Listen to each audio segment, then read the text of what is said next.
The air crackles with anticipation as a national address is set to begin in precisely 1 minute.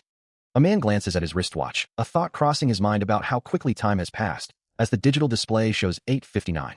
He looks down, his expression unreadable, a moment of quiet contemplation before the broadcast. With hands clasped and a composed demeanor, the man prepares to address the nation. As the broadcast begins, his image appears on screens everywhere, announcing, "My fellow citizens, I am President Jang Won-taek." His address begins, the president's voice resonating with a solemn authority. Meanwhile, Sung-ho and Mi-kyung watch the broadcast intently, a growing sense of unease settling over them. Mi-kyung questions the implications of his words, wondering what exactly he's talking about. As Sung-ho urges her to listen carefully, the president's image projected onto the towering screens of the city. His declaration echoes across the nation. A state of emergency martial law has been declared, effective immediately. The president's expression remains grim, his words carrying the immense weight of a nation's fate. He explains the drastic measure, his hand gesturing with conviction, stating that the reason for such an extreme decision is a direct consequence of the recent Gate outbreaks. He concludes, emphasizing that the government's primary goal is the protection of its citizens. President Jang Won-taek's voice echoes across the nation, a grave pronouncement beginning with a heavy sigh, as he explains that his drastic measures were taken because he desired to face a dignified end. His expression grim, he continues, knowing that by now, everyone must understand the dire situation. The scenario, once confined to blockbuster movies and thrilling dramas, is now unfolding in reality, a massive asteroid hurtling towards Earth. This celestial body, the very asteroid from that drama, draws ever closer, its fiery descent visible from space. With a pained expression, the president reveals its name, Unjaebi. According to reports from the U.S. military, their efforts to intercept Unjaebi have tragically failed. A deafening explosion rips through the cityscape, a fiery impact marking the beginning of the end. The impact has been confirmed to have caused catastrophic damage across the region. As the broadcast continues, detailing the catastrophic aftermath of the asteroid impact, the ravaged landscape of Japan is shown, its cities reduced to rubble under a blood-red sky. And it's not just structural damage. The people caught in the disaster are now rapidly transforming into grotesque zombies. The source of this horrifying plague is revealed to be a monstrous, pulsating organ, from which deadly zombie spores are continuously emanating. President Jang Won-taek's grim expression fills the screen as he delivers another devastating update, announcing that a second meteorite is projected to make landfall in the nation's capital at precisely 1 p.m. His voice heavy with the weight of the world, he declares to his fellow citizens that they are now facing a full-blown zombie apocalypse. A symbolic image flashes across the screen, showing the president's glowing silhouette looking down upon another, smaller figure, also radiating energy, hinting at the profound changes brought by the celestial impact. He continues, explaining that from the meteorite, they have discovered the awakening and awakened individuals, and for safety reasons, these newly empowered beings will be moved to early evacuation zones. However, his promise comes with a chilling caveat. They have installed time bombs in all evacuation locations, urging everyone to make their way there immediately. The broadcast concludes with a stark warning. All who fail to arrive at the designated early evacuation zones will be deemed zombies and targeted for immediate elimination. His broadcast continues, announcing the imminent shutdown of all thermal power plants, a desperate measure that only hastened their demise. Reflecting on his tenure, he believes he did what was necessary in humanity's final moments. With a final, somber farewell, he hopes they will all meet again, safe and well. Watching the broadcast, Sung-ho lets out a pained groan as the grim reality sinks in. He laments the arrival of the apocalypse, truly hoping it would never come. But with the end already here, he resolves to survive. Equipped with a backpack, he emerges from a building, ready to face the new world. As a veteran of the apocalypse, he knows what lies ahead. With a small, fluffy white dog trotting faithfully beside him, he sets off into the desolate landscape. A few months prior to the present, a group stands atop a crumbling skyscraper, surveying the desolate urban landscape below. One of them asks, "Are you ready to begin?" A confident voice replies, "Of course, Peak." Pakpala, with a smirk, declares, "If I lose today's bet, I'll have to go lose in a row." Babi Bongjis, looking serious, warns, "For real, if you get a killing blow."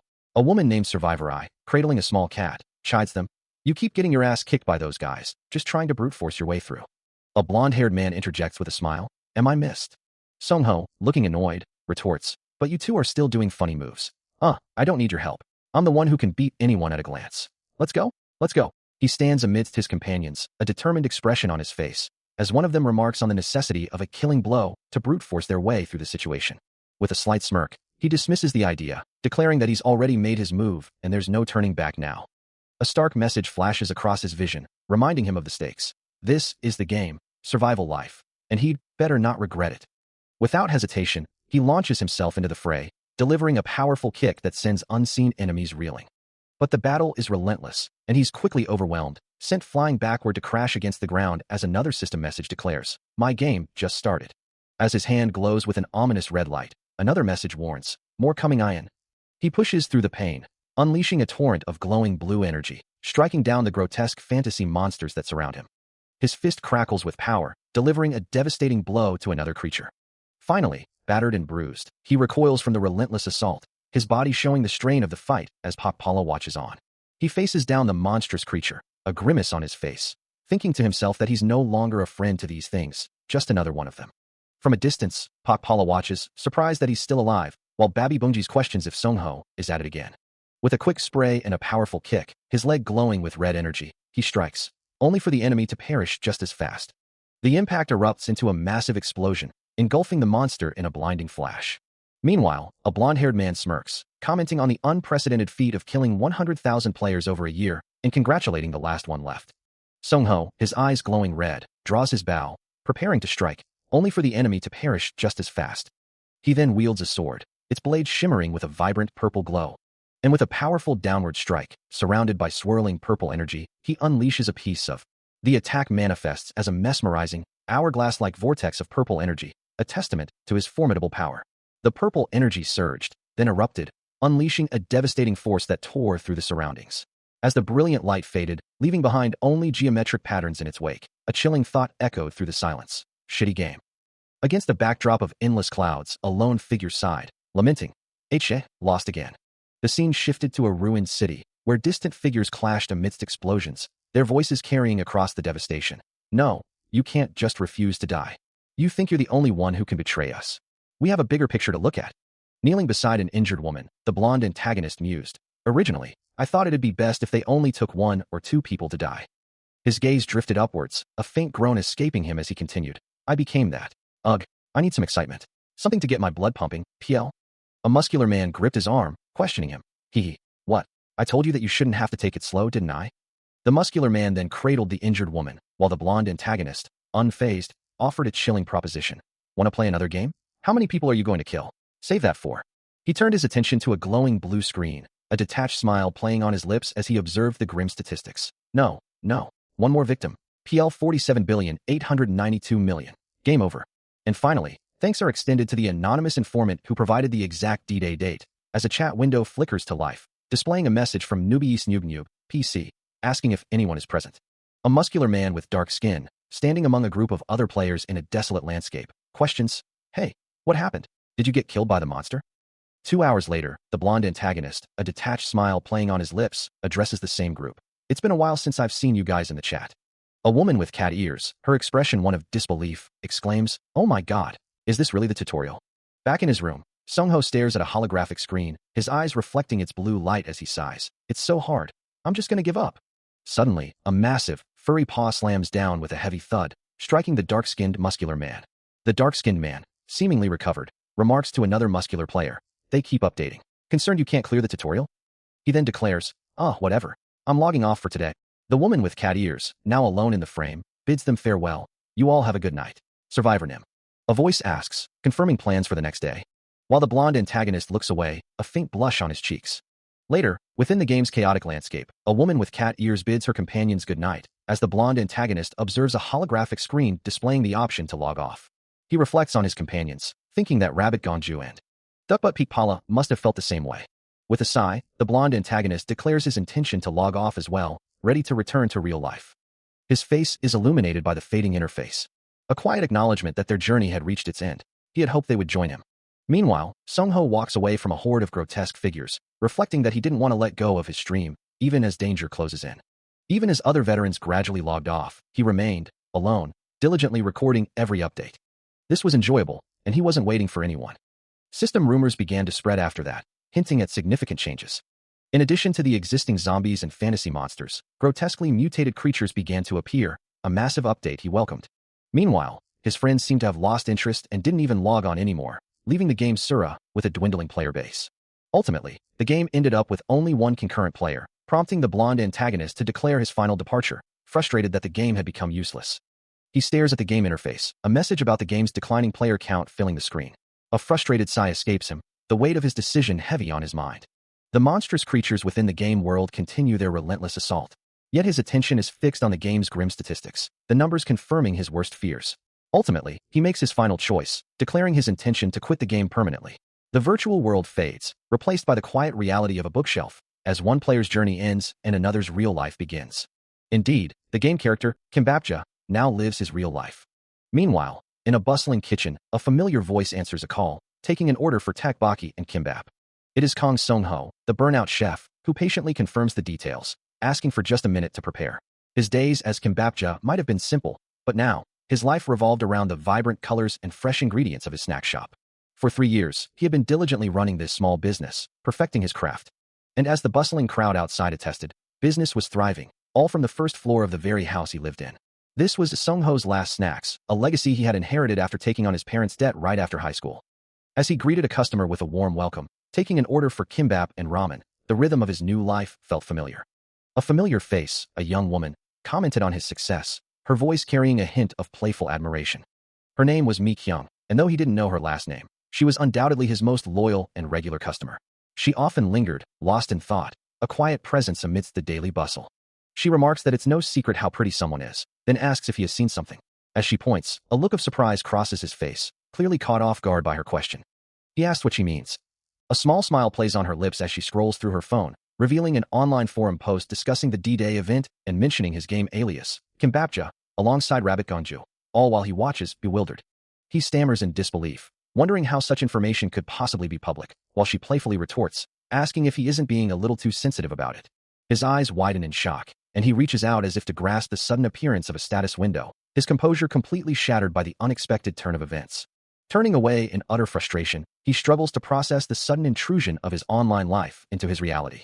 A sudden, sharp crackle of energy fills the air around Sung-ho, the holographic interface before him pulsing with an ethereal blue light. A guttural cry escapes him, as the sheer impossibility of the situation washes over him. Staring up at the glowing window, he can only question how this impossible reality has manifested before him. The window displays a series of points and attributes, including strength, agility, vitality, and wisdom, alongside a critical message. A trait, Open Private Portal, is available, with a D-Day countdown set for December 1st. His eyes widen at the words survival life, a stark realization dawning on him. The system then clarifies, emphasizing the trait, Open Private Portal, a unique ability tied to his very being. A further instruction appears, stating that the Open Private Portal can only be used by the trait holder, and provides the simple command, Open Portal. Sung-ho ponders the command, finding it a little peculiar in its directness. Despite his reservations, he takes a deep breath and utters the words aloud, Open Portal. As if in response to his command, a faint blue glow begins to swirl, coalescing into intricate patterns before him. The energy intensifies, growing brighter and more defined, until it solidifies into a glowing, grid-like structure, eliciting a gasp of pure astonishment from him. Staring up at the impossible sight, he wonders if this truly is the survival life he's been granted. A wave of disbelief washes over him, making him shake his head, convinced it can't be real. Later, holding his phone, he scrolls through an article, his expression growing increasingly troubled. The headline screams about an asteroid, Yun Jae-woo, with a 1 in 100,000 chance of impact, but the text below chillingly suggests the probability is actually 1, a certainty. He curses under his breath, the implications sinking in. Clutching his head in utter denial, he repeatedly whispers, no, no, no, unable to accept the terrifying reality. The article's final, haunting question echoes in his mind. But what if it's real? A final message scrolls across the screen, thanking an anonymous informant for the precise D-Day date. He stares at the glowing blue energy now swirling around him, a single thought echoing in his mind. As the ethereal blue light intensifies, enveloping his entire form, it coalesces into a shimmering, grid-like structure. He stands upon the newly formed energy grid, the reality of the situation sinking in. The system's chilling countdown appears, stark against the dark, rain-slicked street, marking the days until the apocalypse arrives. Kang Sung-ho stares up at the shimmering blue energy, a crystalline wall of light that pulses with an otherworldly glow, wondering if there might be some proof of its true nature. He muses to himself, how could something so strange be so difficult to understand, like a plant? Changing his mind about its passive nature. He grabs a ladle, and with a determined glint in his eye, he prepares to test the mysterious surface.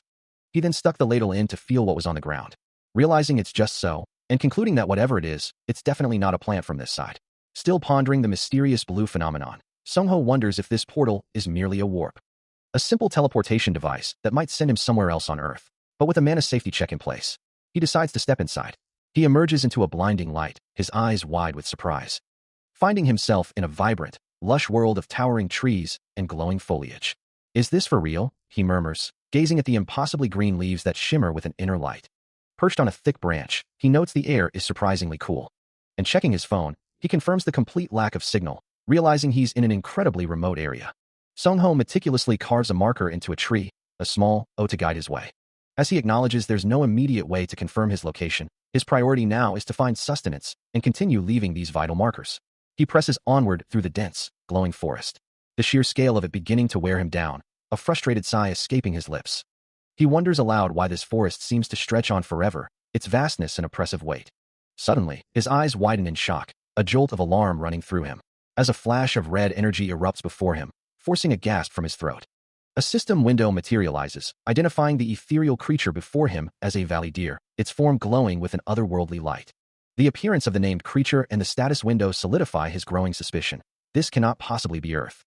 His thoughts drift to the strange white deer, a creature that now seems to symbolize the new, dangerous reality he inhabits. He chastises himself, recalling a moment when he should have known better, yet failed to grasp the truth of what was coming. A memory flashes of a desperate battle, a warrior crying out in disbelief as monsters breached his defenses, their mana far exceeding his rank, the chilling pronouncement echoing, "The world is going to end." But even then, he had a hunch, a growing certainty, a feeling that something was fundamentally wrong. He walks through the glowing forest, the weight of his past denial heavy on his shoulders, sensing that this place, this new existence, was deeply intertwined with the disaster he had foreseen. His boots crunch on the forest floor, a stark reminder of his present journey, as he recalls how he had tried to ignore the signs. He had forced himself to believe that nothing was certain, that the future was still malleable. He continues his trek, the vibrant, alien flora surrounding him, a silent testament to the reality he once refused to accept. He had desperately wanted to deny the impending catastrophe for humanity, but that hope, he now knows, was short-lived. He finally found it, a legendary sun apple, glowing with an ethereal light in his hand. Standing before a massive, luminous tree, he could only murmur, "This is..." The sun apple wasn't just any fruit. It was the one from the ancient's garden, rumored to cure all diseases and grant immortality, a discovery that made him exclaim, "Holy crap." A wry smile touched his lips as he looked down, muttering, "Haha, damn it." The glowing fruit in his hand seemed to solidify his growing dread, confirming everything he had tried to deny. And as if that wasn't enough, he spotted goblin droppings nearby, another grim sign of the world's transformation. Covering his face in a moment of despair and resignation, Kang Sung-ho knew he had no choice but to accept the new reality. His eyes flared with a fierce red glow as the truth settled in. The end was truly coming. And finally, his thanks go out to the anonymous informant who provided the exact D-Day date. Staring at the screen, he reads of Jean Asteroid and Eun Jong-bai, who fell near Okinawa on July 20th, the latter turning into a monster and killed by his own comrades. The asteroid discovered that day marked the beginning of the end, the progression of the apocalypse itself, with only 32 days left until the world unravels. Immediately, he left the PC bang and returned to his residence. The first thing he did was to extract the hard drive and back up all the early game footage he possessed. He had recorded and recorded, but still couldn't believe that this information was now being used in such a terrifying way. Looking back at the survival game footage, he realized it was full of unreliable and annoying mechanics. The most infuriating of them all was the Iron Golem.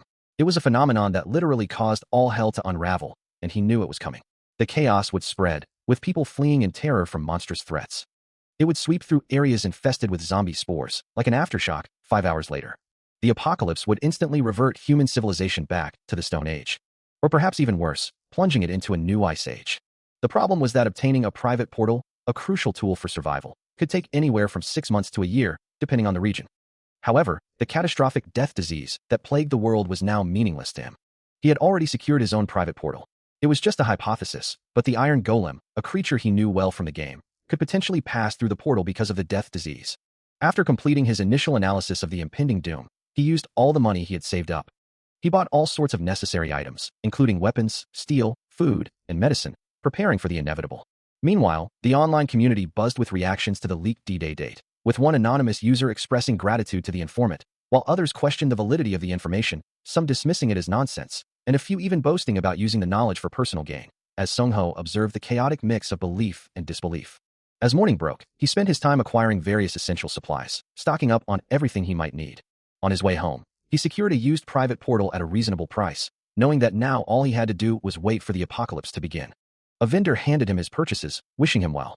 He couldn't help but wonder if he was simply overreacting, or perhaps just overly prepared, acknowledging that if it didn't happen, he would simply have to start over from zero. After finishing his morning errands and returning home, he put up a temporarily closed sign on his shop, indicating it would be shut for a few months for remodeling. Back in his apartment, he changed into more comfortable clothes. With a small white cat sleeping peacefully on his lap, he sighed, knowing all that was left now was to wait. He stands in his shop, a customer asking if he's closing down. He casually replies that the shop is just getting old, and he's planning some remodeling. The customer, now joined by a male companion, remarks that he must have made a lot of money. She then asks about the black cat. A question he internally notes is about the one he just purchased. With a final, "See you later," she departs. He watches her go, a lingering thought in his mind about what she might have been trying to convey. He kept his mouth shut, even though it was a situation where he could have easily asked. A serious expression settles on his face. Because from now on, there are things he seriously needs to do. Sung-ho sits amidst a swirling vortex of blue data, the system confirming his access. His mind drifts, recalling his past approach to the game. His style, he muses, was always that of a meticulous planner. One who meticulously devised detailed strategies to overcome any challenge, which was precisely why, among all his attributes, he had always lacked physical skill. He remembers standing alongside a white-haired ally, both victorious over a pile of defeated foes, a testament to their strategic prowess. Why, he wonders, did he choose such a path? In Suba, skills were acquired not through raw talent, but simply by leveling up. They were earned through the diligent results of hunting and exploration. Now, with the apocalypse looming, he grips his bow, a single question echoing in his mind. Will this work? He pulls back the bowstring, a low hum resonating from the top material, and a shot rings out, finding its mark with surprising ease. What the? It's easier than I thought, he muses, a hint of self-satisfaction in his tone. One shot, one kill, if I do say so myself. A memory flashes through his mind, a game character in sunglasses urging him to now take a shot, while a smaller, chibi-like figure nervously clarifies. So you mean shoot, right? His hands, steady and precise, draw the bowstring back further, the tension building. He holds the pose, the bow perfectly aligned, his focus absolute. His gaze sharpens, a phantom image of another determined face momentarily overlaying his own, reflecting a deep-seated resolve. Then, with a fluid motion, he releases, the arrow streaking through the air like a white blur. It strikes the target with a resounding quang, the impact splintering the wood. A genuine smile touches his lips, a surprised laugh escaping him. What the? Was I soul-born in a past life? He wonders aloud, pleased with his unexpected talent. Though he can only manage about 5 proper draws before fatigue sets in, he acknowledges the potential. From this day forward, he resolves, his training will center on mastering the bow. Having completed his initial preparations, he knew it was time to move on to the next phase. He began to walk, his new bow slung across his back, with 2 crucial tasks ahead of him. First, he needed to determine if he could effectively hunt monsters in his current state, and second, he had to establish a secure hideout to store his growing collection of supplies. Of course, he reminded himself, until the weapons and supplies he'd ordered arrived, he wouldn't do anything reckless. He gripped his bow, preparing for every conceivable situation and for the uncertain future ahead. Suddenly, surrounded by glowing orbs, a thought struck him. Damn, my luck is insane. And as his gaze fell upon a small spider on a tree trunk, he understood, that was the reason. Having remained a veteran in Suira, he muses, I'm sure I saw it around here. His eyes narrow and focus as he finally spots what he's looking for, a small pile of droppings. He observes the telltale signs, goblin droppings. The reason he specifically sought out goblin droppings was simple. Goblins are monsters that originally live in groups. Therefore, a single pile of droppings lying around was abnormal, indicating that only seeds were supposed to have been eaten, not the droppings themselves. Just as he suspected, there was a high chance it was an individual goblin separated from its group, a perfect target for his hunting test. With a determined expression, he begins to sharpen a sturdy branch into a makeshift stake. His resolve hardening as he thinks, I have to find that guy, whatever it takes. He gazes towards a distant, glowing structure, a new objective forming in his mind. It's not often you get a chance to test yourself in a real fight. As dusk begins to settle, he notes the fading light, realizing it's already starting to get dark. Still, the thought of hunting wolves lingers, but he knows he must be getting closer to the goblin he's been tracking. Then, through the undergrowth, he spots it, a goblin. The creature, with its hunched posture and crude weapons, stands by a small stream, a clear target for his first real hunt. A system window appears, confirming its identity as a low-tier species and warning that its main weapons are spears and poison darts. He recalls their notorious tactics, how they enjoy incapacitating opponents with paralyzing poison before moving in for the kill. Unaware of the danger, the goblin continues to drink from the stream, its back turned to the approaching hunter. This knowledge was precisely why he had chosen a bow as his first weapon. He draws his bowstring taut, the tension mirroring his own as he whispers to himself to stay calm. His gaze falls upon a wild goblin, a creature that might wield poison darts, making a clean kill essential. He recalls the information about its failed poison dart attack, reinforcing the need to avoid getting poisoned at all costs. With a final mental affirmation, he confirms his resolve to hunt the creature. The arrow flies true, striking the goblin with a burst of blue energy. The creature recoils, a pained shriek escaping its throat. He acknowledges the hit wasn't perfect, but decides to press his advantage for another shot.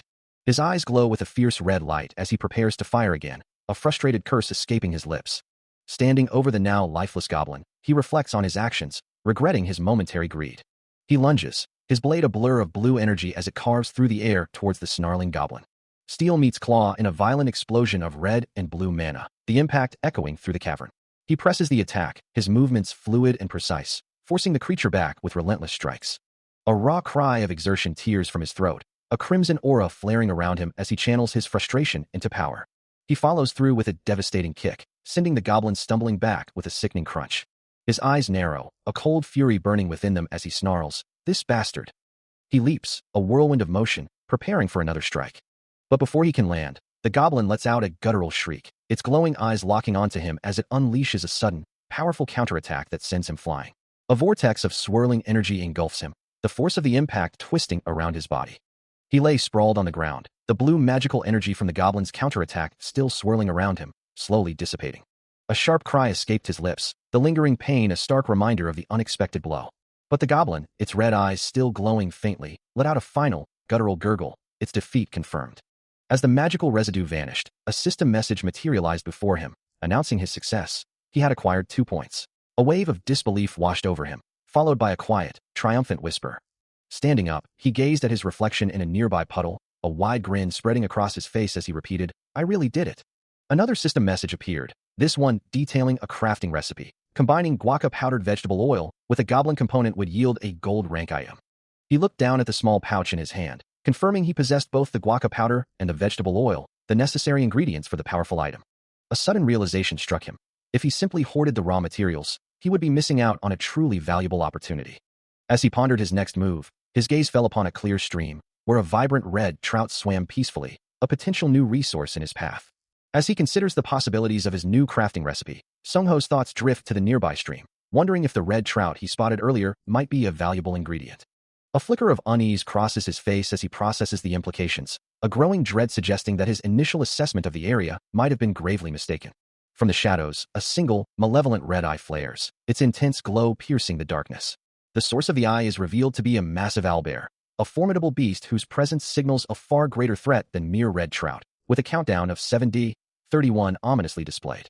The sight of the monstrous creature drains the color from Sungho's face, leaving him with a single, stark realization: he is in grave danger. A quiet moment passes, the only sound the gentle hum of a fan, as an anonymous informant's crucial D-Day date is acknowledged, while a small, white, fluffy creature sleeps peacefully on a gloved arm. Suddenly, a soft glow emanates from a small, round device, announcing a new message. "Hi, Kimguru." Moments later, the streamer known as Kimbapchik greets his audience, a wide smile spreading across his face as he begins his live broadcast. He gestures towards a holographic screen, explaining that today's content will summarize crucial information, promising answers to his viewers' questions. Donning a pair of VR goggles, he announces his intention to prepare the material for the stream. As he works, a donation notification flashes across his screen, and he gratefully acknowledges Bulgo Jababjawa for their generosity. A slight look of surprise crosses his face as he reads a comment, muttering, if you put it that way." Shaking off the thought, he refocuses on his topic, reminding his audience that their last discussion revolved around orcs and goblins. He continues his lecture, reminding his audience that they must avoid the bone creeper at all costs. Pointing to the screen where an owlbear and a bone creeper are displayed, he explains that the bone creeper has established itself in the forest, while a viewer interjects that he's simply overpowered. He elaborates, specifically mentioning the bone creeper that has claimed territory there, and how it contributes to the monster ecosystem's balance.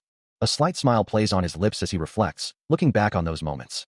They truly were good times, filled with the enthusiastic reactions of Bolsangmang and the Gukbap-related comments of Gukbapman, who complained that the Gukbap had gone from cold to frozen. There was also the barking dog, who would change his name daily, always making him chuckle. As he considers the way to fight an owlbear, he wonders if he's now seeing himself as one of the first heroes. But why would he think that? He stares intently, a crimson light reflecting in his eyes, as if someone is telling him, "They call your life a game, but I see your eyes." And he wonders if this is what it truly means. Turning his back on the ominous glow, he firmly rejects the notion. For him, this existence feels more like a casual fishing trip with old friends, a constant reminder to stay grounded. Standing alone, his gaze falls to the ground, as an inner voice urges him to truly consider his situation. He observes the owlbear, recalling that these creatures instinctively tear apart anything that approaches them when hunger strikes. Yet, the creature remains motionless, a clear sign that hunger is not its current motivation. This leads Sung-ho to a singular conclusion. Something else is clearly agitating it. Observing the fish in the water, Sung-ho considers his predicament, realizing that if the creature he faces is truly agitated, he must find a way to escape this situation. The thought weighs heavily on him, as he wonders if there is truly only one threat to contend with. His expression hardens with resolve. And though his body may feel unbearable, he pushes forward, his legs pumping with renewed vigor.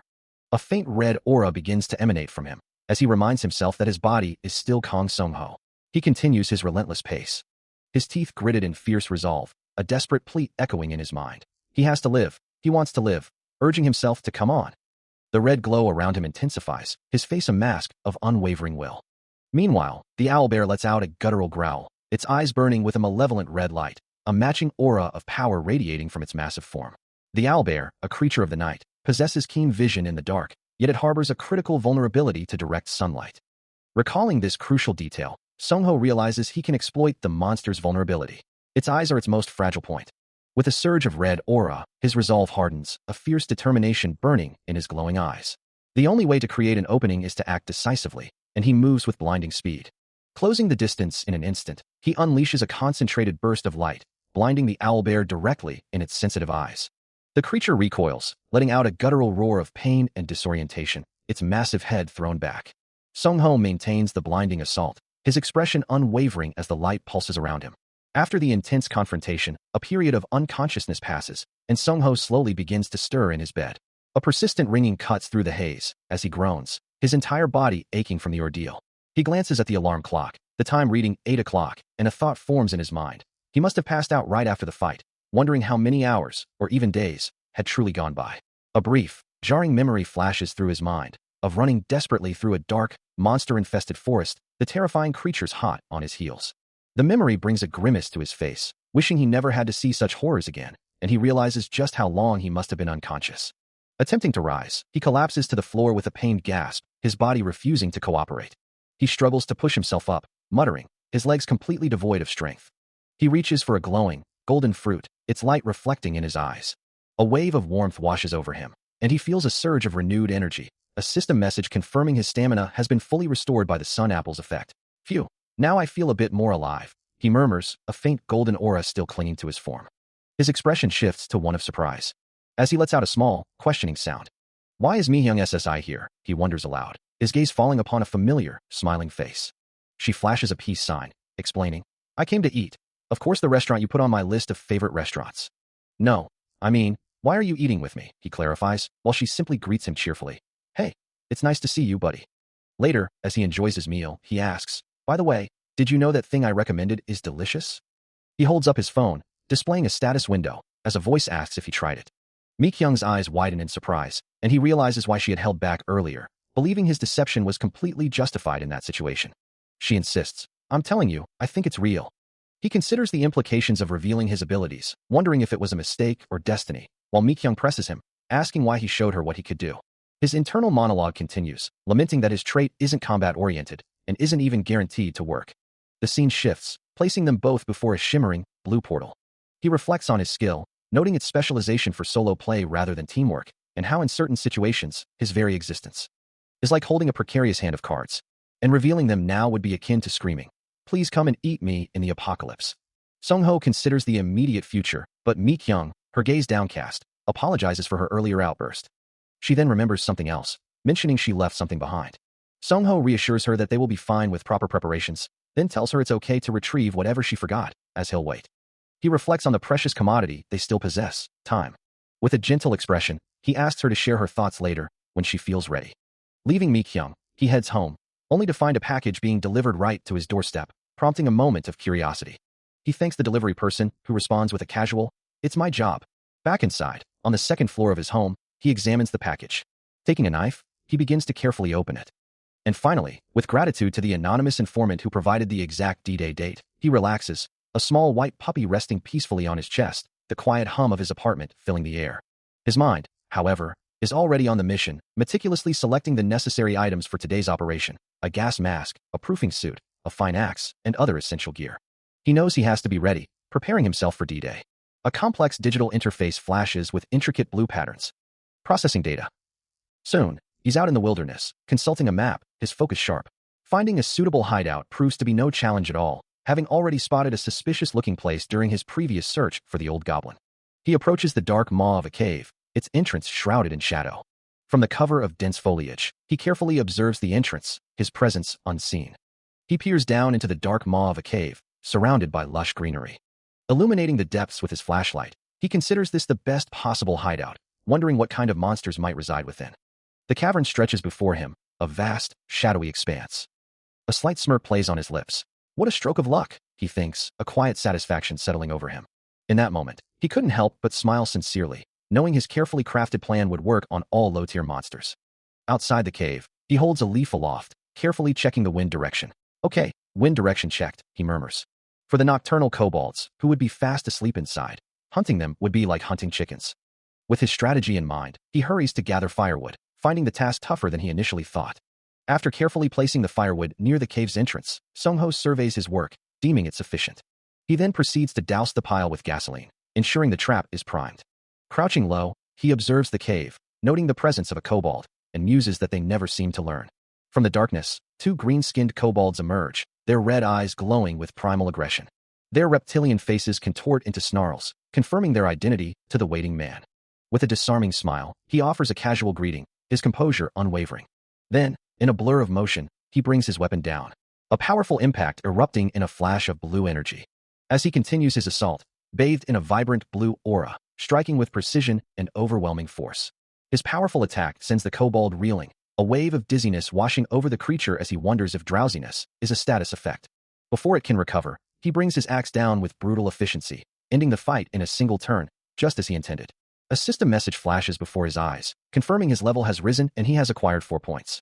With a dismissive kick to the fallen creature, he decides to deal with the system details later, before any more monsters awaken. Flames erupt from the kobold's head. The fire quickly consumes the body, a necessary measure, as all low-tier monsters in the game's Sura share a common, dangerous trait. He turns and walks away, leaving the burning remains behind. Observing the pyre, he muses that burning them is far more effective than simply trying to smoke them out.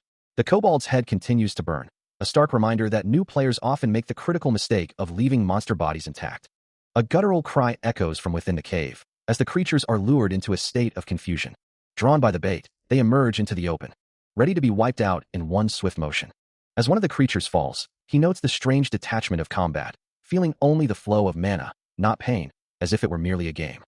A powerful impact reverberates through the air. Sung-ho, axe in hand, calmly assesses the remaining targets. Another creature cries out as it takes a blow. The kobolds scatter in panic, one collapsing to the ground. He delivers a final, decisive strike. He brings his axe down with a powerful, arcing swing, a blue aura flaring around the blade as it connects. The impact elicits a guttural cry from the monster. The axe bites deep, leaving the creature writhing on the ground. Another swift blow sends the kobold reeling, blue energy radiating from the point of impact. Sung-ho follows up with a devastating horizontal slash, a red energy trail marking the axe's path as the monster screams in agony. The creature lets out a pained, drawn-out wail, green energy flickering around it. Looking down at the last remaining foe, he asks, "Now it's just you left, right?" The kobold, defeated and resigned, thinks to itself, "Ugh, the leader is going to speak. How pathetic." With a final, decisive strike, Sung-ho delivers the killing blow, uttering a simple, goodbye.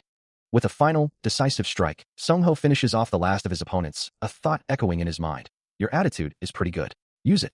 Blood splatters across the ground. As the forest around him settles into an eerie quiet, a soft sigh escapes him.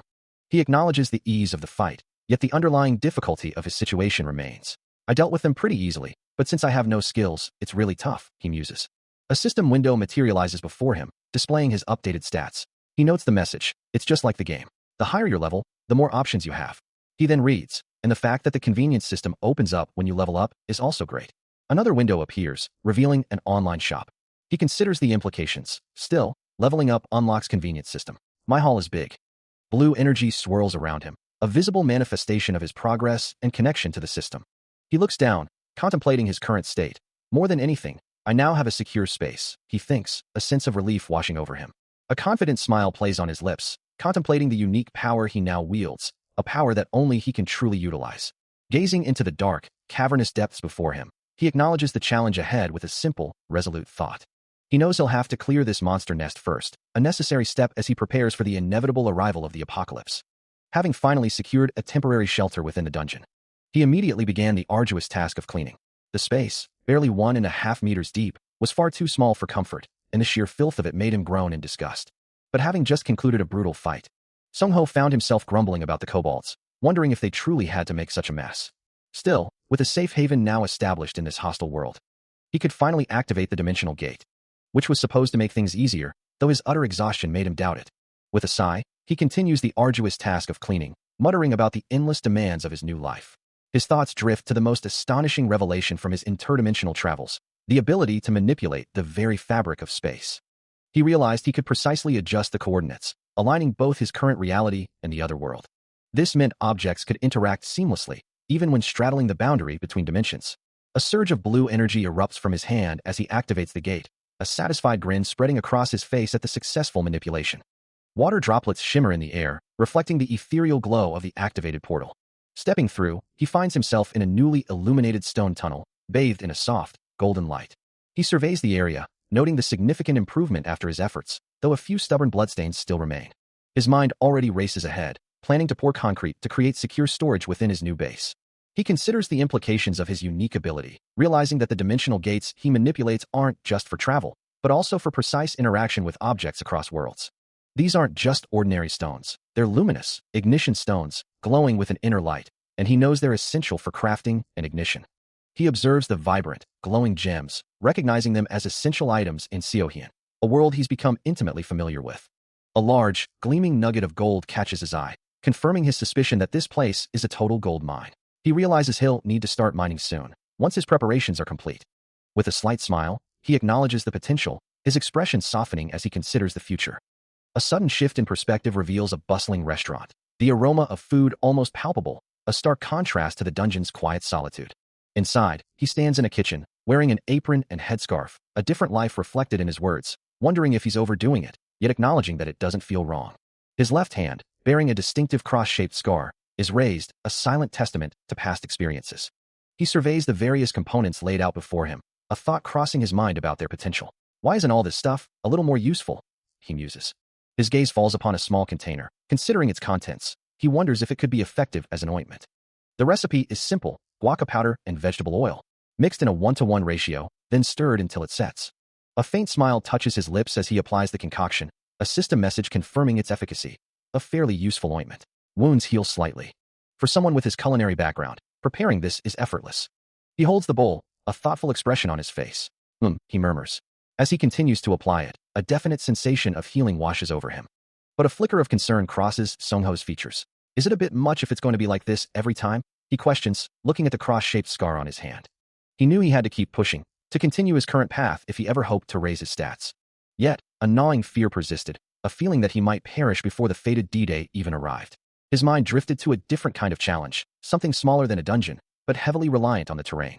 Suddenly, a realization dawned on him, a crucial detail he had overlooked. There was one particular thing that came to mind, a massive vessel that could change everything. It was just an aircraft carrier, but he wondered if such a thing could truly be effective in reality. Regardless, he mused, it wouldn't be completely useless unless he was mistaken. And if the same Seoho from the backstory were to occur, it would prove beneficial in many ways. Therefore, it was certainly worth investigating. Having meticulously crafted a plan, he proceeded to the rooftop as scheduled, ready to begin construction. He had managed to haul all the necessary mortar up by himself the night before, a feat that would have been impossible for an ordinary person, and now the bags were conveniently piled up. With his enhanced abilities, the work progressed smoothly. Soon, he was moving boxes to the first floor. As he carried another load, a familiar voice called out his name. A young woman greeted him with a cheerful, "Good afternoon." He turned to see her, noting that she had finally dropped the honorific when addressing him. Surprised by her casual tone, he could only manage a confused sound, while she inwardly celebrated her small victory. Sung-ho, now sporting a sleek, combed-forward hairstyle, offers an apology to the hairdresser, explaining his recent absence due to the store's remodeling. Observing his current look, she remarks that he certainly looks the part, prompting him to ask for clarification. With a slight smile, she reminds him of his past routine, noting that he used to come in for a cut every 3 months. He acknowledges her memory, a small, knowing smile playing on his lips. She then asks how he likes his current cut, while he muses internally that he needed a haircut anyway and doesn't go anywhere, so it's not bad. He agrees to her suggestion, his gloved hands resting in his lap. A flashback begins, showing a younger Sung-ho with long, unkempt hair, as the hairdresser asks how he would like it done. He declares his intention to shave it all off, surprising her with his sudden decision. He explains his desire for a fresh start, to which she enthusiastically agrees, promising to make it look as good as possible. As the hairdresser meticulously works on his hair, she observes that his shoulders have broadened. He replies, attributing the change to his recent workouts, suggesting the effort is finally showing. A narration box reveals that the status window is linked to survival, while the hairdresser, surprised, asks if he's serious. She then adds that someone else mentioned the importance of flexibility and good balance, prompting a surprised reaction from him. Curious, Sung-ho asks the hairdresser how she came by this specific information. She simply offers a knowing smile. Elsewhere, a distinct tattoo adorns a man's arm, a faint tingling sensation accompanying its presence. The man, In-ha, expresses surprise at someone's presence, then clarifies his own purpose. He's there to share some crucial intelligence. A narration box details that the subject of their discussion was once stronger with Manhwa, even using summons, leading In-ha to voice his frustration about the individual's secrecy regarding their power source. The hairdresser continues, revealing that an anonymous informant had indicated the D-Day date would be moved up and that the individual in question would be teleported to a random location. She then asks if he was teleported and buckled, explaining that her group is currently trying to locate the person. Sung-ho questions the legality of such an action, while the hairdresser mentions they are trying to find out who this person is. She then reveals the name Mikyung SSI, a name that resonates with Sung-ho, who repeats it in his thoughts. Dismissing his concern, she leans in to share another rumor. Those who possess a stat window are supposedly immune to sickness and death. As she urges Mikyung SSI to be bold, Sung-ho internally wonders if she's finished trying to recruit him, before offering a hesitant no, not yet. A soft thump accompanies his internal realization that the situation is utterly ridiculous. He recalls deleting his own status window out of sheer embarrassment, never realizing its true significance. Meanwhile, in a different location, In-ha praises someone's efforts, acknowledging their role as a tracker. He lets out a frustrated sigh, acknowledging the informant who provided the exact D-Day date. A woman with long, light brown hair responds, assuring him that the tracker has already caught him and she can't wait for the next step. She then questions, what if the community is truly flooded with rumors about him? If that were the case, should she be the one to share the information? In-ha, with a prominent tattoo on his arm, cuts her off, telling her to make a decision quickly, then calls out to someone. Meanwhile, Sung-ho internally muses that he didn't understand what they were talking about, but he'll figure it out later. In-ha's expression remains intense. He then asks the person he called out to what they said, before adding that he's almost ready. His eyes glowing crimson, a dark aura surrounding him. In-ha snarls a warning, reminding his opponent of a past, brutal defeat. Then, his expression shifts to one of surprise, a bead of sweat forming on his brow. As he concludes that today is not the day for such confrontations, and declares his departure. With a smug grin, In-ha bids farewell, leaving the blonde woman behind him looking visibly annoyed. Meanwhile, Myung-shin lets out a sigh of relief, her expression a mix of concern and exhaustion. Sung-ho, ever practical, suggests they exchange numbers, just in case. As she holds her phone, Myung-shin confides, that guy is bad news. Back at home, Sung-ho sets aside his construction guide for a moment and turns on his computer. His fingers fly across the keyboard, the rhythmic tapping filling the quiet room. He types his online alias, Kimbapcha, into a search bar, quickly finding a community board buzzing with activity. The real-time board is filled with posts, some questioning his whereabouts, others expressing intense anger and threats, all stemming from the information he had previously released. The community was furious with the anonymous informant who had provided the exact D-Day date. And now, posts were appearing, detailing his supposed location and offering advice on how to deal with the zombie spores. One user, Towing6974, openly wonders if he truly passed the ID verification with just his nickname. The threats escalate, with users plotting to hunt him down and harass him online, calling him a filthy scum. Finally, he turns off the computer, a profound disgust for humanity settling over him. Of course, he wasn't mentally broken, just utterly sick of them. But then, a subtle shift occurs within him, a quiet sound echoing his contemplation. He wonders why his head feels clearer, as if something is opening, a sensation tied to the very concept of dimensional gates. As if in response, a vibrant blue aura begins to emanate from his form, swirling around him with ethereal grace. The blue energy intensifies, swirling dynamically around him, and for the next 2 days, he immerses himself completely in working on his hideout. He mixes limestone and ignition stones with a pickaxe, using the strenuous labor to blow off steam, red particles glowing from the effort. The mixture is then combined with water and meticulously smothered onto every surface of the hideout. After finishing the work, he emerges from the hideout, waiting patiently for the mortar to dry. He looks up at the night sky, not at the moon, but at a glowing dimensional gate, as a new thought comes to him. Clenching his fist, a faint blue light emanating from his hand, he reminds himself that he is no hero, just an ordinary person with no grand mission. Right, in the end. He just needs to survive. It was with this renewed resolve that Sung-ho walked, unaware of the lurking danger, until the chilling form of a bone creeper materialized before him. The skeletal monster, its eyes burning with malevolent red light, stood tall, emanating a sinister aura. Sungho's face contorted in a snarl, a single, furious curse escaping his lips. The bone creeper's glowing eyes seemed to mock him, but his internal fury was already at its peak. With a sudden, explosive burst of power, he realized this chaotic situation was, in fact, perfect for his resolve. The raw power of his attack erupts, tearing through the air with a deafening roar. A soft, whistling sound echoes as the last vestiges of ethereal blue energy dissipate into glowing dust. On the desolate ground, a figure lies motionless, a faint gasp escaping his lips as consciousness slowly begins to stir.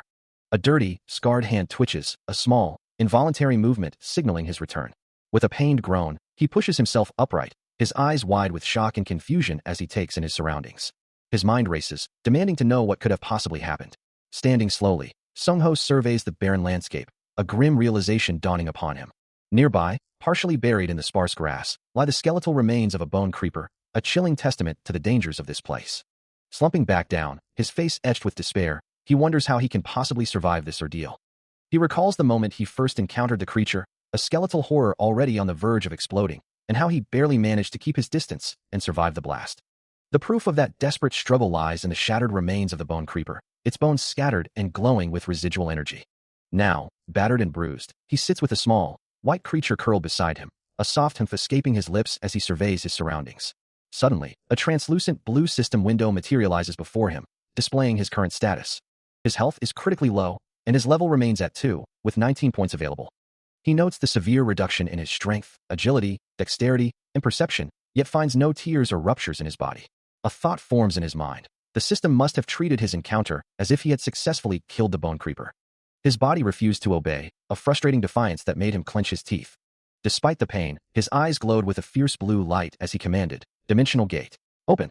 A powerful burst of blue energy erupted around him. After the system's activation, he immediately turned his attention to the scattered medical supplies on the table. A pained groan escaping his lips as he began to tend to his wounds. Applying ointment and a special powder to stop the bleeding, he winced, muttering about the stinging pain. He then carefully wrapped his arm in bandages, trying to assess the full extent of his condition.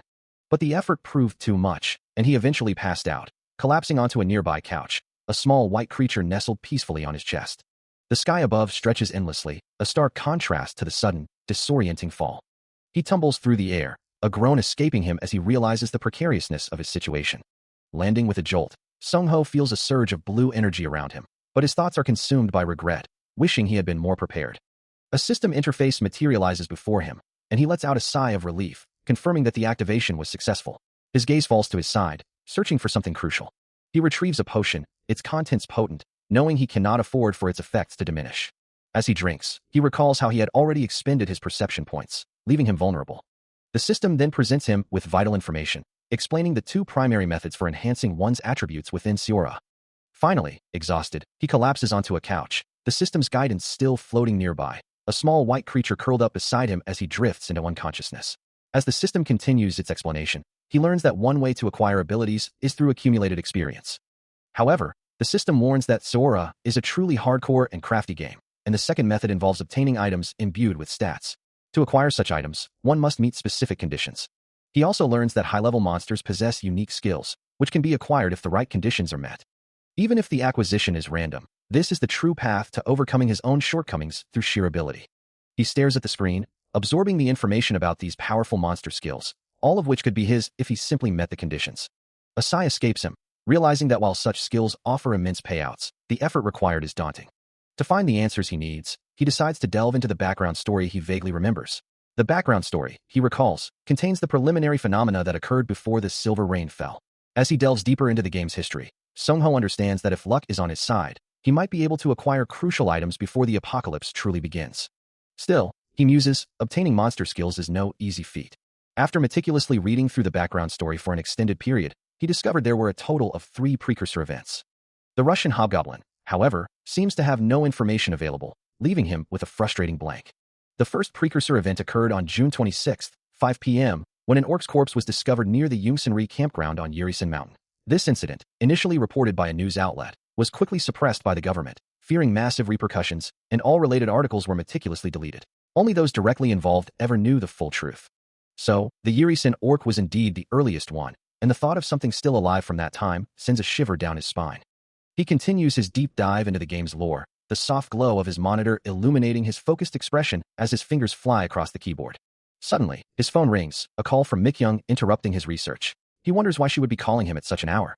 A short while later, he finds himself at the familiar entrance of the Star Bin Cafe, meeting her as requested. As he approaches the table, Mi-kyung greets him with concern, asking if he is all right. He responds by noting her own unusual attire, pointing out her long-sleeved shirt despite the hot weather. Mi-kyung explains that she simply doesn't feel the heat much, always feeling a little cold. She elaborates, revealing that she is a slightly cold-blooded person, which is why she always feels a bit chilly. Mi-kyung asks if he truly believes her, while he ponders her words with a thoughtful hum. His mind drifts, recalling a past winter incident where a man caused a ruckus with his illegally modified dump truck. Mi-kyung continues her story, describing someone who picked a fight with an old man, remarking on his poor character. To which Sung-ho expresses surprise that such a person could be a high-ranker. Mi-kyung then shifts the conversation, asking him why he called her, playfully suggesting she could have called him instead. Her tone turns serious as she admits to being in an emergency. Sung-ho's thoughts race, wondering why she would confide such a thing in him. A small, internal thought about Anna's jealousy slips out, causing him immediate embarrassment. Mi-kyung reassures him, finding his honesty rather interesting, and thanks him for believing her. A genuine smile spreads across his face. He concludes, feeling a little better thanks to her presence. A wave of relief washes over him, a quiet sigh escaping as he processes the recent conversation. He admits to himself that the mention of Anna's jealousy had put him on edge, but now, with the air cleared, he can focus on his survival life, perhaps even studying it more deeply. A small smile touches his lips, feeling much better after the exchange.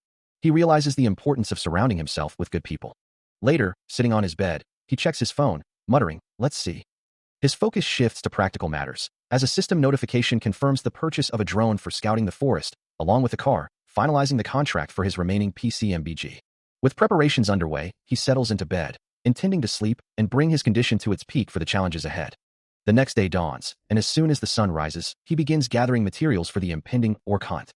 With focused determination, he works, the rhythmic sounds of his efforts echoing in the quiet morning, as he meticulously prepares for the dangerous expedition. He works with intense focus, sparks showering around him, knowing that a single misstep could lead to a catastrophic explosion. A small flame flickers in his hands, and he sighs, frustrated by even the slightest imperfection in his work. Next, he carefully handles luminous stones. The intermittent bursts of light from his work stinging his eyes. Despite the discomfort, he pushes through the basic preparations, determined to achieve perfection before moving on to the next stage. His workspace is filled with various chemicals and raw materials. As he meticulously combines kerosene, gasoline, and organic solvents, then adds a hardener to solidify the solution. Finally, he observes a glowing blue rectangular object, a dimensional gate whose coordinates he has fixed, now brought into reality. The finished product stands before him, a testament to his careful craftsmanship. A wide-eyed expression of awe crosses his face as he looks out the car window. Pleased with the good car he'd saved up to rent, just as he'd expected. A broad smile spreads across his face, knowing he has everything he needs for the journey ahead. He glances into the car's trunk, confirming his supplies are all neatly packed. Settling into the driver's seat, he asks, "Shall we get going now?" The car pulls away, heading towards Zeeson, the fated location of the Orc War. Speeding down the road, his journey has truly begun, a race against the coming apocalypse. A low groan escapes Sung-ho as he pulls his car into the Junja-samra campground parking lot. Having arrived with time to spare, he dedicates the remaining hours to intense training. Later, a faint "quo" sound emanates from his phone as he unwinds with a game, before meticulously unloading his essential equipment. Then, as the digital clock ticks over to midnight, signaling the start of the next day, a sharp "weak" sound punctuates the air. He begins his full-scale search, his boots splashing through the puddles as his flashlight beam cuts through the rainy darkness. The rain continues to fall relentlessly, and he wonders if it's getting even heavier. A faint blue light pulses on the rain-soaked ground, an enigmatic symbol appearing amidst the downpour. He peers through the thick mist, the heavy rain making it difficult to discern anything clearly, as a single question forms in his mind. Orc? He wonders where these creatures could possibly be emerging from. His boots splash through puddles, the only sound the rhythmic patter of rain and his own steady footsteps. He recalls his past experiences, having definitely orched around this very campground before. And now, a chilling realization dawns on him. This is a precursor phenomenon, manifesting in reality. Suddenly, a guttural roar rips through the air, accompanied by an ominous red glow that pierces the gloom. His eyes widen in alarm, recognizing the terrifying sound.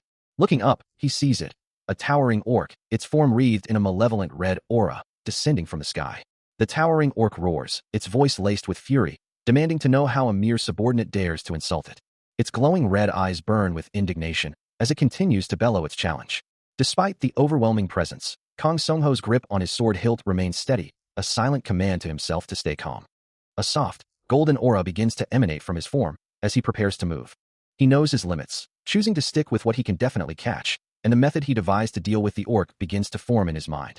With a swift motion, he lunges forward, his blade leaving a crimson trail, initiating the first step of his plan. His primary objective is clear. First, use the orc's aggression to draw it away. And the moment he does, a familiar glowing red symbol manifests in the air. As the orc, drawn by the flare, closes in, its massive form looms, ready to strike. With eyes burning crimson, it launches its attack, a primal roar echoing through the air. The heavy axe arcs, leaving trails of crimson energy, a devastating blow aimed at its target. But just as the attack descends, the orc's momentum abruptly ceases, its movements frozen by an unseen force. Sungho, having anticipated the strike, thrusts his hands forward, unleashing a powerful burst of blue energy that sends the creature reeling. Without hesitation, he issues a command, and a shimmering portal tears open in the ground before him. Plunging into the swirling blue light, he makes his swift escape. From within the portal's depths, he casts a final glance back at the bewildered orc. Left behind, the orc stares in disbelief, a bottle clutched in its hand, its rage momentarily forgotten. He doesn't hesitate, deploying a flashbang with a burst of blue energy. As the orc lets out a guttural roar of pain and disorientation. The blinding effect, he knows, will last for approximately 20 seconds. Before the creature's vision can possibly return. From this moment on, he resolves, it will be a blind fight. The orc's mana is weaker than his own, allowing him to restrict its movements. And with a surge of green energy, he begins to bind the creature's arm, the glowing tendrils wrapping tightly around its massive form. A frustrated cry escapes the orc as it struggles against the sudden, powerful restraint. Sungho moves with blinding speed, a crimson blade arcing through the air as he initiates a devastating attack. Before the first strike can fully land, he seamlessly transitions, a glowing blue dagger now appearing in his hand, poised for a precise follow-up. With practiced ease, he drives the dagger forward, aiming for a critical point. The impact sends shockwaves through the ground. A guttural scream tears from the orc's throat, its face contorted in pure agony. The force of the attack sends the massive creature reeling backward, its body losing balance. It hits the wet ground with a heavy, resounding thud. But even as it falls, the orc's eyes flare with renewed fury, a surge of blue energy erupting from its arm as it prepares a desperate counterattack. Sungho stands his ground, his expression resolute, acknowledging the orc's tenacity. I wasn't the prepared. He watches as the flame he conjured surges directly into the orc's gaping maw, crackling with intense energy. The creature's throat glows with the inferno, culminating in a violent explosion that engulfs its head. A smirk plays on his lips as he challenges, how about this? But even as the orc collapses, a faint red glow emanates from its hand, a sign that its resilience is far greater than anticipated. Even for an orc, this should be. The creature hits the ground with a heavy thud, letting out a pained grunt. His eyes widen in realization as a powerful roar erupts from the fallen foe. I let my guard down like an idiot. The orc, now engulfed in furious, crackling flames, rises and unleashes a devastating fiery breath, its roar echoing through the rain. Sungho meets the sudden, overwhelming counterattack with a grim, determined expression, readying himself for the next phase of the battle. He wonders if this is truly how his life will end, as a heavy thud echoes through the downpour. Suddenly, a system message appears, announcing his level has risen to 3, granting him 10 new points. Another message confirms he has acquired the skill, Fail to Survive. A sigh of relief escapes him, the sheer exhaustion of the battle finally catching up, and he collapses onto the wet ground. He looks up into the relentless rain, questioning where his promised reward is. His watch displays a perception stat of 2. Another relieved breath, acknowledging the difficulty of finding the watch in the rain, but grateful it's still functioning and tracking his perception. He then ponders what to do with the defeated creature. He reflects on the anonymous informant who provided the exact D-Day date, the system's awakening, which he perceives as an episodic event. Yet, he questions if receiving such information was truly the right thing to do, admitting his honest pessimism about the situation.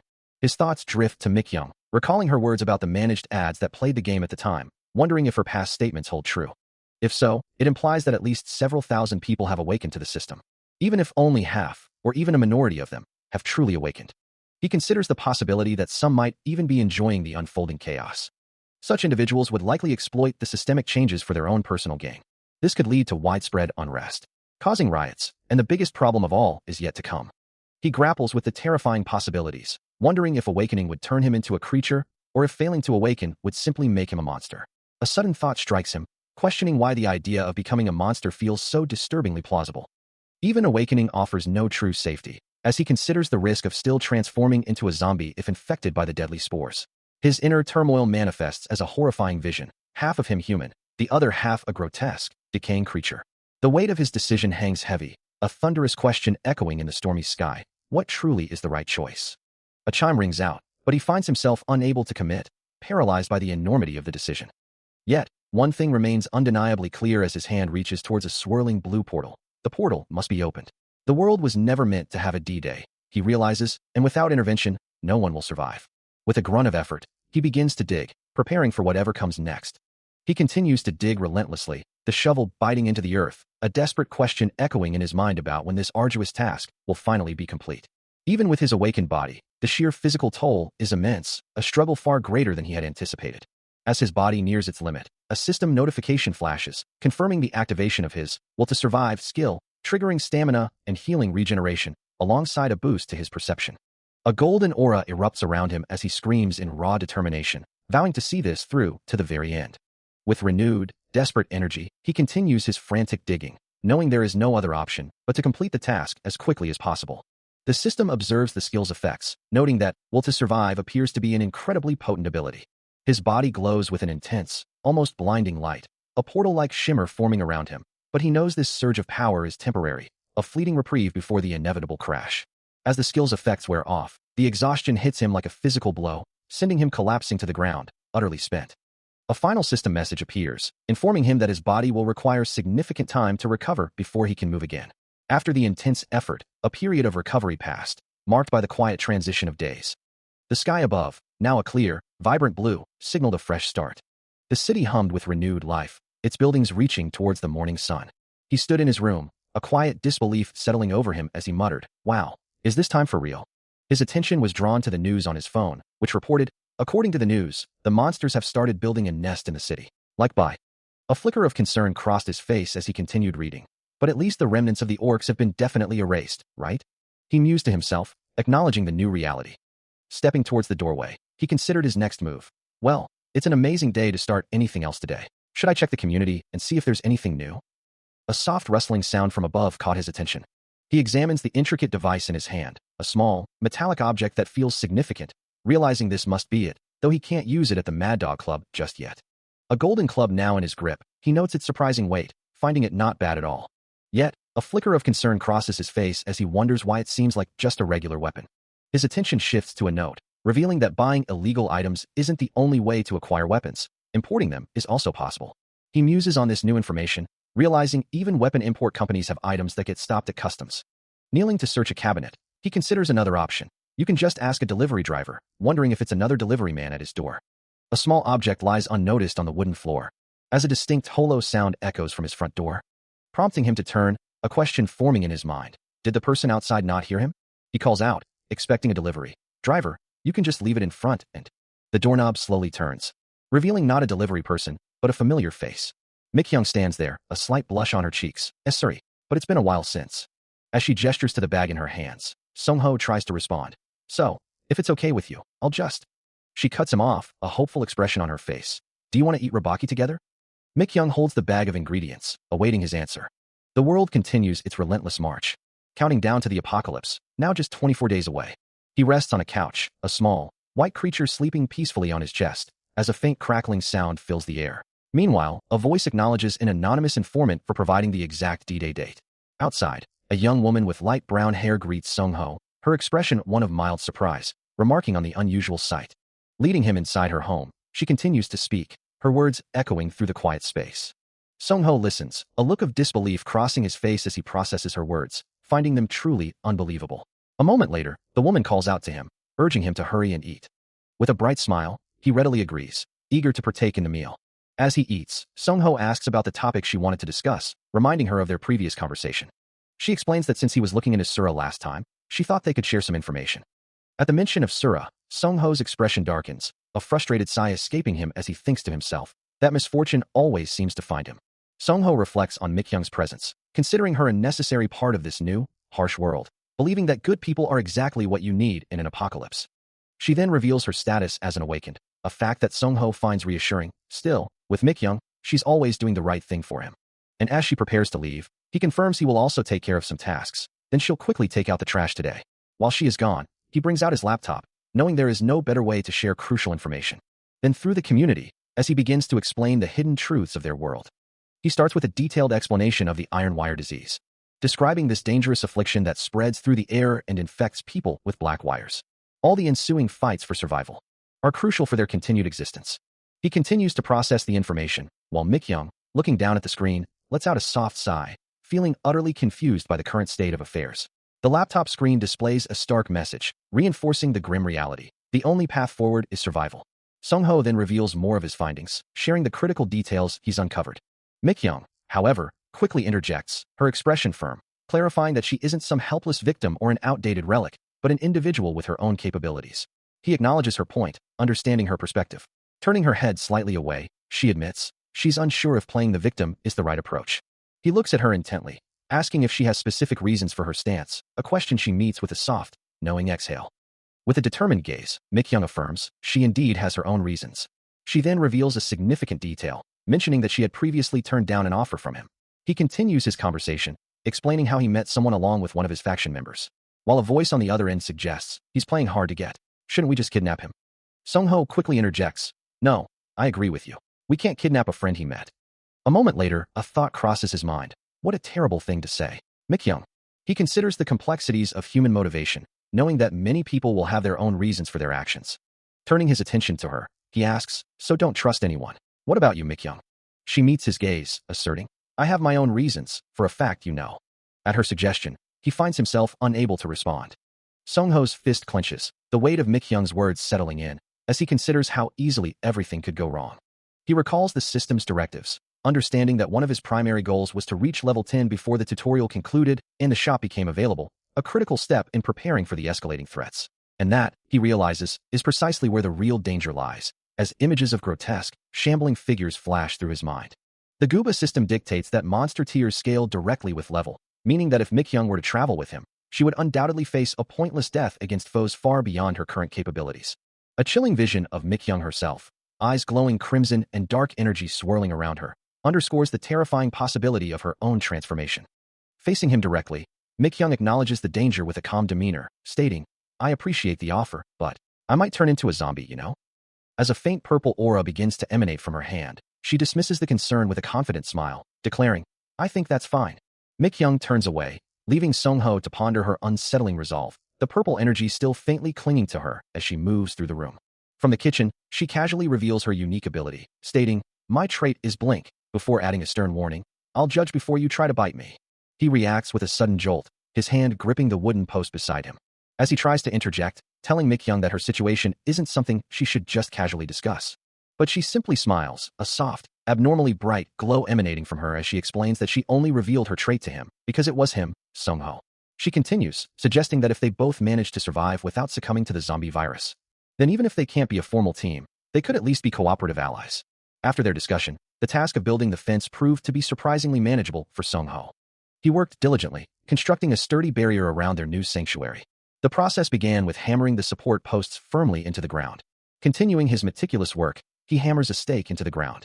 Then, with practiced hands, he meticulously wraps barbed wire around the fence posts, ensuring a robust defense. With the barbed wire secured, he moves on to installing sensors, completing the exterior security. His attention then shifts to a potential vulnerability, an underground passage leading to the basement, which he notes must also be secured with a sensor, a critical blind spot.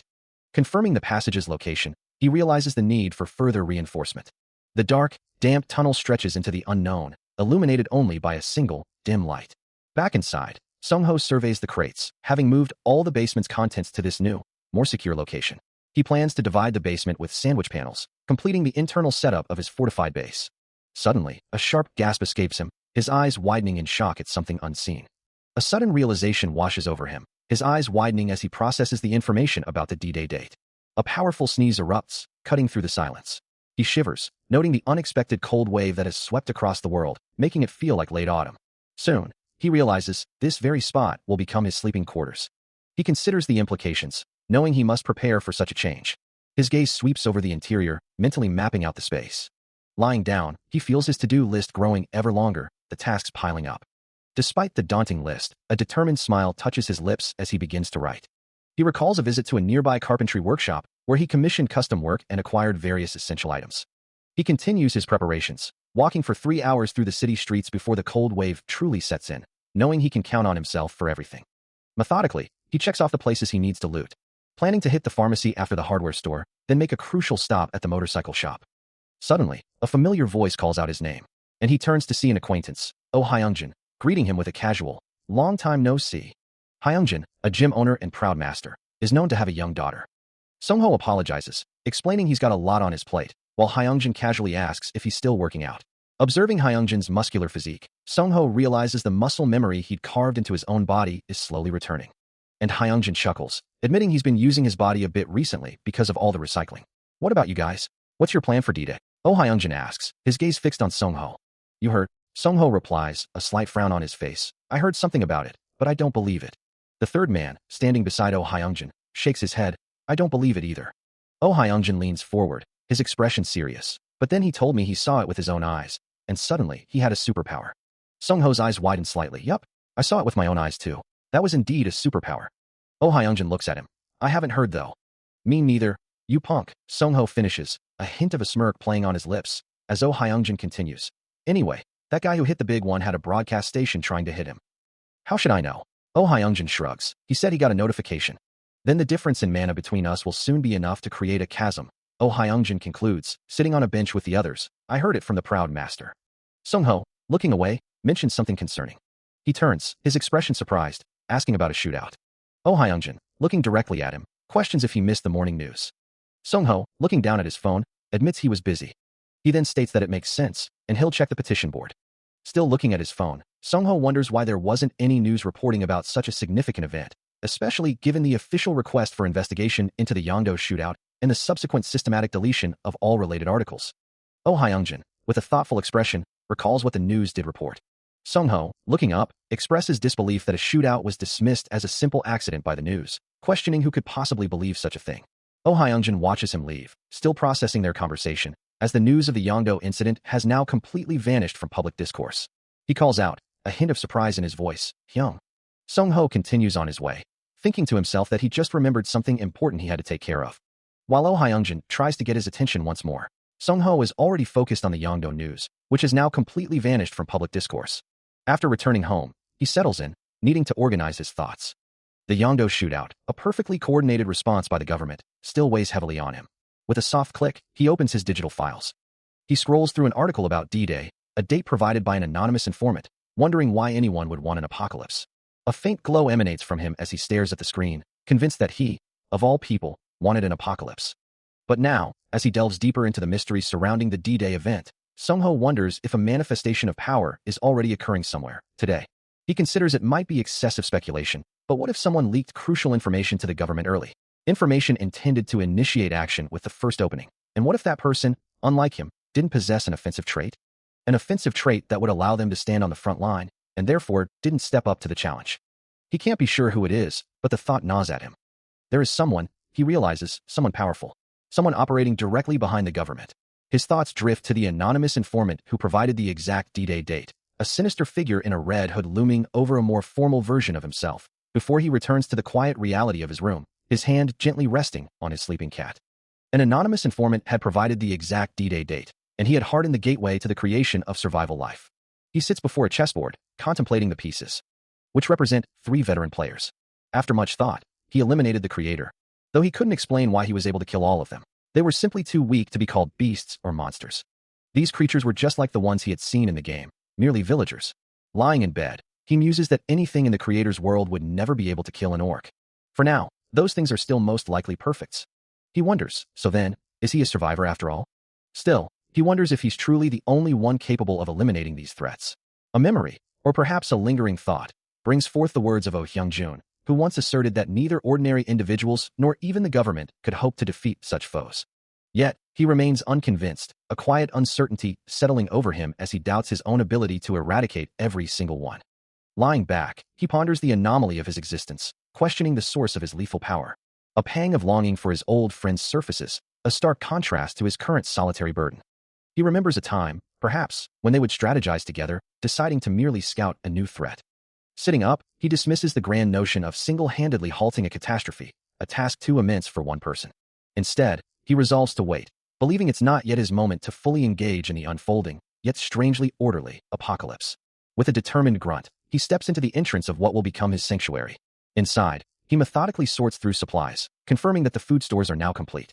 The first phase of his shelter setup is finished, ready before the generator even arrives, with the food storage meticulously organized. Moving deeper into the bunker, he surveys the designated armory space. For the second phase, he plans to install steel logistics trays along the walls. As he drills through the sturdy concrete, a thought strikes him. There's far more space here than he had initially anticipated.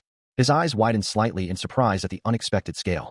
He had planned for a much smaller area, but this is big, requiring him to reinforce the walls from the inside.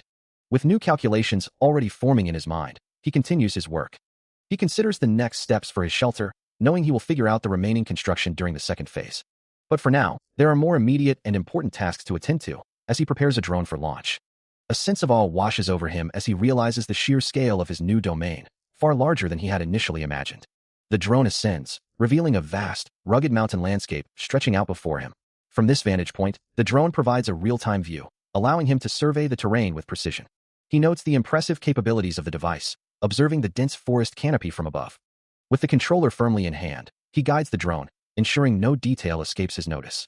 The real-time mapping function proves invaluable, a truly top-tier feature for his strategic planning. Fully immersed in the virtual perspective, he continues his meticulous survey, planning his next moves with precision.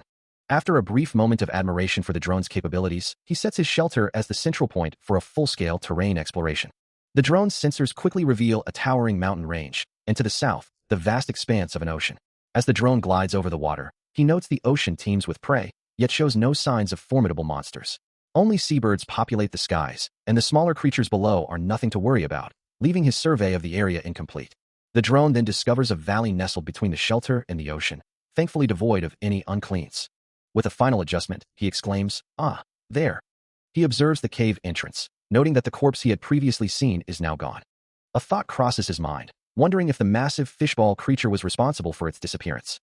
Yet, he recalls, the last creep he encountered only left bones behind, making this new situation even more perplexing. The drone's camera pans across the ground, revealing a multitude of large, distinct footprints. Some of these tracks are even larger than the others, adding to the mystery and making the situation increasingly unclear. As the drone continues its survey, it establishes that the distance between the cave and the nearby valley is approximately 1.5 kilometers. He guides the drone downward, investigating a specific hole in the ground. His gaze remains fixed on the screen, his expression one of intense concentration as he processes the incoming visual data. From all his observations, he draws the conclusion that goblins are likely nearby. He presses the return button on his device. A critical function that would delay his forced expedition, but one he can't afford to lose. The screen reveals a swamp zone, a treacherous landscape teeming with mud, poison, and insects. The terrain and wildlife across the entire region are similarly harsh. He concludes that he must personally inspect each area to gather accurate intelligence. With his backpack open, revealing a knife and an axe, he knows this is the only way to obtain truly detailed information. Deep within a cave, he consults his device, planning to check the closest area for a goblin nest. Suddenly, a faint sound catches his attention, and the device in his hand begins to hum. The device glows with a stark red light, confirming its function as a monster detector. As if summoned by his thoughts, the monsters appear, their lack of manners evident in their sudden presence. He moves cautiously through the dense foliage, his rifle held ready as he begins to track their movements. Examining the fresh tracks on the muddy ground, he notes that it doesn't seem to be a large group. Perhaps 6 to 8 individuals are out front, he muses, urging himself to push forward and confront them directly. The creatures had moved on with almost perfect timing, leaving a clear trail for him to follow. He continues his pursuit, determined to reach the front of their advance. A subtle glow emanates from his wrist device, and he wonders if his perception skill has truly grown stronger. The rustling of the grass, a sound that would normally be faint, now feels louder than usual, almost a distinct whisper in the quiet forest. And finally, he closes in on his quarry. He moves silently through the dense undergrowth, his senses sharp. Ahead, a guttural roar echoes, confirming the presence of the creatures he hunts. Observing the cluster of goblins, he knows a direct confrontation would be foolish. This hidden spot, however, offers the perfect opportunity for an ambush. Without hesitation, he draws his sword, a faint blue glow emanating from its blade as he launches it with incredible force. The glowing projectile slices through the air, finding its mark with a sickening crunch, piercing one of the goblins directly through the head. The other creatures recoil in shock, their crude weapons momentarily forgotten. As their comrade collapses, a heavy thud echoes through the quiet forest. The goblins recoil in alarm, their guttural cries echoing through the forest, as a brilliant blue blade, still glowing with magical energy, streaks through the air towards them. Their eyes widen in terror, tracking the incoming attack. The glowing sword finds its mark, impaling one of the creatures with a sickening crunch. The impaled goblin collapses instantly, its companion recoiling in horror at the sudden demise. Without a moment's hesitation, Sung-ho's gloved hand snatches a battle axe from the forest floor. His eyes now burning with an electric blue glow, he brings the axe down in a devastating arc, striking another goblin. He moves with impossible speed, a blur of motion through the trees. Axe held ready, his glowing eyes scan for the next threat. He continues his relentless assault, a brilliant blue blade descending from above, impaling another goblin as he lands, surveying the growing pile of defeated foes.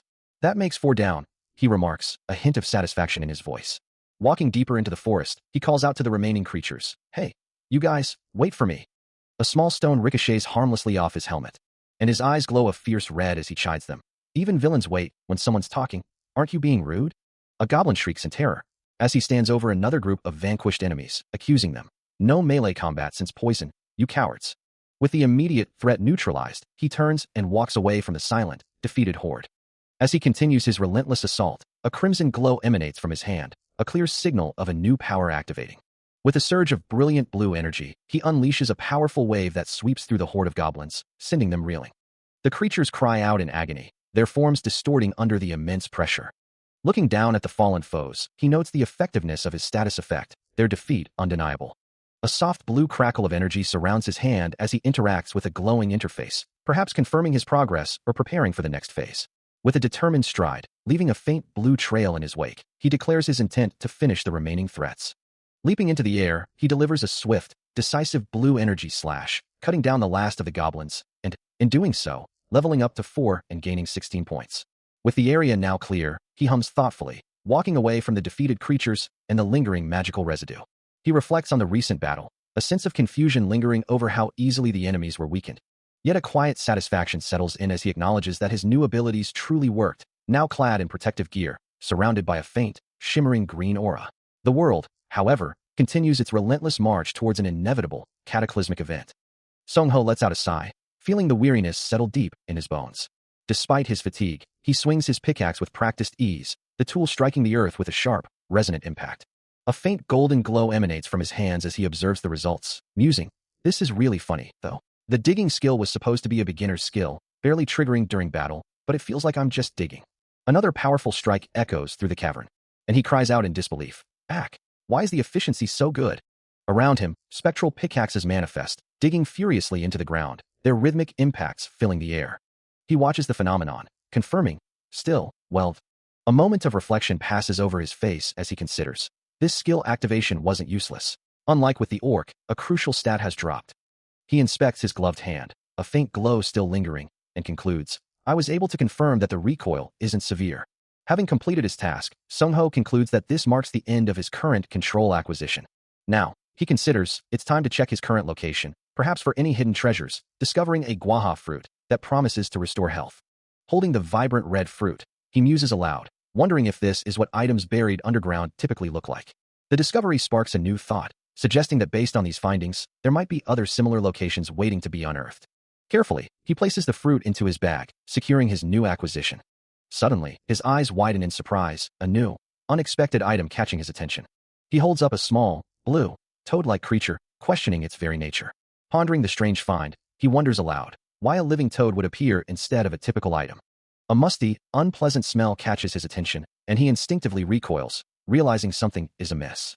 As he examines the small, blue, toad-like creature in his hand, a noxious green liquid drips from its body, and a chilling thought crosses his mind. Could this be the paralysis poison that goblins use? The creature itself glows with a faint, ethereal light, its blue skin shimmering. A sudden realization dawns on him. He absolutely needs this creature. More than anything, it feels safe to keep.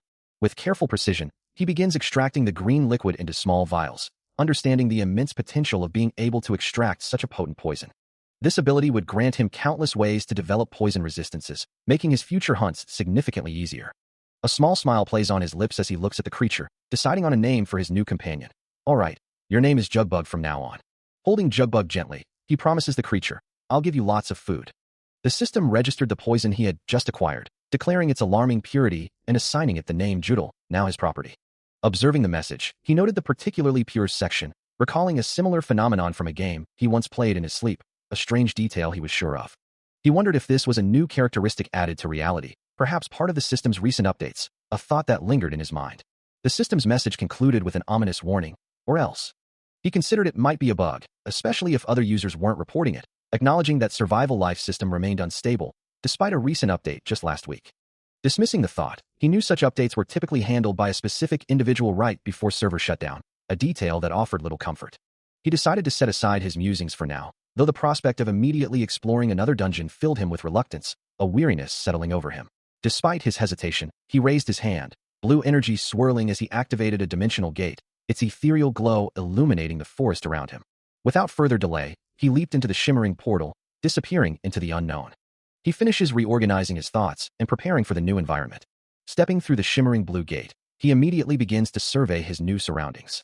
To his surprise, he discovers a pristine spring, hidden even from his drone's advanced reconnaissance. The lushness of the area is astounding, making him wonder how such a vibrant place could exist so close to his previous hideout. With a satisfied hum, he scoops up some of the clear water. Though initially cautious, a quick test confirms it's perfectly safe, ordinary water. He notes this crucial discovery in his journal, realizing it eliminates the immediate need to venture into the dangerous swamp for water. His gaze then falls upon a variety of other plants, ripe for harvesting. Among them, he identifies valuable swada trees and vegetable oil buds, promising a wealth of new resources. He continued his frantic search, gathering guaca fruits from the strange trees. A clawed hand swiftly reached out, interacting with a glowing blue interface that shimmered with a central red dot. After securing an ample supply of vegetable oil buds, Sung-ho decided to keep one extra, just in case. He knelt, examining the ground for more resources. Having meticulously left markers throughout the area, ensuring he wouldn't lose his way in the unfamiliar landscape. A thought crossed his mind. Should he head back now? The next day, a voice called out from above, inviting someone to a rooftop. Inside a sterile room, a figure in a hazmat suit gently coaxed, "Say ah ak." The small jug bug rests peacefully, its smooth blue skin reflecting the ambient light. A soft glow emanates from its body, a testament to its unique magical nature. Observing the creature with meticulous care, Sung-ho, clad in a full hazmat suit, expresses his satisfaction, noting how well the mini-frog is eating. He carefully holds the jug bug in a controlled environment, reminding himself that these creatures thrive only within a narrow temperature range. Without proper heating and cooling, it would surely perish in the wild. Beyond caring for the jug bug, Sung-ho has been occupied with numerous other tasks. Among these many responsibilities, one particular endeavor consumed the most time. Rows of vials filled with a vibrant green liquid stand ready, each one a testament to his diligent work. He reveals his primary occupation, the continuous production of ointment, a task that, no matter how much he creates, is never quite enough to meet demand. An unknown figure, cloaked in white, grapples with a difficult decision, acknowledging the impossibility of abandoning someone in need. A flicker of resolve crossing their visible eye. The thought of simply walking away briefly surfaces, quickly dismissed as the scene shifts to an exterior view of a building under the night sky. Meanwhile, Sung-ho, his jaw set with a hint of stubble, focuses intently. He sits across from a burly, bearded man, who confidently declares that those drawn in by his charm always reveal their true selves. The bearded man, addressing Sung-ho as Hunter, apologizes for his tardiness, while Sung-ho internally worries about being exposed and discredited if he proceeds with the next direct message. The bearded man then requests a container of ointment with a specific dual-sided application, settling for an empty bottle to be filled with the precious substance. As he hands over the container, he cautions Sung-ho to keep quiet about the ointment, while a separate thought acknowledges an anonymous informant for providing a crucial D-Day date. Sung-ho eyes him suspiciously, a low rumble of unease escaping him as he wonders if this transaction is part of a multi-level marketing scheme. He declares he isn't easily fooled. Meanwhile, the man with light brown hair ends a call, thanking the informant for the messages. Sung-ho listens intently. He dismisses the person as a jerk, then asks if the man found him too quickly. Their phones display messages about everyone going to make plans. The man with light brown hair asks if the person is heading to the train station. Sung-ho observes that the person spent time on direct messages before leaving, while the other man reveals he decided to establish a base here. A message pops up, inquiring about the number of people. Sung-ho responds, "About 20? The muscular man questions the information, his brow furrowed with concern, asking if the details about more than 6 people were read properly. He insists that more than 6 people are dangerous, wondering aloud what they can do to try and somehow manage the situation. As he considers the implications of their numbers, his expression grim. Sung-ho, however, remains calm, asking if the man is also going to run away, before stating his intention to move. The muscular man, surprised by Sung-ho's resolve, asks if he's truly going, and if he has nowhere else to go. He then breaks into a run, acknowledging Sung-ho's earlier words with a wry comment about it being a scream. Sung-ho follows, his own movements swift and determined, urging the man to open the window. As the window slides open, a vast, illuminated cityscape stretches out before them, leaving Sung-ho with a look of profound surprise. High above the city, a towering building stands silhouetted against the dark, cloudy sky. Inside, a figure lies motionless on the floor. When a voice suddenly cries out, "Mi-kyung." The woman stirs, a soft groan escaping her lips as she slowly begins to regain consciousness. He too awakens, his eyes wide with confusion as he looks up, wondering aloud, "Sungho, why am I?" The other man, now sitting up, turns to him with a serious expression. "That's what I want to ask. Do you remember if something happened?" Gathered in the room, the woman shakes her head, admitting, "I don't remember, but I think we were attacked by." He finishes her thought, asking, "What the hell happened?" The old member looks at Sungho, giving him a direct order. "Sungho, you stay with the old member." He responds with a confused, "What?" As the old member reassures Mi-kyung that it's a small area and they don't need more people, Sungho remains bewildered by the sudden turn of events. He clutches his head, a soft groan escaping him as he struggles to recall the recent events, then asks Mi-kyung if she remembers their attacker's appearance. Looking utterly confused, the old member nods, acknowledging the feeling, but points out that it's not something they should be able to forget so easily. Sungho, his expression firm, instructs Mi-kyung that if something like this happens again, she must use blink immediately. Mi-kyung looks startled, protesting his command, but he insists she has to use it. The old member adds, promising to send her some defense equipment, though she'll need someone to carry it. With his eyes glowing an intense electric blue and a faint aura shimmering around him, Sungho declares that from now on, they will fight until the apocalypse comes. From a long time ago, a famous meme circulated, suggesting that if 5 people gather, one of them is definitely trash, a sentiment that holds true even in the world of MMORPGs, where the only difference is the visuals. That's right, the trollers would join a team, pretending to be ordinary players. They'd banter and chat, but secretly, they'd be watching their unsuspecting teammates, planning their move. Then, with a false sense of camaraderie, they'd say, "I trust you, pal," leading the party into a trap, baiting them with monsters, and then killing them all. They would approach the monsters, feigning kindness, offering help, asking if they needed to be carried, or feigning surprise at a new discovery. With a sinister welcome, the trap would be sprung. Then, they would kill them and steal their items. A masked figure, standing behind an unsuspecting player, sneers, "LOL, idiot, falling for this." This was all part of a larger scheme, orchestrated by anonymous informants who provided the exact D-Day date, a network of individuals working in the shadows. The masked troller, confident in their deception, thinks, as they consider all their artifices in this game, which was simply enough to ensnare their victims.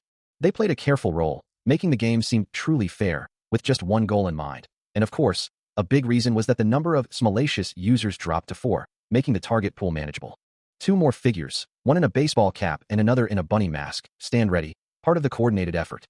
The victim lies defeated on the ground, their fate sealed by what was simply disguised as remaining items, the true prize for the trollers. But why is Sungho suddenly giving this explanation? He muses that it's because it's not the perfect time for revenge against their enemies, implying a future confrontation. His gaze is fixed on a screen displaying information about the anonymous informant who provided the exact D-Day date, a crucial piece of intelligence.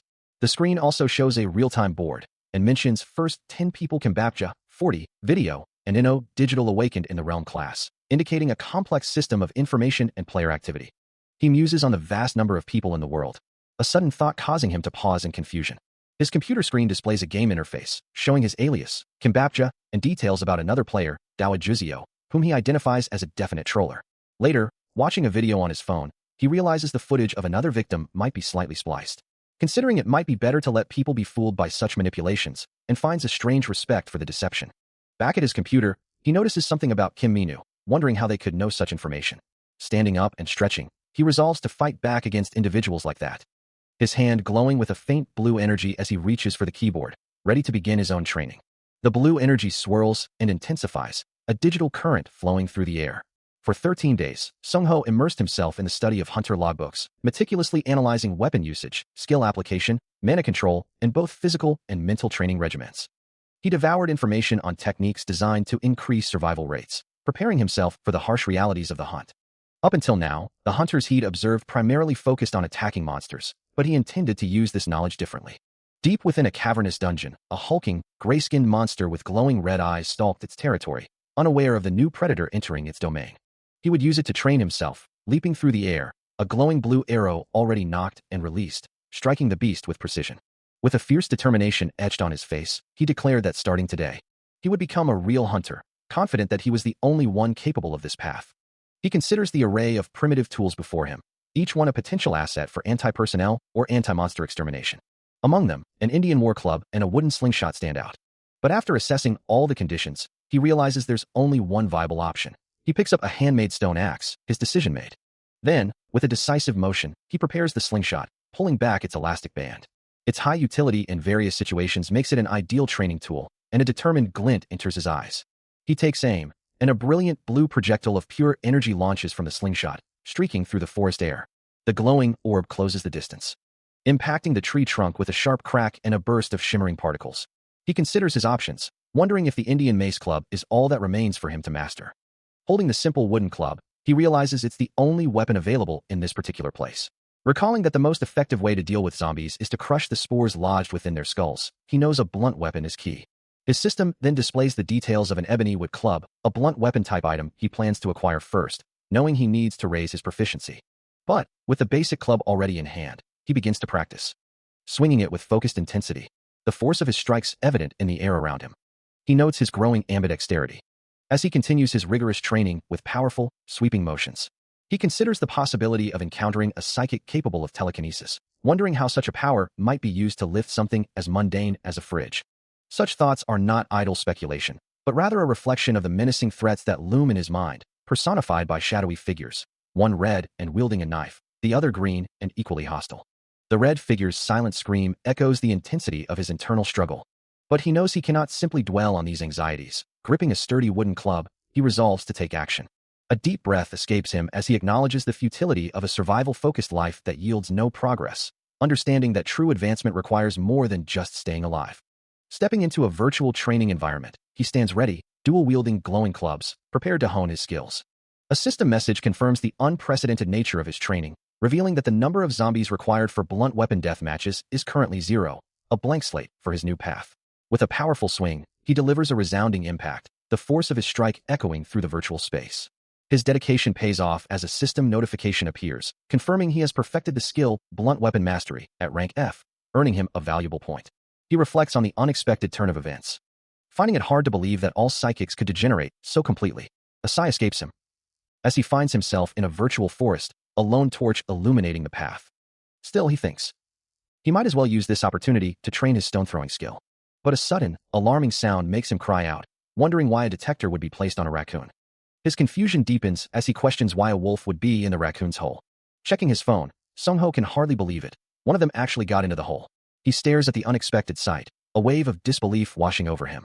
His helmeted head tilts slightly as he processes the bizarre discovery. Before him lies a massive gray wolf, its form still and lifeless on the forest floor. A closer look confirms its breathing, but its life force seems to have already departed. His thoughts immediately turn practical, wondering if the creature's meat would be a valuable resource, or if it's merely an inedible monster. He reaches out to touch its fur, realizing he needs to consult his knowledge for answers. Sitting beside the fallen beast, he delves into his virtual library. A sudden realization dawns on him, as a new skill, stone throwing, appears in his system window. He looks at the newly acquired skill, a thoughtful expression hidden beneath his helmet. He gasps, realizing the collapsed creature before him was not alone. Looking down at the small, white pup nestled beside the deceased gray wolf, he wonders if this creature is its offspring. The pup lets out a soft bark, its small form trembling slightly.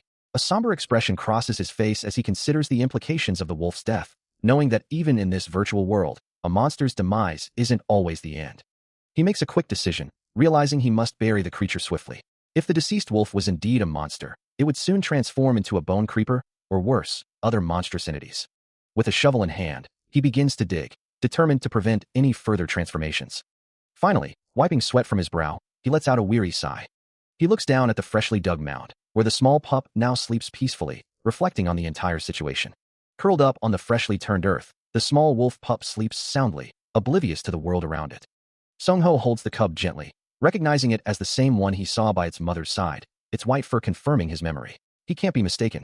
A sigh escapes him as he looks down at the small creature, deciding to simply accept the situation. He addresses the pup with a gentle firmness, telling it to listen to what its big brother has to say. He continues, explaining that he'll even boss it around if it doesn't listen, but that it can't be bossed around if it's dead. His hand moves to a small, glowing device, its interface illuminating faintly. Looking at the device, he makes a promise to the pup, assuring it won't starve until it's fully grown. Kneeling down, he gently pets the small creature, a tender gesture of newfound responsibility. Holding the device out, he asks the pup a simple question about its future. Sung-ho looks down at the small creature, a gentle smile gracing his lips as he asks if it wants a name. The pup responds with an eager bark, its tail wagging furiously as it looks up at his outstretched hand. With a warm chuckle, Song-ho declares, "Then from now on, your name is Dingo. I'm counting on you." The newly named Dingo lets out another happy yip as Song-ho kneels down, his commitment to the small creature clear.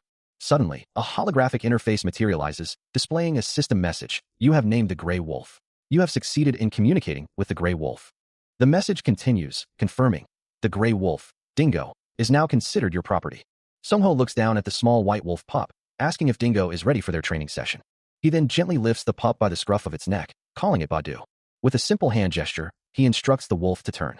The pup responds with an eager bark, its mouth wide open in excitement. Song-ho then gives a firm command to be quiet, and the wolf pup looks up at him, wagging its tail obediently. He pauses, a moment of anticipation hanging in the air. Then, with a final command, he prepares to throw the ball. The ball arcs high into the clear blue sky, prompting Dingo to let out an eager bark, his eyes fixed on its trajectory. The wolf leaps, a powerful spring from the ground, and with a flash of instinct, snatches the ball from the air. Song-ho cradles the growing pup, a new realization dawning on him. He muses on Dingo's unexpected talent for scent tracking, considering it a true blessing. A soft smile spreads across his face as he affectionately calls the wolf his baby. Song-ho scrolls through his phone, a small white wolf pup sleeping peacefully beside him on the couch, thinking that at this rate, it won't be long now. A notification pops up, reminding him that Hyun-young was the first to contact him, and that's enough. He then searches for levitation online, typing in "Oh Hyun-young" into the search bar. His eyes widen slightly as he processes the results, a quiet wow escaping him. Switching to his laptop, he reads a news article detailing how on July 2nd, at 10 a.m., during a live special program, a microphone crashed, and the subsequent levitation revealed the truth, transforming the world into a new reality. The article has garnered 500,000 likes, topping the news rankings, with people questioning if it's real, or if it's better to call it reality, since they weren't the only ones who saw it broadcast. He continues to scroll, reading comments from others who are excited about hyperpowers, hoping their lives will become less boring, and expressing desires to become like those with abilities. He observes the sheer volume of comments from ordinary people who know nothing about magic, some questioning how magic can exist without a real body, while others acknowledge that magic freaks exist and that awakened people are also emerging. Reaching for a drink, Song-ho simply finds it hilarious. He continues to ponder the implications of the public revelation, wondering if there's information the authorities are deliberately concealing. His thoughts then shift to the government's inevitable response, questioning how they will handle this unprecedented situation. He imagines a world in shock, realizing they'll likely use a strategy of shock and awe to introduce the existence of awakened individuals. A sudden, unsettling thought crosses his mind, making him recoil. He quickly decides against delving too deeply into such dangerous speculations, pulling back from the edge of his own curiosity. The reality settles in. The awakening event has truly begun, and there's no turning back. He anticipates the inevitable backlash, knowing that such a monumental shift will naturally provoke a negative reaction from some. With a renewed sense of determination, he resolves to hold on even tighter, preparing for whatever comes next. Turning to his companion, Dingo, he apologizes, explaining that they need to begin their escape from their current location immediately. Thorough preparation, he muses, is the only answer to the challenges ahead. He wonders, looking at his companion, if he can truly do it. A confident bark answers his unspoken question. Among all the paths he could have chosen, the reason he opted for interdimensional exploration with Dingo was clear. He holds a small bag, Dingo looking up expectantly. The wolf lets out another low growl, followed by a sharp bark. As Song-ho confirms the selection of the Forest of the World Tree, a low-difficulty region, Dingo barks again, seemingly acknowledging the task. He gently pets the wolf's head, who lets out a soft growl, resigned to the fact that he can't escape this landmine exploration. Next on the agenda is to observe whether Dingo can maintain his composure in live combat. Calling out to his companion, Song-ho points forward. Without hesitation, Dingo sprints through the dense forest, a blur of motion. His target, a small white rabbit, hops innocently in a sun-dappled clearing. The rabbit's eyes glow with an otherworldly light, sensing the approaching danger. But Dingo is too fast, pouncing with practiced precision. "Good job, Dingo," Song-ho praises, as they work to confirm whether hunting is even possible in this other world. He muses that the last time, the creature had simply run away, realizing he hadn't checked properly then. The animals here are not only incredibly fast, but also surprisingly dangerous. After their successful hunt, and having familiarized himself with the system controls, Song-ho continues his journey through the dense forest. A thought then crosses his mind. What would happen if Dingo's condition were to be converted into a status? He decides it's worth investigating, resolving to head towards the valley. Suddenly, a system message appears before him, indicating his health has increased by 1 point. Considering his maximum health was initially 100, he muses, this new stat is quite revealing. Dingo, however, seems to have other plans, bounding off into the dense foliage, prompting Song-ho to call out to him. Kneeling down, he gently scolds the wolf, reminding him not to run off into the forest alone. He holds up a vibrant green plant, a small voice in his mind wondering if his companion is hungry. A system notification identifies it as bull pepper, and he marvels at finding such a rare ingredient here. As he digs it up, he promises Dingo plenty of treats for being such a good boy. With that unexpected harvest secured, they set out for their final hunt of the day. The pair soon finds themselves by a clear, flowing river. He knows that the red trout in these waters are classified as monsters, but they offer no points or items upon defeat. Suddenly, a large fish leaps from the water, its scales glinting in the light. Dingo watches, captivated, as the fish splashes back down. But for a curious, growing Dingo, the thrill of the hunt is its own reward. The red trout, still in the water, becomes a target, providing experience for him alone. With a sharp crunch, a spear pierces the water, impaling the fish. He considers if the effort was truly worth it, then decides it's time to finish preparations for the next phase of construction and head home. The next day, Sung-ho stands before a building, his companion, Badu, looking up at him expectantly. A phone call comes in, the caller addressing him simply as boss. The demolition work concludes, the structure crumbling with a final, resounding crash. A worker, wiping sweat from his brow, assures Sung-ho he's available for phase 2, to which Sung-ho thanks him for his hard work. Watching the building come down, a pang of sentimentality hits him. Later, back in the kitchen, Sung-ho looks down as Badu's stomach rumbles loudly. Sung-ho walks away from the demolished building, Dingo trotting faithfully behind him. He reflects on the demolition, acknowledging it as a necessary choice. His hand brushes against a wall as he continues to walk, his thoughts turning to the next step, finding partners for his shop. A green aura of determination flares around him as he mentally declares that anyone who survives with him will be scavenged, with no room for complaint. As he and Dingo walk away from the school building, he mutters to himself, wondering if he should at least clean up, while Dingo thinks everyone must believe he's crazy. Suddenly, he spots a familiar face, Kyungjun, and asks why he's there. Grabbing his arm in surprise, Kyungjun, looking slightly exasperated, explains that he came to check if Sung-ho was dead or alive after being left behind yesterday.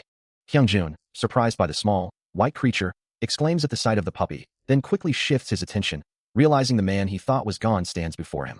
As Sung-ho kneels to gently stroke the small wolf pup, Kyungjun continues, expressing his disbelief that the creature could have crossed the bridge so long ago, still processing Sung-ho's unexpected return. Looking directly at Sung-ho, he demands to know why his friend came all this way. Still reeling from the shock, Kyungjun reiterates his belief that Sung-ho was dead, then questions if that was truly the reason for his friend's sudden appearance. Sung-ho looks down, a quiet admission escaping him, confessing that he, too, had been worried. Kyungjun's expression softens as he reveals that others share his concern, all of them worried about Sung-ho, who had, in turn, found out where they were, knowing the apocalypse was still to come. From a high vantage point overlooking the city, Kyungjun asks if the party's target was indeed the right one, to which Sung-ho confirms it was. Looking down at a tow truck below, Kyungjun points out that it's also with their party. Holding up an envelope, Sung-ho explains he found it near the monster's corpse. Kyungjun questions how he managed to find it, implying the discovery was almost too perfect. Sung-ho simply confirms that it was indeed perfectly lined up. He then reveals he asked Kyungjun to meet with Kim Cheol-ho, the man known for levitation and his sword, just in case. With a serious expression, Kyungjun confirms he did as asked. Later, in a dimly lit alley, Sung-ho and Kyungjun stand amidst several other figures, ready for whatever comes next. He stands in the dimly lit alley, facing a small group of figures, as the weight of their refusal settles in the air. The conversation shifts to a past incident, and the aftermath of Mi-kyung's situation, where female members began to leave the party. Kyungjun looks down, pondering the implications, wondering if that was truly the reason for their departure. He recalls how, after the incident, even the awakeners who had been with them since the beginning started to leave. Sung-ho sighs, acknowledging the truth, that it all makes sense now, and they must have been tracked for some time. A text message flashes on his phone, confirming that their group, including him, is now down to 4 members. He stares at the screen, a wave of disbelief washing over him, muttering that there were 20 of them just a few days ago. Kyungjun, seeing the message, can only shake his head, admitting he doesn't know what to do, as they are now only 2 awakeners. Sung-ho looks up, his expression grim, concluding that the others are simply looking out for themselves. He holds his phone, speaking to Kyungjun, who reminds him that their strengths are different.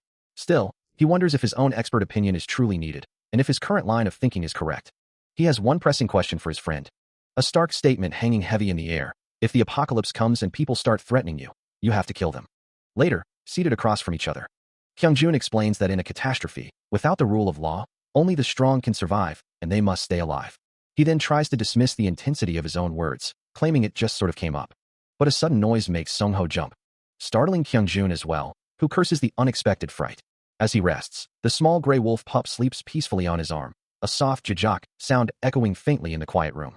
Suddenly, Kyungjun's voice breaks the calm, asking if that's a lost child help notice, before addressing him as Hyung. He then turns his attention to someone else, asking Mi-kyung to look at something for a minute. Meanwhile, a red aura flares around Sung-ho as he holds his phone, seemingly engrossed in its display. Elsewhere, Mi-kyung holds a small, glowing device as a voice calls out to her. "Oh, come on, Mi-kyung." Meanwhile, ONJ stands in a public space, frustratedly wondering what kind of person others think he is. Mi-kyung, looking distressed, explains that she refused, but they kept following her. From an elevated position, she looks down, her voice filled with exasperation. "Why are you being like this?" A young man with blonde hair looks down, a smirk playing on his lips as he dismisses a plea, stating that no one will come to help.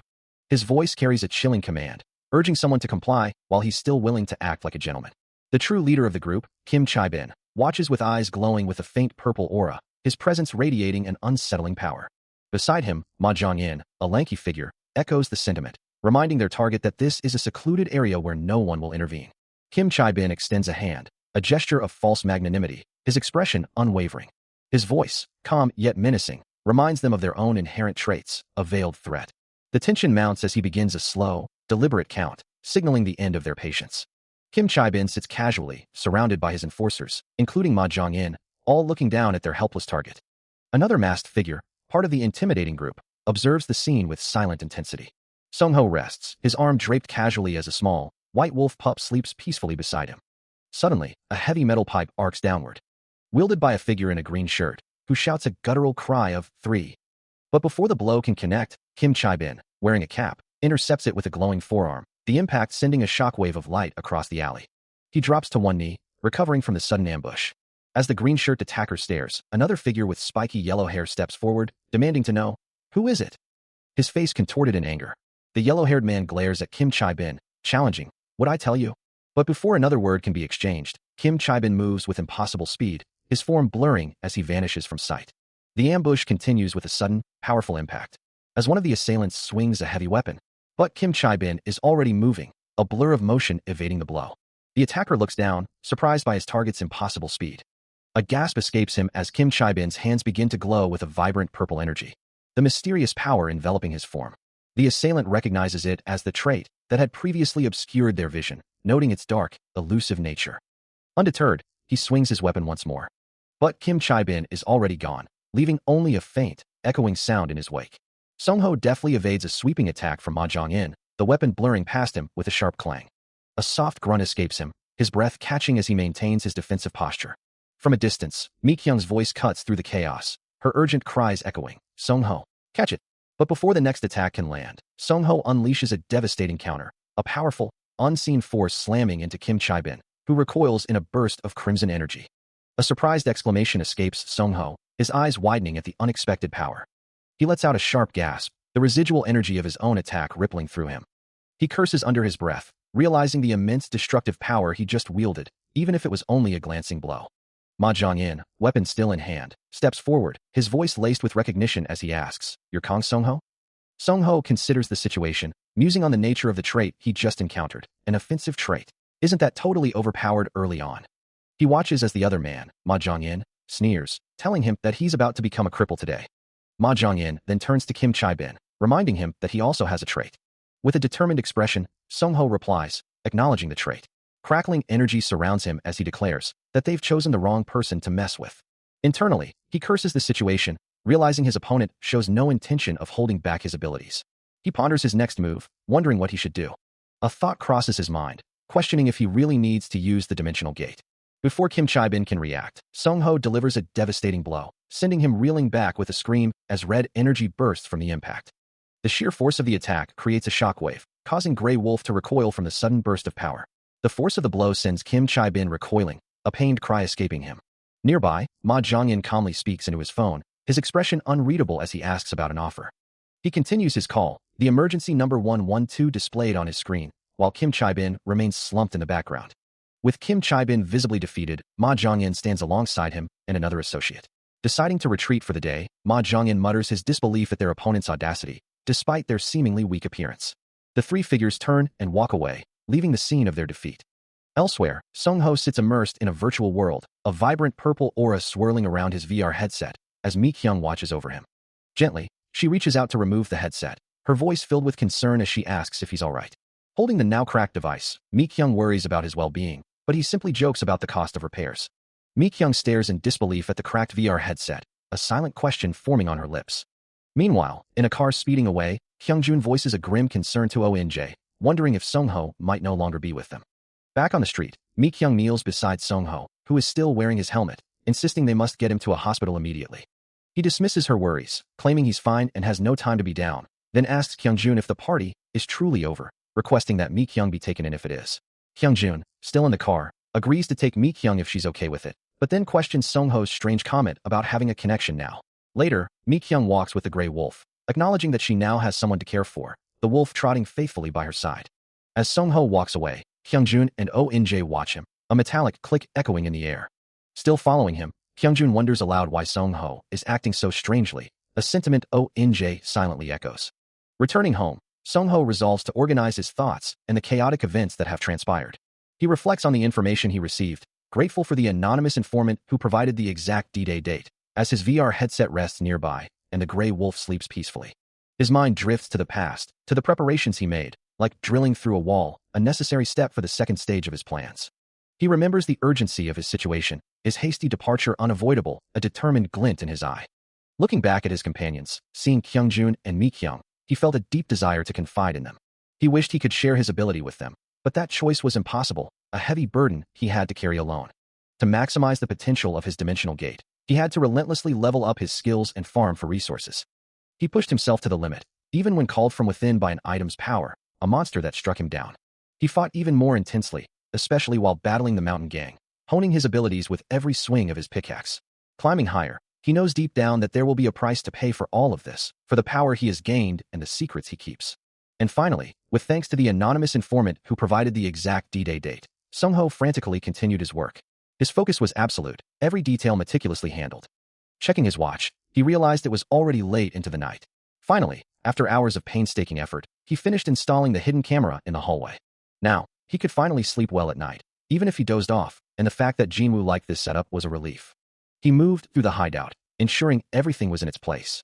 With the preparations complete, all that was left was to wait for the hoodlums to arrive soon, without any hitch. Stepping outside, he surveyed his work, the entire hideout setup now complete. Since he had come this far, he might as well pull an all-nighter today. A confident smile plays on his lips, a stark contrast to the grim preparations he'd just completed. As he knows the true countdown has begun, leading to what many would call the apocalypse. Only 16 days remain. A news report begins, announcing an update on the asteroid observed on an unspecified date. The HSA space agency, now a part of solar system history, had been closely monitoring its trajectory. However, one day, the asteroid suddenly changed its trajectory. This unexpected shift created a variable in their calculations. In response, Thomas Chandler, the head of the Meteorite Observation Department, stated that the two resulting parts, Sun Hammer Alpha and Beta, had no chance of affecting Earth. Sungho watches the news report, absorbing the information, muttering to himself, "Oh, so that's what happened." Despite the assurances, on D5, Eureka was the first to fall. The fragment landed near a fishing boat, and because of the meteorite fragment, the fishing boat. A news report concludes, offering thanks to an anonymous informant who provided a crucial date, a detail not publicly known. Watching the broadcast, Sungho realizes the significance of this hidden information, connecting the dots as a notification for more news appears on his phone. The next report details President Jang Won-suk's response to a terror-inducing incident, criticizing his failure to ensure citizen safety. Public outrage mounts, with the opposition party demanding the truth and announcing a joint hearing. Sungho muses that all of this must be connected to the rumors of meteorites and gates, a chilling thought that makes him feel like it's the end of the world. Yet, he finds a small silver lining in the chaos, noting that at least the government is finally showing some interest. A public figure declares his defiance on screen, refusing to apologize for what happened and vowing to fight. Sungho, still absorbed in his phone, wonders about the community the man mentioned, the same defiant words echoing in his mind. He vaguely recalls leaving the news to his former group, questioning the point of portraying such events as heroic, as the public figure's resolute declaration to fight repeats once more. As he scrolls through the online forum, Sungho notes the various opinions, but finds little of substance. His gaze sharpens, a flicker of interest catching his attention. On the screen, a post about MYDREM asks for veteran players, making him wonder if this person was also active in the game. The post details a player known for their kindness to newbies, a reputation that stands out. Sungho continues to read, his expression thoughtful, as he considers the implications of this information. The details reveal that this player built a rumble and is willing to pay for game fees, prompting a question about finding someone to play with. He muses that as long as there are no newbie traps, he'll be fine, realizing he's likely not the only one looking to join. With a firm decision, he resolves to join MYDREM. He quickly adds MYDREM to his bookmarks, securing his access. With his decision made, Sung-ho looks at the glowing screen, ready for what comes next. He considers whether to finish constructing the second shelter. As the next day dawns, his backpack lies discarded amidst the overgrown ruins, and he feels so utterly drained that he believes he might pass out the moment his eyes close, while his small companion lets out a soft bark. Yet, the exterior of his shelter, with its solar panels, seems to be working efficiently, generating more than enough energy. Still, he knows the real challenge, the main event, is only just beginning. He walks through the makeshift corridors of his base, preparing to join the survival group led by the kind thing. A task that proves far more complicated than one might initially think. As he meticulously connects the wires, a thought crosses his mind, reminding him to check the news, which he knows will start with the letter C, a crucial detail he'd been given. To make things easier, he decides to leave the connection directly on the wall, ensuring a constant power supply. A moment later, a surge of satisfaction washes over him as he realizes it's actually working. With the power now flowing, he holds up his phone, watching the charging indicator light up, a small victory in his ongoing struggle. Finally, with the essential infrastructure in place, he turns his attention to the glowing screen, ready for the next phase. Lying back, he reflects on his progress, acknowledging that the foundation for his survival is now solid, and he's ready to prepare for the main event. Standing in his makeshift shelter, a sharp chill runs down his spine, a feeling he hasn't experienced in a long time, and for good reason, as he senses the gravity of what's to come. His gaze falls upon the safe, the very spot where he discovered crucial supplies and kingdom stones just yesterday, and after digging further, he wonders what else might be hidden. Continuing his meticulous preparations, Sung-ho works on the safe, his fingers deftly manipulating the mechanism to reveal a mineral harder and sharper than obsidian. Inside, he discovers a small pile of emeralds, a glimmer of unexpected fortune amidst the chaos. Though not a massive haul, he acknowledges that even a small gain is better than nothing. He decides to check the other lights later, when a sudden, sharp sound makes him turn, his attention immediately drawn to something off-screen. A look of utter surprise crosses his face as he calls out, wondering what has gotten into Dingo. His companion, the gray wolf, now appears larger and more menacing, letting out a deep, guttural growl that echoes through the shelter. Sung-ho stares, bewildered by the sudden transformation, questioning the aggressive change in his usually docile companion. His eyes widen further, a mixture of shock and concern etched onto his face. The scene shifts abruptly to a dense forest, where three formidable maned wolves, with fiery orange fur and glowing eyes, emerge from the shadows, hinting at the true nature of the escalating threat. Two formidable, dark-furred wolf-like creatures emerge from the shadows, their presence hinting at an origin from high-altitude regions. Observing these new threats, Sung-ho questions why creatures typically found in such elevated areas are now appearing here. He then turns to confront Grey Wolf, holding a knife defensively as his transformed companion lets out an aggressive growl. Grey Wolf's eyes glow with a furious red, his mind consumed by the belief that Sung-ho is the one who killed his mother. Sung-ho urgently tries to silence the agitated wolf, pressing a finger to his lips. Suddenly, Grey Wolf recoils in fear, realizing the danger he is in and hiding behind an unseen object, muttering about his predicament. Sung-ho stands between the two towering maned wolves, acknowledging his inability to defeat them directly in his current state. A net is deployed, as he contemplates the immense risk of moving to acquire a more suitable weapon. Surrounded by a crimson aura of distress, Sung-ho concludes that only one desperate option remains, knowing he'll be overwhelmed the moment he looks away. The solution to his predicament began to form in his mind, a way to make the alpha wolf abandon this territory. He had judged it impossible for the maned wolves to simply share the hunting grounds they had claimed as their own, and there was a reason for that assessment. They were inherently cautious creatures, and would only make a move if their alpha initiated it. They felt safe, which meant they were accustomed to launching coordinated attacks. But like any wolf, they possessed a significant weakness, strong sense. Fortunately, he had something in his pocket, the very pepper spray he had used on the Hagup. In other words, if he could just spray this on the alpha, he knows he can't kill it, but he can certainly drive it out of the shelter. Yet, a chilling thought crosses his mind. If the beast decides to charge, he'll be the first to fall. Is there truly a way to overcome such a formidable foe? Standing before the glowing red alpha, he steels his resolve, knowing he must do this and get it over with.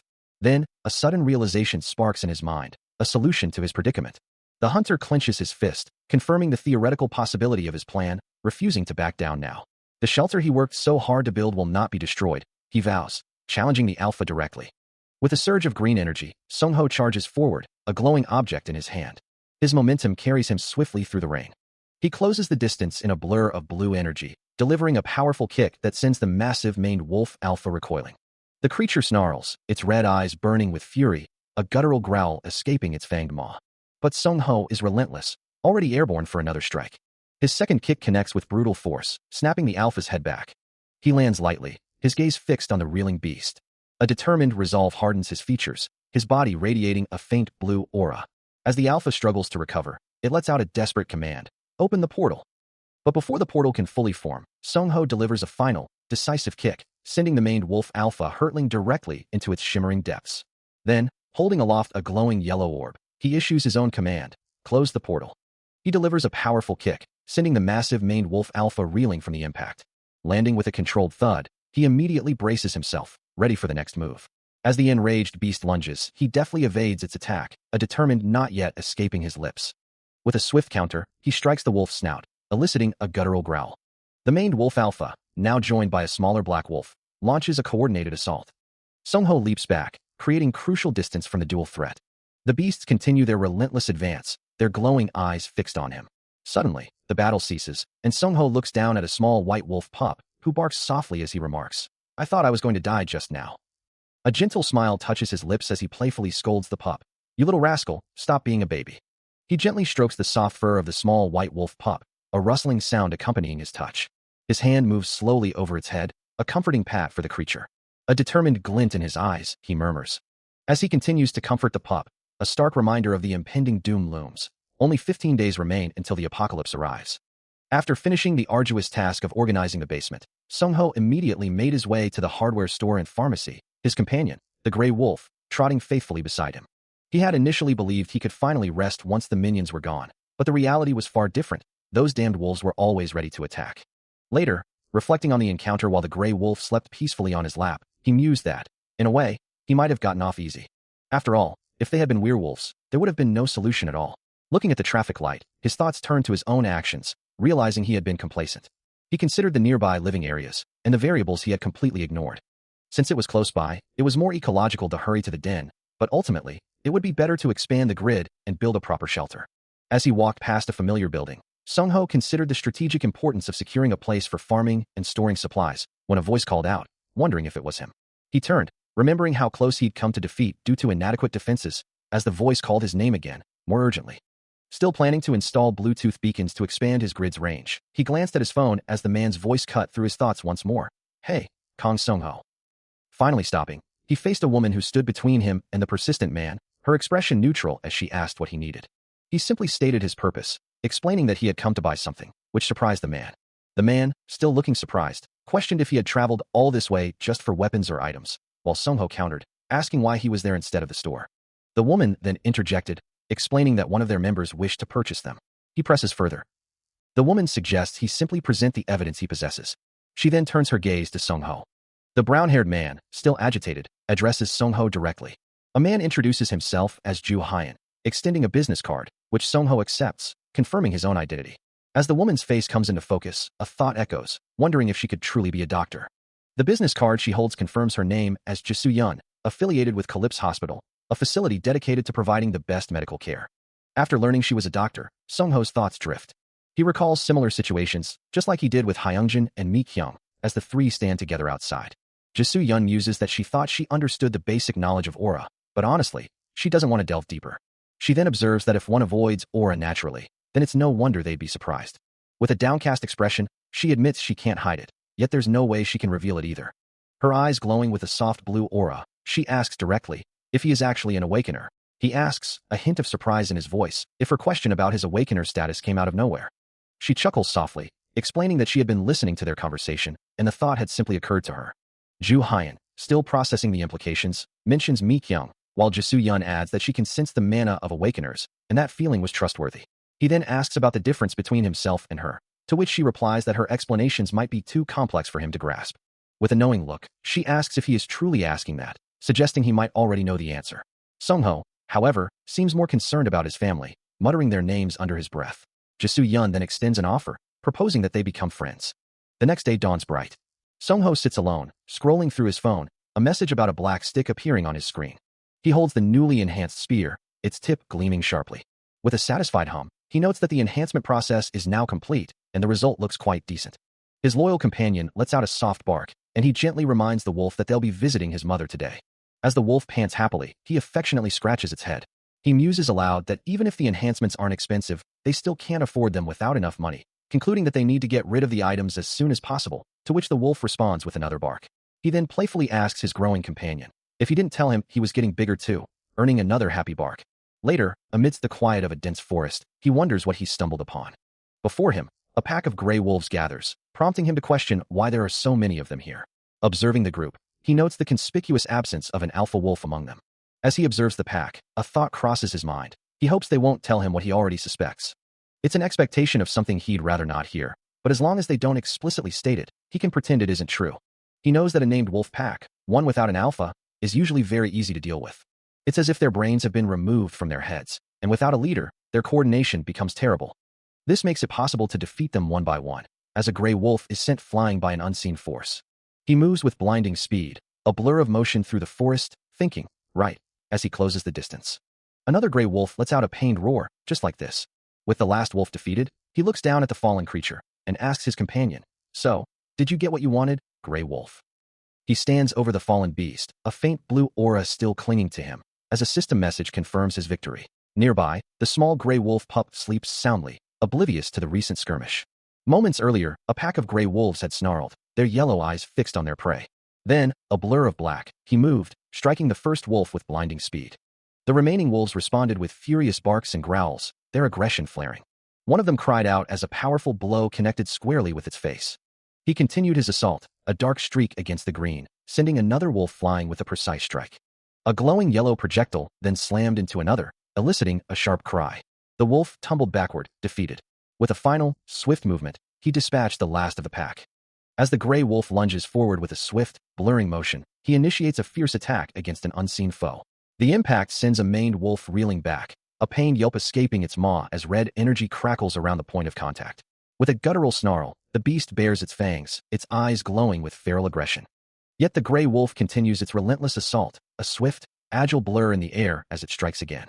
As the maned wolf lets out another pained yelp, Sung-ho calmly tells his companion, "Good job, Dingo. I'll take care of the rest."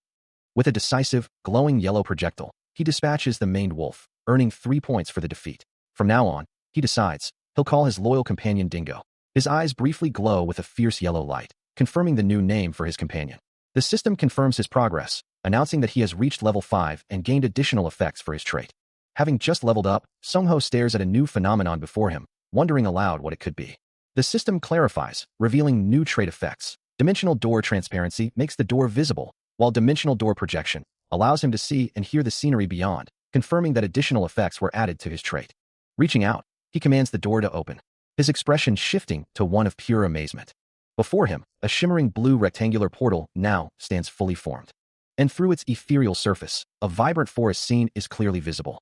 He quickly grasps the incredible potential, realizing he can project a door to his own house, allowing him to easily enter and exit dungeons for a significant amount of time. And if this powerful effect was already present at level 5, he ponders the greater possibilities that might lie ahead. He considers the potential for his abilities, wondering if additional effects could be added to his traits. Never having imagined that the level he once ignored would become so critically important, making it even more vital not to miss any remaining omens. Of course, before delving deeper into those mysteries, there's plenty of immediate work to be done. For now, he decides he should bury these defeated figures first, his loyal companion by his side. Later, as his wolf companion sleeps peacefully on his arm, the world continues its inexorable march towards the apocalypse. Only 14 days remain. After the D-Day, Sung-ho had been busy, conducting numerous monster hunts in the other world, ensuring no survivors remained. He meticulously confirmed each kill, while simultaneously deploying drones to scout for a new, ideal base location, searching for a place where only omnivorous animals were present within a 1-kilometer radius. Any larger threats, like the formidable red beast he encountered, were swiftly dealt with, their elimination confirmed.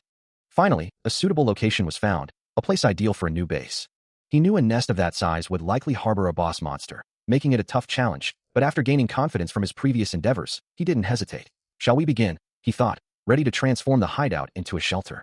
With his companion by his side, Sung-ho began clearing the surrounding area, cutting down trees to make way for construction. His goal, to transform this secluded hideout into a fully functional shelter. Using a drone, he meticulously mapped out a 100-meter diameter area, intending to establish it as his new base, and began by setting up wide fencing. Then planned to dig a moat around the perimeter. The excavated earth would then be used to construct a 7-meter deep underground shelter. All the while, he kept a close eye on the real-time global situation, as the world continued to undergo massive changes, with the government even announcing plans to support the awakening of new awakeners. His preparations began with acquiring various materials from a sector he managed, including a visit to a large, abandoned warehouse constructed in the 90s. On his way back, he also made sure to check an older county's mining warehouse. He even managed to rent a heavy excavator before the wolves arrived, a powerful machine ready for the demanding work. Additionally, a smaller 0.6 cubic meter excavator was acquired, perfect for offline training, all thanks to a judge who favored him. Even though it's just a small amount, the potent poison for resistance, the analytic vision reveals its nature as a deadly toxin. It's even enough to use on a weapon. Right now, Sung-ho feels extremely flustered. This is *T, right? He thinks, reading a document that announces, "Hello, everyone, please congratulate us. We've recruited Survivor Inem, who has 4,500 hours of playtime." His eyes widen, wondering, Survivor I joined. Meanwhile, the government, now moved, is trying to gain control over the Awakeners, and the appearance of the judge who liked him is no mere coincidence. He ponders, are all these just coincidences? Then, with renewed determination, he resolves, no matter what, I'll turn the situation back to my favor. The reason why that Survivor I would be able to be president, he muses. It wasn't just because he guessed that he was talking about the same phenomena. He considers the implications of Survivor I's unexpected actions, finding it strange that someone described as a recluse would demand nothing in return for their cooperation. His eyes briefly glow with a faint red light as he concludes, no, such a person would have simply contented themselves with cooperating. Moving a chess piece across the board, he muses, he had assumed Survivor I would align with the president, the highest authority. The possibility of that outcome, however, seems to be growing more likely, leaving him to wonder why Survivor I and Manjin would choose such a path. Running a hand through his hair, a sigh escapes him as he acknowledges, it's confusing, but dwelling on it won't solve the problem. With renewed determination in his gaze, he resolves that if Survivor I truly joined his side, then he would have to adjust his own plans accordingly. He would have to change his plan too. Later, in a different setting, he sits before a computer screen, now wearing glasses and a casual hoodie, his focused expression unchanged as he continues his work. Sung-ho, focused on his computer screen, finalizes the creation of a new VR chat room, ensuring all settings are precisely as he intends. He sends a message to an unknown contact, asking if they will reply right away. As he waits for a response, his gaze remains fixed on the screen. A thought crosses his mind. If the timing is off, he might have to postpone the meeting, knowing that few people are aware of his specific W-score ID. Suddenly, a flurry of messages appears on his screen, confirming that his contact is indeed online and ready to proceed. With the confirmation received, he prepares to enter the VR chat, eager to see if his real-life counterpart is as formidable as rumored. His face illuminated by the glowing interface, Sung-ho initiates the connection. A system message flashes, announcing that player MyDream has successfully logged into the White Room. Meanwhile, in the stark, empty White Room, Myung-jin stands patiently, acknowledging the arrival of his anonymous contact. He finds the situation less than ideal, as Myung-jin's voice echoes, expressing his annoyance. I even came into VR chat at your request, and you're still maintaining the anonymous, unknown status. And most of all, what is this ridiculous avatar? The other man's frustration is palpable, his words hanging in the virtual air. Sung-ho, now in his own duck avatar, offers a curt apology. Well, sorry about that. You won't gain anything by being chummy with me. He considers the implications of his contact's request, a single word forming in his mind. Could. Before concluding his internal debate. B, could be not. With a decisive gesture, he lays out his terms. Then I'll pose 3 questions. You answer them. I'll acknowledge you. A holographic image of a werewolf materializes before them as he begins. What is the maximum vertical jump of a werewolf? He continues, posing his next query. What is an oral bear's weakness? He begins with a question about the evolution stages of a specific monster, its form glowing with an intense blue light. Myung-jin, taken aback by the specificity, can only exclaim, are you kidding me? It's bright light. Sung-ho presses on, asking about the zombies in Suda, to which Myung-jin replies, zombies in Suda don't have infection abilities, they consume nutrients. He then presents an image of a grotesque, multi-eyed monster, explaining, when nutrients accumulate, they develop horns. Continuing his line of questioning, Sung-ho asks, but before that, some of them become enhanced zombies. Good. Finally, how many precursor principles are there? The relentless barrage of questions finally breaks Myung-jin's composure, causing him to lash out. You said 3. Why are you asking about 4? Bullshit. No, why would you tell me that if you were me? A knowing smirk plays on Sung-ho's lips as he observes the other man's frustration. You are indeed one of the veterans. Myung-jin, covering his face in exasperation, can only manage a choked, shut up. Sung-ho, unfazed, delivers his final, cutting remark. This means proof, no? But just call me Kimbapja if it's real. I'll join you too. He presses Myung-jin further, demanding the exact date, but the man hesitates, claiming he cannot provide it. A deep unease settles over him, a premonition that something terrible is about to unfold. Myung-jin, meanwhile, internally questions the sanity of his interrogator, convinced he's merely spouting nonsense to buy time. A subtle shift in his expression betrays his frustration, as Sung-ho delivers his final, dismissive words, ending their tense exchange. Later, in a bustling office, Myung-jin, now impeccably dressed in a suit, is greeted by an employee, his demeanor composed and authoritative. He wastes no time, issuing a direct command to two male employees, ordering them to block the door. Without hesitation, they move to obey, their forms resolute. A public announcement echoes, thanking an anonymous informant for providing the exact D-Day date. Meanwhile, Myung-jin confronts a woman, demanding to know what on earth is happening, but she simply replies, no. He internally questions the situation, wondering why he isn't lying low or moving without drawing attention, a stark contrast to his current actions. As a faint purple aura emanates from him, the woman grants his unspoken request, telling him to go ahead. Myung-jin curses inwardly, judging the situation and concluding that his opponent must be a mental type, prompting him to realize he needs to act swiftly. Later, in a different setting, Myung-jin, now in a casual green shirt, sits before multiple monitors, his expression grim as he processes information. He clutches his head, a sense of urgency overwhelming him as he issues a critical command. Open the dimensional gate. The command hangs in the air, directed towards a nondescript door, its surface reflecting the tension of the moment.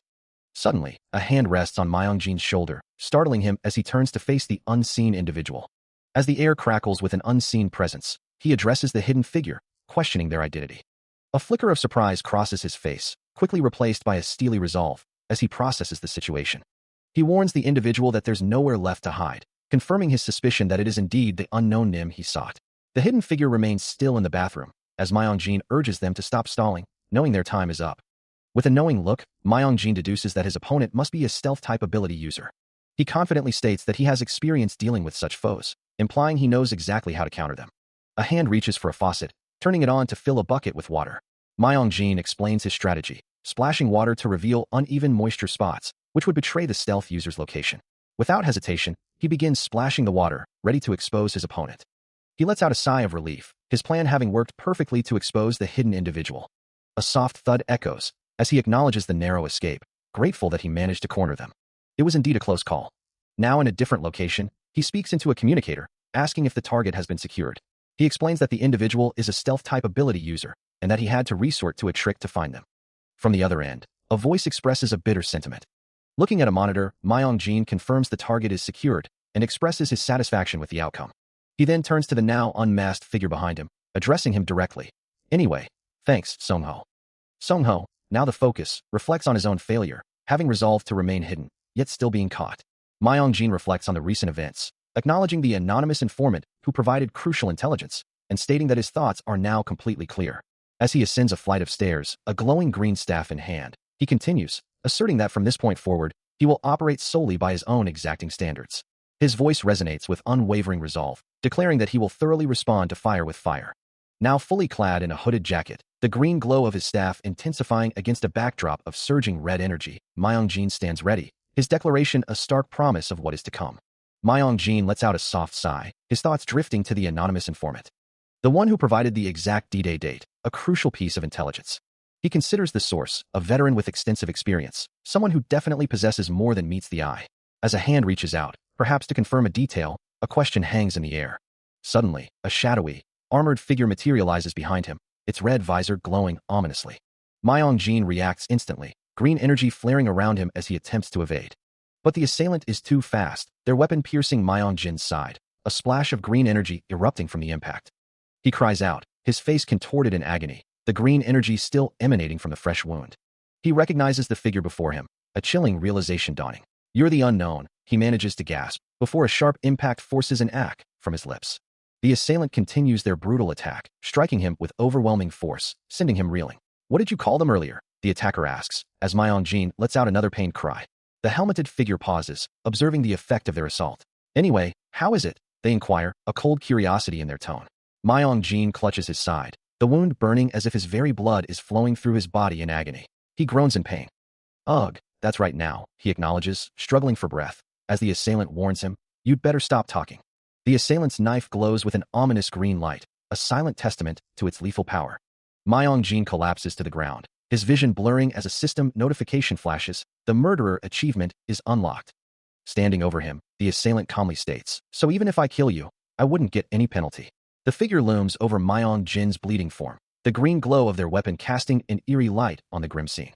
The assailant twists the glowing green blade deeper into Myong-jin's side, a sickening crunch echoing in the dark. A cold voice echoes. Good, you're a semi-veteran, so you understand words. Myong-jin, sprawled on the ground, gasps. You're right. I don't have any. But why the hell did you do this to me? I'm just a low-rank hunter. I'm not even a threatening existence. He struggles to comprehend. But wait. The world is ending right now. The assailant's chilling reply hangs in the air, implying, you look like a human whose life is so important that it's nice to kill. You bastard. Myong-jin curses, as the assailant clarifies. Thank God it's as the price for killing you, and turn me into your point. With a final, metallic click, the assailant turns away, leaving him to bleed out. Myong-jin's eyes glow with a desperate, crimson light as he screams, next time I'll kill you. His life force, a tiny red spark, flickers and fades into the darkness. Before the incident group arrived, he had just escaped the PC cafe and returned home, only to walk straight into this unsettling scene. His gaze falls upon a golf club and a discarded phone on a nearby table, prompting him to reach out, knowing the first thing he needs to do is check the ID. The card reveals the name, Kwon Kyung-jun, age 38. Further investigation shows he runs a golf club as its owner, from where he controls 3 brawlers. He also has a notorious womanizing history and is presumed to have failed his skill awakening during his total playtime. Despite that, he'd been conducting experiments using his skill, mind control, leaving Sung-ho to ponder if this is all the useful information he'll get. He considers the anonymous informant who provided the exact D-Day date, his hand resting near a small white cat curled up on the couch. His thoughts drift to the core of the matter, wondering about the nature of skills themselves. After all, considering his busy goal, it was always about survival. But skills don't necessarily improve just by the passage of time, do they? His own skill, he muses, is pretty much useless right now, except for veterans. He decides to keep this hypothesis at likely until he can check another veteran's skill. Stepping outside, a game-like system approaching, he grips a firearm, knowing that right now, with the world changing, there's only one certainty. He can only be certain of becoming an awakener. As a soft glow emanates from him, he raises the weapon, already imposed by circumstances. He is, after all, a natural hunter. Still driven by an insatiable need for improvement, he finds his current training insufficient, a mere warm-up for the challenges he anticipates. He vows that next time, he'll push his skills even further, without a single misstep, as faint blue particles begin to shimmer around him. A sudden flicker of these ethereal motes catches his attention, making him pause in confusion. Before him, a massive, glowing blue portal begins to materialize, yet no familiar system notifications accompany its ominous appearance. As the shimmering gateway expands, towering over him, he can only stare, a growing sense of unease settling in. Then, a cascade of system messages floods his vision, each one repeating the same stark declaration. The gate phenomenon has begun. The relentless repetition of the message underscores the gravity of the situation, confirming a new, world-altering event. His face illuminated by the gate's eerie glow, he finally comprehends the full weight of the system's announcement. Far beyond his immediate location, across winding mountain roads, other gates begin to manifest, signaling a global transformation. The digital clock in his car flashes, showing the late hour. As a frustrated sigh escapes him, "Damn it," he mutters. "Why does it have to be Gaiason?" His knuckles whiten on the steering wheel, a heavy thud echoing his inner turmoil. He recalls the last sight, Hwangsan Reservoir, a place that still sends shivers down his spine. Confirming the location on his phone, he realizes the last site was the Hwangsan Reservoir. A surge of grim determination washes over him, and he grips the wheel tighter, ready to face whatever comes next. His car speeds through the night, cutting a path through the dense forest. Soon, he's on foot, trekking through the woods with his small white companion. "Dinbo," he calls out. "We're getting close now, okay?" The dog barks in response. The moment he saw the posts, he grabbed the wheel and went straight up the mountain for 2 reasons. First, with an issue this big, as the news of the gate spread, police began to seriously block off the area around Gaiason, attempting to contain the emerging threat. The primary concern was the presence of roaming-type goblin monsters, creatures known for their aggressive nature and tendency to form temporary nests. Such nests, especially those under a hobgoblin's command, would undoubtedly escalate the danger significantly. Meanwhile, deep within the forest, Sung-ho pressed forward, his loyal companion Dinbo leading the way, confirming the scent of goblins with an excited bark. The small dog's ears twitched, his eyes sharp with focus, letting out another series of urgent barks. His barks echoed through the trees, a clear signal that they were closing in on their target. Sung-ho quickened his pace, a determined expression on his face, realizing Dinbo had indeed found something significant. The small dog bounded ahead with incredible speed, his white fur a blur against the dark forest floor. With every powerful stride, Dinbo disappeared deeper into the woods, pulling Sung-ho further into the unknown. Still deep within the forest, Sung-ho moved with a quiet intensity, the rustling of leaves beneath his feet the only sound.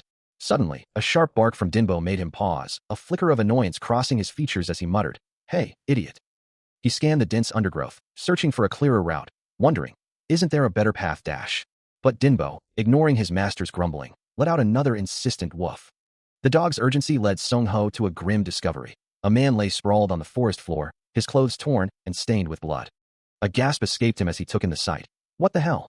His heart pounded, a rapid rhythm against his ribs, but he forced himself to calm down, reminding himself, calm down, Kong Sung-ho.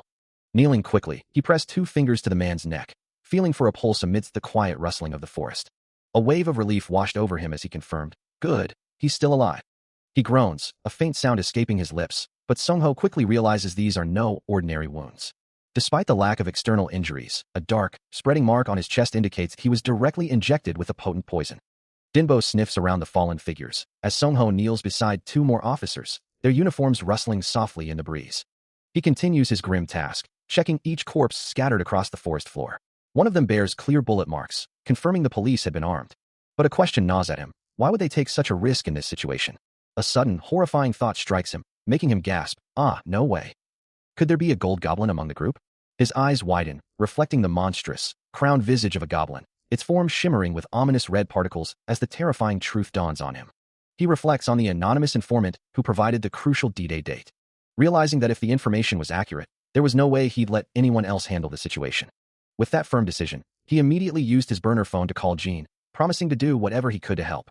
After a tense meeting with the bad guys and receiving instructions to find the gold goblin so it wouldn't rot, he knew hiding the monsters was pointless anyway, as their existence had already spread across social media. From this point, it was a race against time, and he was counting on his allies. As he walked, his loyal companion barked beside him. Until the inevitable arrival. A sharp, metallic impact rings out, accompanied by a flash of crimson light, leaving behind streaks of fading red and white energy. Then, with a powerful, blue-skinned strike, Kwon Kyung-jun slams into a grotesque goblin, sending it reeling. Turning to the remaining creatures, he asks if this particular tactic is a secret. A grim expression crosses his face as Kwon Kyung-jun admits they have no other choice. Meanwhile, the 3 goblins begin to glow with a vibrant blue energy, one of them declaring their specialization in psychokinesis. Kwon Kyung-jun, now enveloped in his own blue aura, explains that such a powerful ability takes a long time to cast. Despite the challenge, he offers a reassuring smile, telling them not to worry.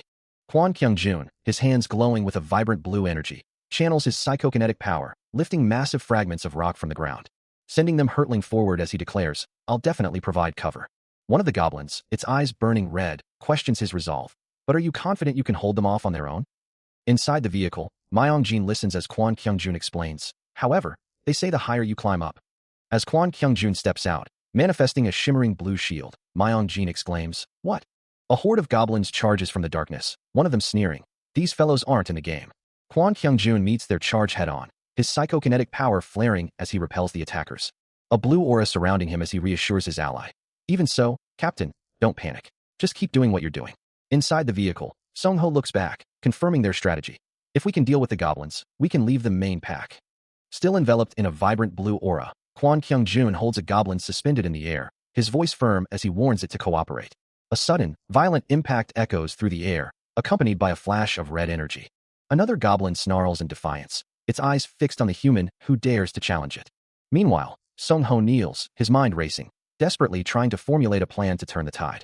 He grapples with the overwhelming situation, wondering what his next move should be. Suddenly, a chorus of guttural roars erupts from the distance, signaling a new, more formidable threat. Kwon Kyung-jun's eyes narrow, his grip tightening on the struggling goblin as he questions the source of the new commotion.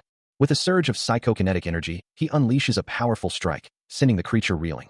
A heavy thud follows, and a voice filled with disbelief questions the nature of this unexpected development. Sung-ho draws his bow, a goblin letting out a guttural shriek as it prepares to charge. Suddenly, a blue aura flares around him, and he looks up in surprise, wondering where the arrow had come from. He lowers his bow, a potion bottle visible nearby, reflecting on the situation and how unnecessary this all felt for just 3 people. A stern expression settles on his face, a butterfly fluttering past his shoulder, as he firmly believes he paid a fair price for the information he received. His hand glows with a soft blue light as he holds his phone, confirming the intelligence provided by his informants. He hadn't been able to look up, and now he faces a group of goblins whose forces have been significantly strengthened. With a surge of blue energy, he leaps into the fray, closing the distance to engage the monstrous horde. His hand still glowing, he grips his phone, resolving to do his best to get a high resolution of the situation from now on. He stands before the shimmering dimensional gate, a new strategy forming in his mind. The monsters within these dungeons no longer react to the goblin group, he notes. realizing the first step is to draw out their aggression. The gate itself pulses with an ethereal blue light, ready to serve its purpose. A goblin, enraged, lunges forward, its crude blades swinging wide. But its attention is quickly diverted by the sudden appearance of glowing blue orbs, shimmering brightly before it. Enraged and drawn by the bait, the creature charges headlong towards the dimensional gate. With a sudden whoosh, it's pulled through the shimmering portal. Inside, mana is injected into its form, causing it to scream in agony as multiple arrows pierce its body. Using the dimensional gate itself as a strategic wall, he prepares to remove the embedded spear. With a decisive pull, he extracts the weapon, erasing all evidence of the attack. A hobgoblin, known for its heightened perception, registers the sudden fall of one of its subordinates, its gaze falling upon the lifeless form. With a guttural roar, it commands the 3 remaining goblins to advance.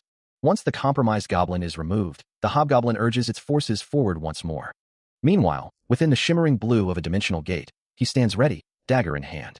The small goblins recoil, realizing they face not 1, but 4 adversaries. He moves with blinding speed, his dagger a blur of blue energy as he carves through them. Everything, he muses, is proceeding exactly as planned. Now, he must begin observing and memorizing the attack patterns of the remaining creatures. He plunges through the shimmering blue dimensional rift, a thought echoing in his mind, wondering if the 2 monsters had finished their task. Landing with a soft thud, he confirms his suspicions, a smirk playing on his lips as he acknowledges his own cleverness. Above him, a hulking hobgoblin with glowing yellow eyes stares down, its massive form casting a shadow. It lunges, roaring for him to get up, but he dismisses the taunt, knowing this was part of the plan. The situation is insane, he admits to himself, yet he has no choice but to proceed, another dimensional rift shimmering into existence beside him. With a sudden burst of red energy, he strikes the hobgoblin's arm, the impact echoing through the space. He follows up with a powerful, blue-glowing kick, sending the creature reeling back with a sharp gasp of effort. Kneeling, surrounded by the lingering red aura of his power, he reminds himself that only he can demonstrate a will stronger than his opponents. His vision blurs, the thought of losing consciousness a terrifying prospect as his hand glows faintly. He delivers a powerful kick, connecting squarely with the hobgoblin's head. The creature's head snaps back from the impact. Just as a system notification flashes, indicating his health has sharply decreased, activating the skill, Survival Instinct.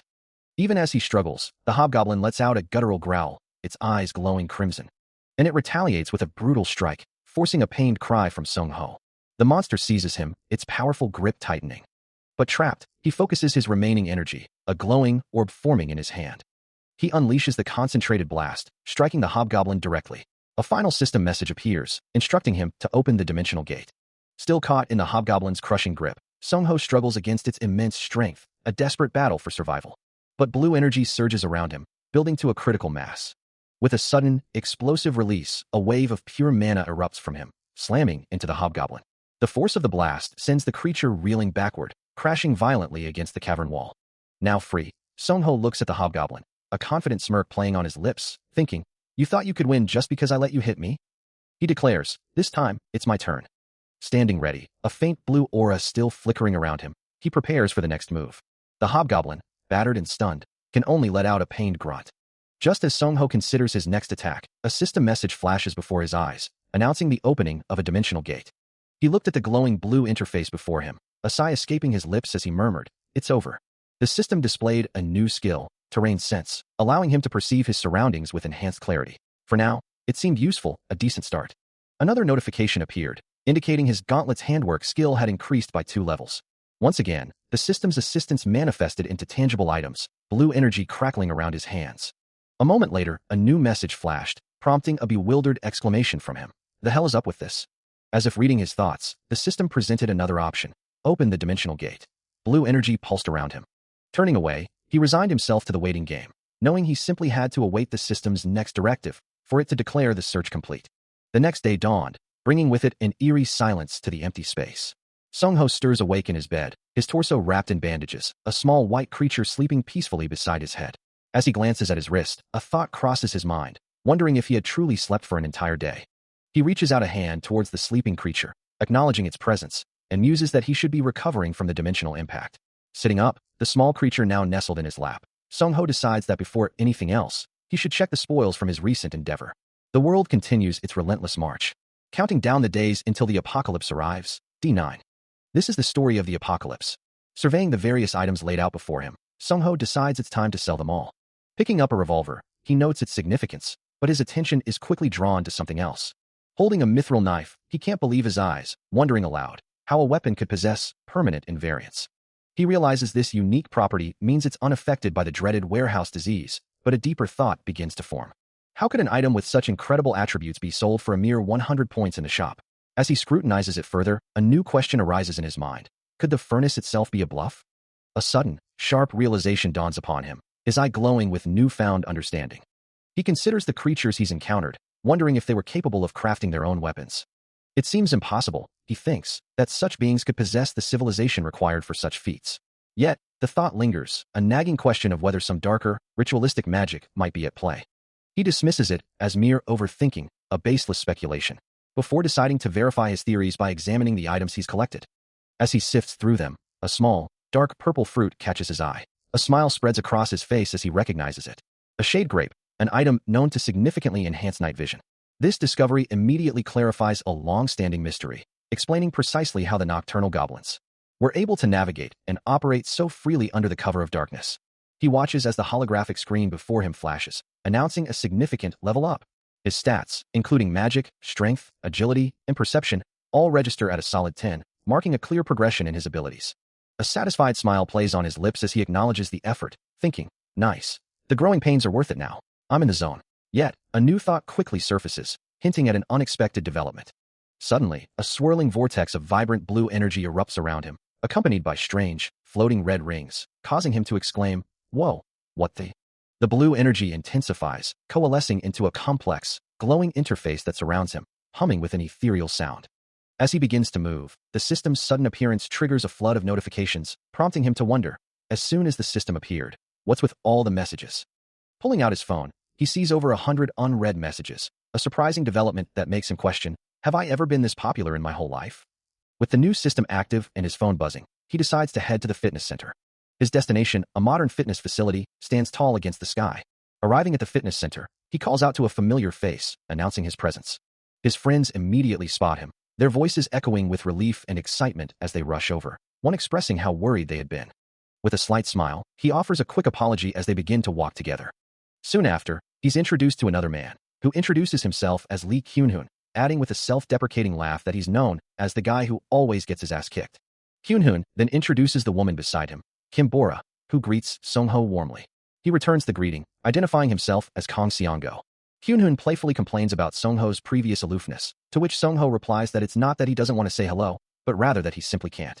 Bora interjects, suggesting there might be a misunderstanding. Meanwhile, the unnamed male friend turns to Sungho, asking if he had thoroughly checked everything, the equipment, any accidents, and the money. He recalls the past, specifically watching a broadcast on YouTube. The broadcast detailed the doctor who dissected the hobgoblin for research. It also warned everyone to prepare for the impending apocalypse. He remembers President Jang and the National Security Meeting, where the future of survival life was discussed. He was present for the meeting, listening to the various opinions being presented. Back in the present, a friend asks what they should do now, prompting Lee Kyunhoon to question the value of goblins. Kyunhoon, knowing Sungho has extensive knowledge, asks for his advice. Sungho replies with a hint of sarcasm, suggesting that goblins only give points anyway. He elaborates that goblins only provide points, and even an awakened individual might only gain 1 to 2 levels from them. He looks at his friend, a slight confusion clouding his expression as the other man speaks. Sungho then addresses Lee Kyunhoon directly, acknowledging the familiar sentiment with a dismissive wave. Lee Kyunhoon, however, poses a different question, his gaze thoughtful. Sungho admits he hasn't, but quickly adds that even a cursory glance at online communities reveals a consistent pattern, a point Lee Kyunhoon emphatically agrees with.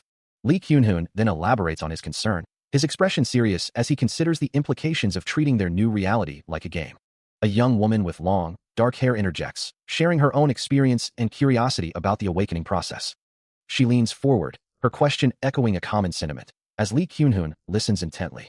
He considers her words, then offers a reassuring, if vague, thought that those with survival game experience should fare well, leaving her puzzled by the implication.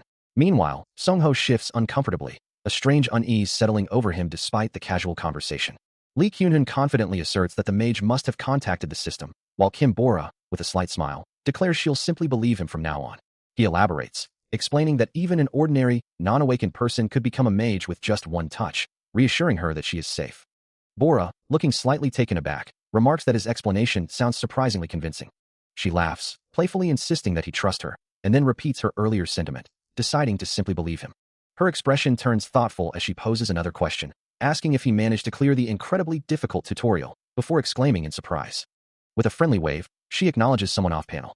Meanwhile, Sung-ho, deep in his own thoughts, questions the nature of their new reality. Green particles shimmer around him as he considers the hypothesis, admitting its credibility.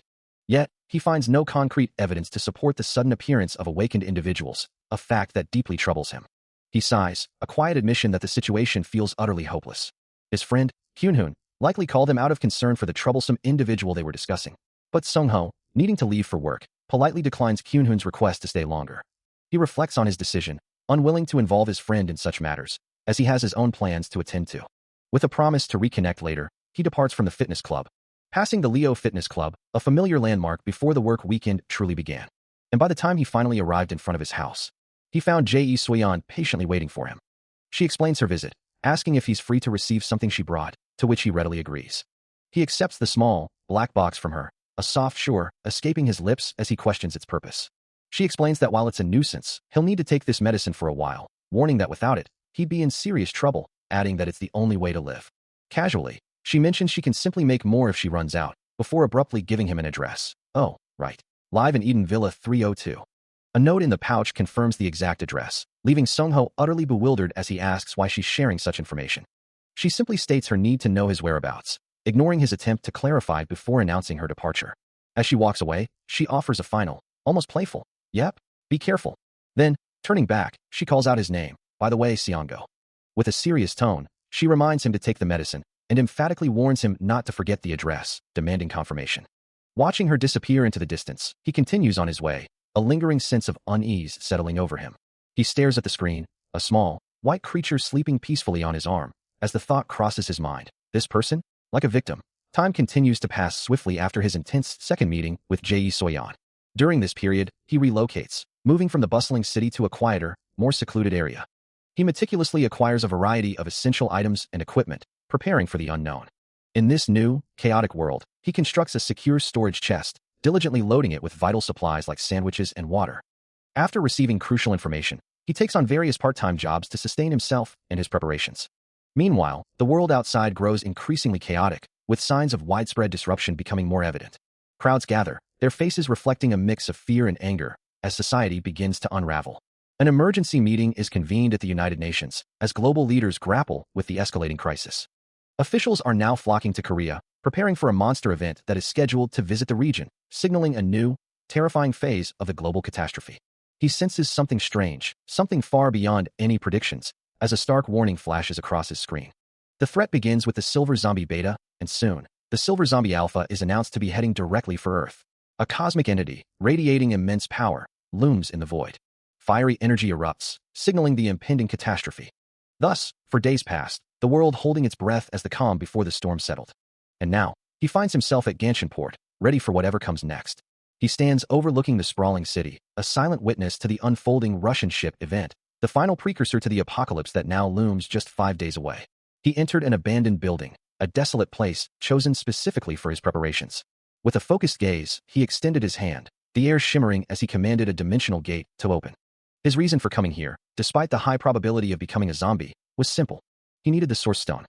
The Source Stone, discovered deep within the core of dimensional gates, was intensely radioactive, its power both a blessing and a curse.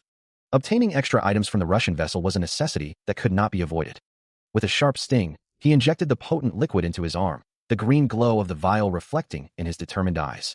Whether he became a zombie now or 5 days later, there was always the option of living in the other world with Dunjio. And finally, his thoughts drift to the anonymous informant who provided the exact D-Day date, a crucial piece of information that allowed him to prepare for this moment. He ponders the profound question, what meaning would life hold if he were merely a human being? With his preparations now complete, he meticulously packs his bag, ready for the unknown. The thought solidifies in his mind. This doesn't mean he has the slightest intention of giving up. He simply made a different choice than others, understanding that high risk often brings high return. After all, isn't that what life is about in the end? As he checks his phone, a sudden update catches his eye. Patch notes detailing a 10-point weapon and acquisition methods for a zombie beta arrival, leaving him with a look of utter surprise. He stares, a chilling realization dawning on him as the system's warnings blare, a harsh, insistent beep echoing in his ears. His eyes glow with a fierce, crimson light, a silent acknowledgement that the predicted chaos has indeed begun. On his phone, An emergency broadcast flashes, detailing a fissure phenomenon near Busan, confirming the grim reality. Across the city, an unsettling, drawn-out wail begins to reverberate.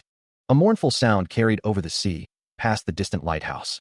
The ocean itself seems to convulse, washing strange, massive creatures onto the shore with a frantic flapping.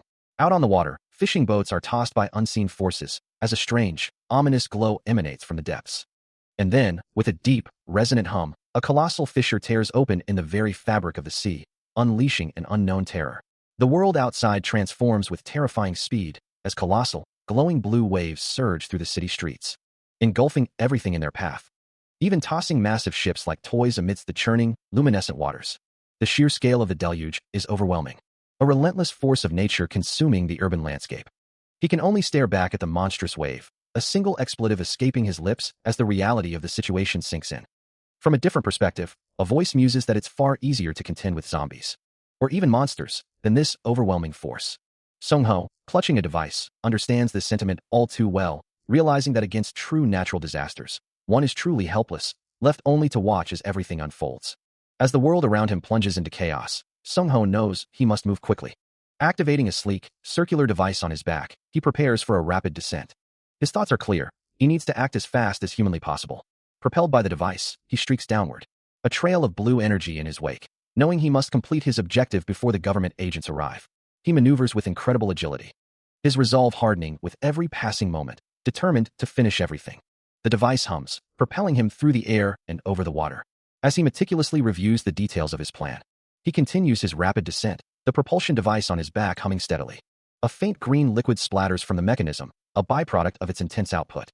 He muses on the grim predictions, acknowledging that the world is indeed heading towards a zombie outbreak or utter destruction, making sensational headlines utterly pointless. Observing the desolate landscape below, he confirms that the situation is exactly as expected. With a firm resolve, he decides it's time to move forward. Suddenly, two grotesque figures emerge onto a nearby platform, their guttural growls echoing in the silence. He lands, facing them directly, a grim welcome escaping his lips. The creatures respond with a harsh, rasping sound, their glowing eyes fixed on him. Without hesitation, Sung-ho assumes a ready stance, his weapon drawn and prepared for the inevitable fight. The zombies encountered in this survival life scenario were far from ordinary, possessing unique characteristics according to the game's settings. Unlike typical infected, they didn't spread a virus, but instead grew stronger by absorbing nutrients, their red eyes glowing with predatory hunger as they snarled. They regarded everything as prey and had a habit of. Sung-ho, however, moved with blinding speed, a blur of motion as he plunged into the horde, his form radiating a faint, determined glow. A swift strike sent one of the creatures reeling, its head snapping back as he warned, "Hey, watch where you bare those teeth." Another quickly followed, recoiling from his assault, as he commanded, "Clench jaw one." His blade, now shimmering with an ethereal glow, was a testament to his readiness. With a decisive thrust, the glowing edge tore through another creature, a burst of purple energy marking its demise. But as the defeated zombie lay sprawled on the ground, a thought crossed his mind. Didn't they need to eat a lot to get stronger? He glances at the system message confirming new events, his thoughts already focused on the task ahead. He'd handled one with an iron weapon before, but now two more stood in his path, and he resolved to eliminate them. Even so, he reminds himself not to let his guard down against these creatures, his glowing blade already tearing through the first one with a sharp, crackling sound. As a veteran hunter, he knew better than to make such a mistake. One strike was enough. Now, with the immediate threat neutralized, he surveys his surroundings. A chilling sight greets him as he spots a swarm of the grotesque creatures writhing and shambling in the hallway ahead. Without hesitation, he advances. He decides to clear the hallway, his blade flashing as he engages two more of the monsters. With a swift, decisive strike, he slices through one, the system confirming his acquired points with a crisp notification. Having just dispatched another creature, Sung-ho receives a system notification confirming he has acquired 2 points, a small reward in a world where finding a pistol is an impossibility. Suddenly, a sharp, echoing bang reverberates through the facility. He immediately questions the sound, wondering if it could be a gunshot, and if that means there's still a survivor nearby. He considers the implications, knowing that even if he manages to contact an awakener, they would still be exposed to the zombie spores. As he dispatches another creature, the thought crosses his mind that these infected beings can randomly survive, making them unpredictable threats. He needs to understand the situation fully. That way he can gather definite information before proceeding further down the dark hallway. His gaze falls upon a figure lying motionless on the ground, a grim question forming in his mind. Was I a step too late? Nearby, a blood-splattered box lies discarded, a silent testament to the violence that unfolded. A wounded man, his face streaked with blood, offers a weak apology, knowing his words can't truly comfort his rescuer. He manages a strained, "Thanks for helping me," as Sung-ho stands over him, a bag in hand. Sung-ho simply responds, then, his voice trailing off, a difficult decision weighing on him. The wounded man's eyes close, his fate sealed by the harsh reality of their world. Turning away, Sung-ho walks deeper into the facility, his thoughts grim. He reminds himself that such grim events are now commonplace in the aftermath of the apocalypse. It is, of course, the only way to survive. His foot steps over a discarded box, and he acknowledges the grim reality that there will be many more times when he must leave others behind to ensure his own survival. Suddenly, his eyes widen in surprise, a sharp, "What the?" escaping his lips as he spots something unexpected. Sung-ho speeds across the water on a jet ski, a thought crossing his mind about the unexpected presence of someone else as obsessed with farming as he is. The powerful engine propels him skyward, the jet ski momentarily airborne before crashing back down. A huge splash erupts as he lands, the roar of the engine echoing across the open sea. He presses onward, his gaze fixed on the horizon. Soon, the immense hull of a large vessel appears, its engines rumbling as it cuts through the waves. Sung-ho glances back at the ship, dismissing the encounter as merely a rehearsal, for half-hearted hypocrisy is truly disgusting to him. With renewed resolve, he continues his journey, his expression firm. The sky eventually lightens, signaling the dawn of the next day. The city sleeps under a quiet night sky, its buildings standing tall and silent. Meanwhile, news reports flash across screens, questioning, where on earth is the survival life developer? The broadcast details the appearance of zombies, the emergence of survivors with special abilities, and the urgent need to contact headquarters to develop a survival strategy as quickly as possible. It continues, highlighting the decisive actions taken by the Blue House and the summoning of an emergency meeting to obtain proof of power. In a separate location, the protagonist listens intently as an older man confirms, "It's basically confirmed that his thinking is similar to mine." Sung-ho, on the phone, responds with a firm tone, "Right, let's put the final justification." He then adds, "This, yes," in Lee Woo-bak, summons an emergency meeting. The older man, still on the line, confirms with a slight hesitation, "I know the exact time of D-Day." Sir." Sung-ho continues, his voice unwavering. "First, push for an amendment to unlocking the D-Day," he then asks. "Didn't the hobgoblin leave a sword around on its shoulder?" The older man's eyes widen in surprise as he stammers, "As surely you are."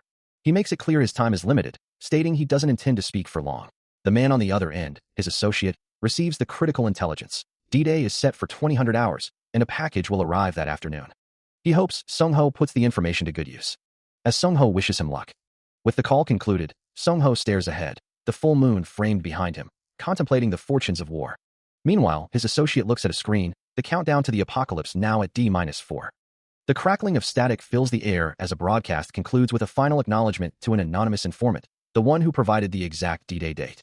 Sung-ho processes the news, a blue aura of power subtly flaring around him as reports of new monster nesting grounds and a catastrophic event in 2 days dominate the airwaves. His gaze remains fixed on his phone, the screen displaying further details of the impending disaster, information he can only glean through social media channels. A flicker of doubt crosses his mind, wondering if the accuracy of these unofficial reports can truly be trusted. Then, an official announcement cuts through the uncertainty, urging all citizens to secure 4 days' worth of food and water and to return to their families immediately. The urgency of the situation is underscored by the sight of military vehicles mobilizing in the streets, a stark visual confirmation of the immediate threat. As he walks away from the growing military presence, a final broadcast confirms that an official statement will be made on the very day of the event. A wry chuckle escapes him, a quiet acknowledgement of the government's surprisingly effective and coordinated response. A grim expression settles on his face, a hint of regret for not having warned them sooner, realizing they might have handled the situation better than he anticipated. He reflects on his past, acknowledging that he wouldn't have taken the promise he made and started from the beginning. That wouldn't have stopped the disaster anyway, he muses, deciding not to dwell on what-ifs. Standing beneath the moonlit sky, he remembers the promise he made to himself that day. A faint blue aura emanates from him as he asserts, "I'm no hero. I'm just an ordinary person." He decided to stay in the other world a while longer. Observing his surroundings, he realizes that at this rate, it will take a few more days. He sorts through the videos he'd saved up, categorizing them into wild game cooking, survival, and farming basics. 2 days before the predicted D-Day, he was out exercising with Dinbo, when something caught his eye. A strange, glowing fruit on a tree, radiating mana, made him realize he needed to escape the area before the entire forest became infested. But then, on D-Day-1, a different kind of problem arose. Approaching a massive, ancient door, he paused, a puzzled sound escaping him. The mystery wasn't the door, however, but the missing sweet potato snacks from his carefully stocked shelves, prompting him to wonder where they had gone. And what was this shriveled, dried-up grape doing in their place? He mused aloud. He turned to his companion, Dinbo, a direct question in his voice. Dinbo, looking away with a guilty expression, seemed to acknowledge the unspoken rule, no lying allowed. Finally, the small creature resigned itself to its fate, muttering a dismissive whatever. Considering the dog's reaction, he muses that his companion couldn't have been the culprit. As Dinbo barks innocently, Sung-ho declares his intention to check the CCTV footage. He settles in front of his laptop, ready to review the recordings.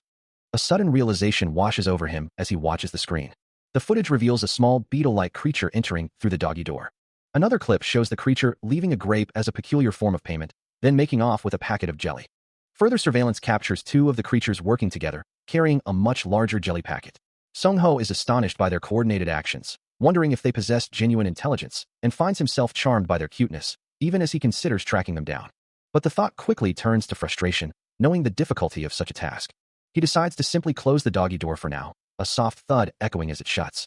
Later, anticipating a visitor, he extends his hand, preparing to open a portal. With a rush of energy, a swirling blue vortex materializes before him.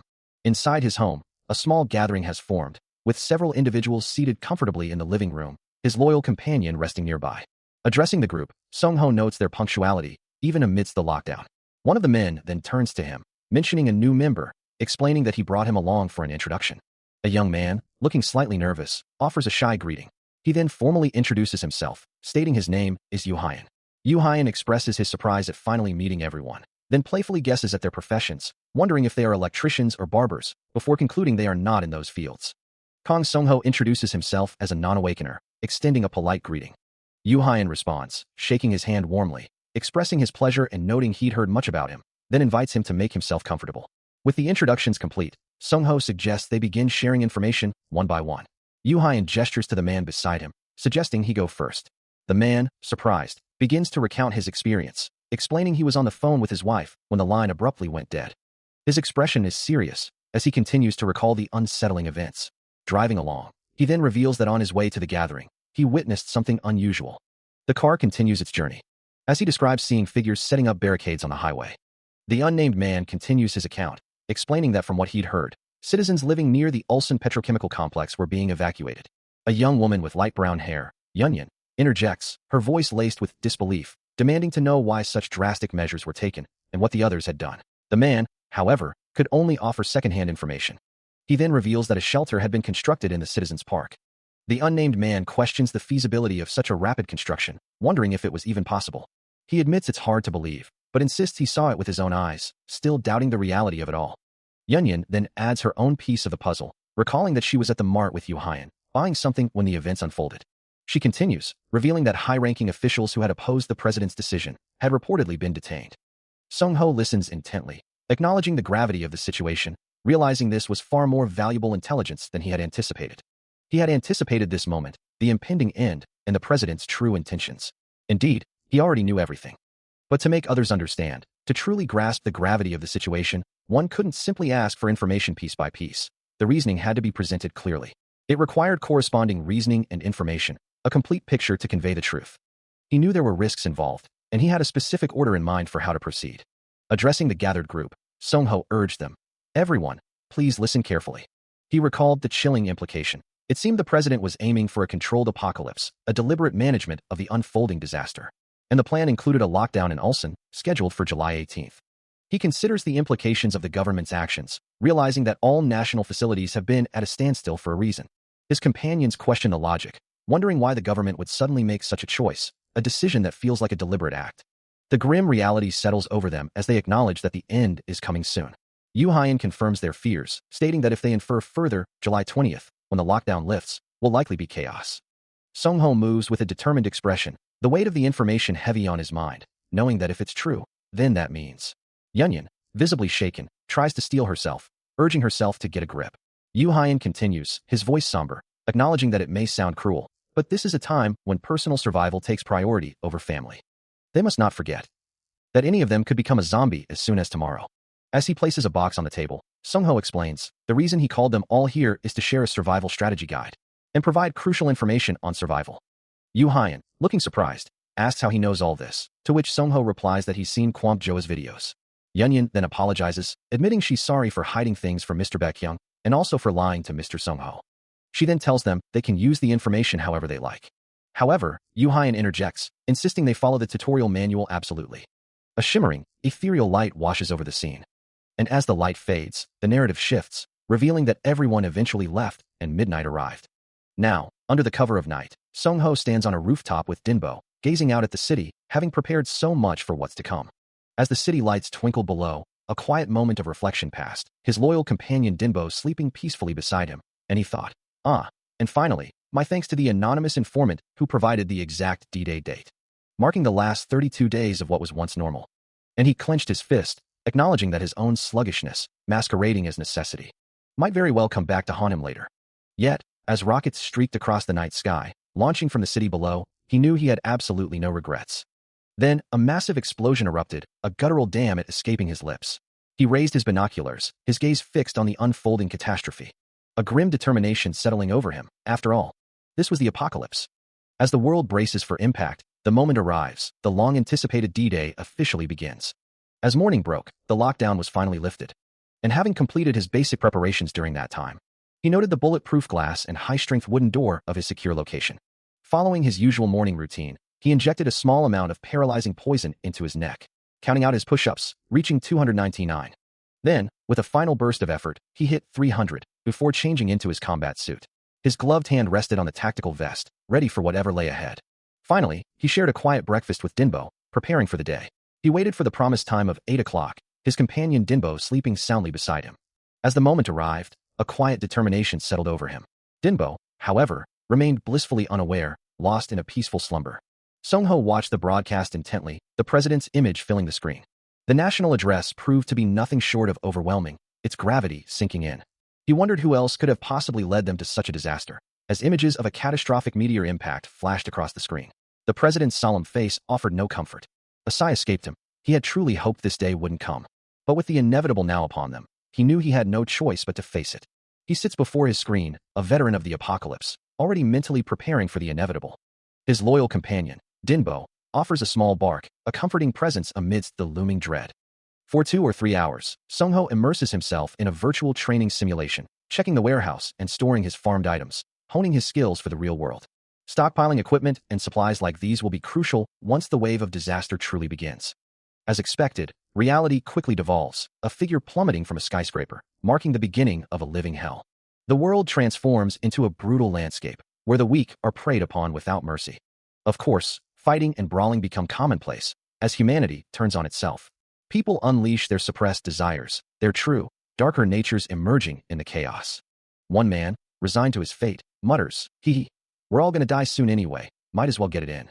As the world plunged into its new, brutal reality, the struggle for survival began immediately, with some individuals already overwhelmed by an unseen force, their bodies glowing with a desperate, crimson energy.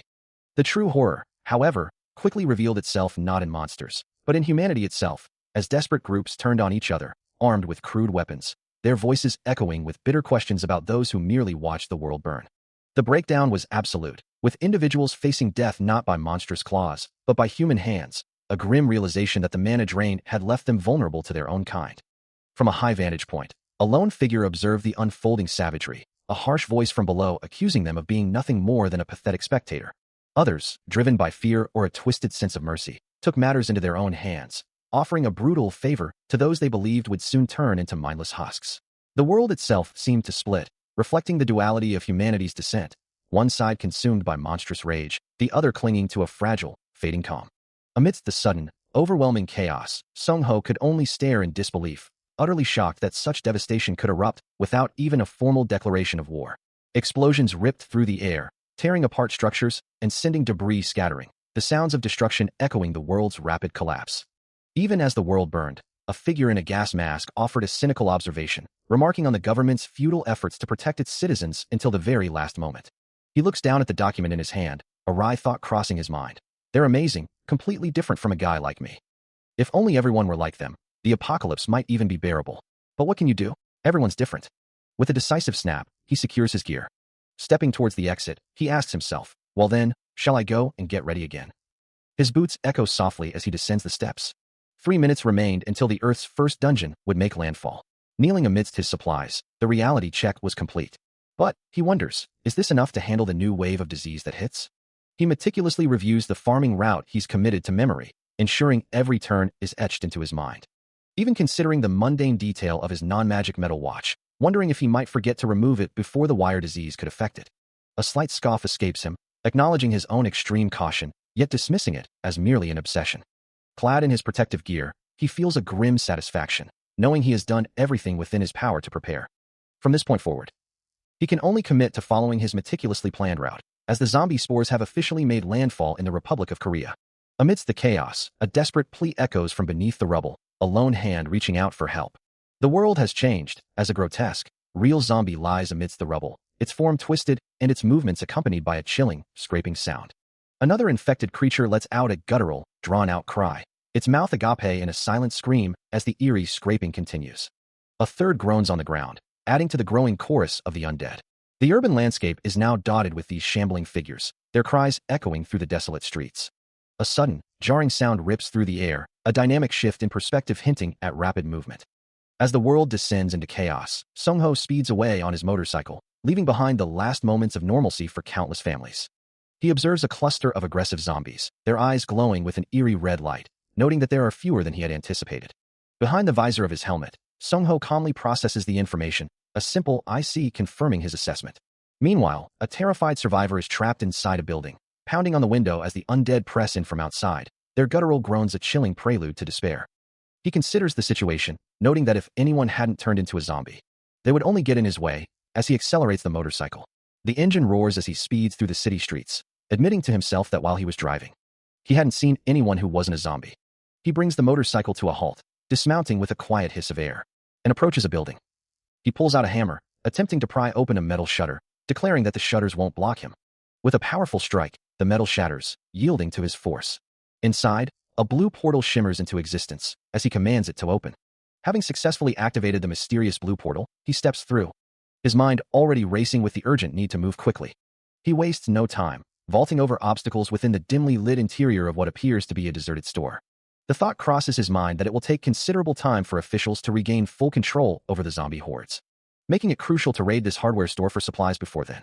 With the right equipment, he believes he can avoid unnecessary confrontations. Meanwhile, his loyal companion, Dinbo, looks up with a curious tilt of its head, as a cascade of various items tumbles down around the small dog.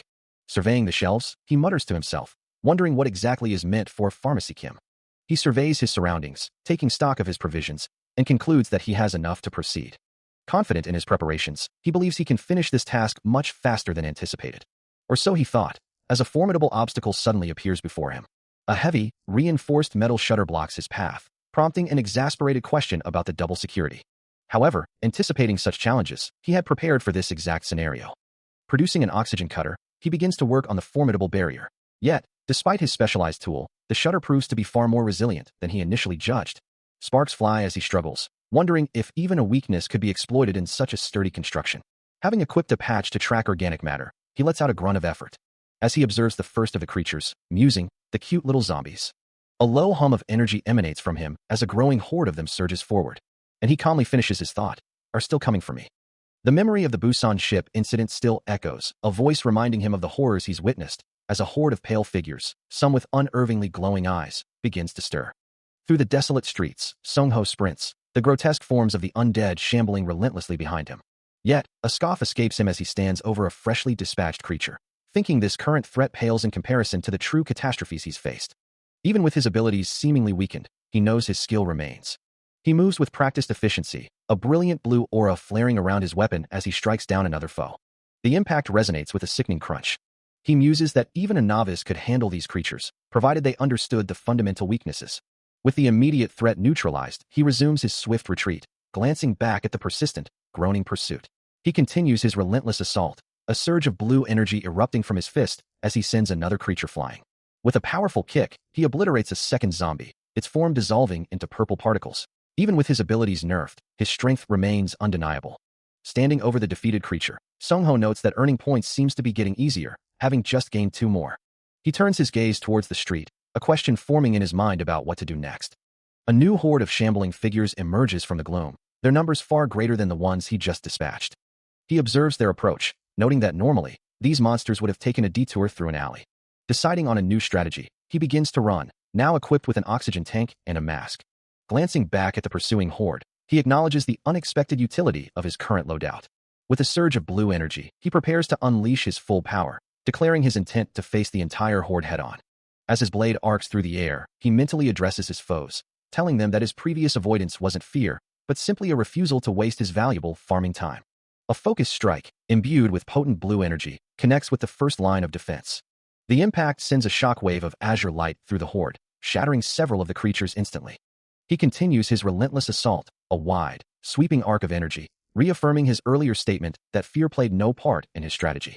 A blinding explosion of blue light erupts, engulfing the remaining zombies in a devastating wave of power. The creatures are thrown back, disintegrating into motes of dark energy, as the protagonist stands firm amidst the chaos. Surveying the aftermath, he offers a final, chilling thought to his vanquished foes, to consider their choices more carefully next time.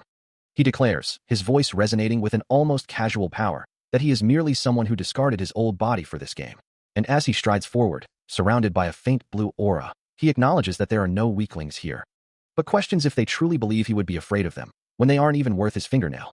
Amidst the defeated, bloodied forms of his enemies, Sung-ho stands, his blue energy still faintly pulsing around him, a testament to his overwhelming victory. He kneels beside one of the fallen, a slight smile playing on his lips, admitting that despite the ease, it was still fun.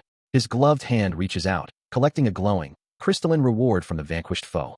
A sudden, intense fiery glow erupts. As he prepares to deliver a final, decisive blow, his aura now shifting to a fierce, burning red, promising to send them off with a bang. The creature screams as the crimson energy engulfs it, utterly consumed by the inferno.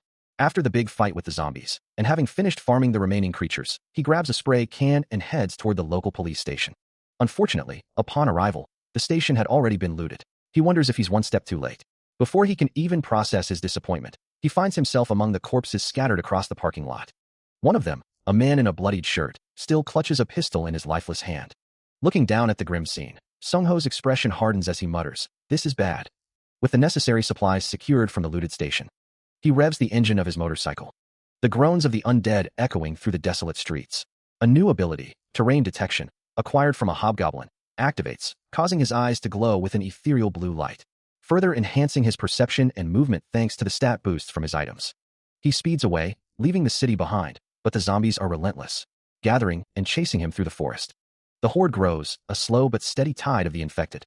Finally, he arrives at a specialty shop, realizing that everything has unfolded just as he expected. He meticulously organizes the supplies into his motorcycle storage, preparing for the journey ahead. Having just reviewed his status window in the underworld, noting his current level, points, and the newly acquired terrain detection skill. A short break allowed him to shake off the lingering debuff effects, his stamina proving better than he had anticipated. With his preparations complete, he stepped back outside, contemplating his next move and where to find more resources, realizing his initial plan might need adjustment. Suddenly, they appeared, a relentless horde of the undead swarming from behind. But Sung-ho's expression hardened, a silent challenge to their pursuit. He accelerated, leaving the grasping hands of the monsters behind. His motorcycle a blur as he outpaced the growing threat. He activates a skill, a faint crackle of energy sparking around him. The energy intensifies, enveloping him in a vibrant blue aura, as a frustrated curse escapes his lips. Meanwhile, a blonde-haired man, his face etched with an unsettling fixation, mutters about seeing his target soon, questioning if this level of obsession is truly excessive. Sung-ho, still surrounded by the blue glow, internally debates his next move, prompting the system to open his command window. The blonde man, observing from a distance near a parked car, confidently asserts that despite any thought, killing his target will be simple. A surge of power shifts Sung-ho's aura from blue to a fierce red, and he defiantly challenges his unseen pursuer. He laments the ongoing tutorial, frustrated by the lack of clear information, and wonders aloud about the situation. The blonde man, his expression dismissive, continues his internal monologue, convinced that even if the tutorial applied, it wouldn't change the outcome. With a final, contemptuous declaration that his opponent is nothing more than trash, Sung-ho vanishes in a blur of blue light, leaving the blonde man to frantically question his sudden disappearance.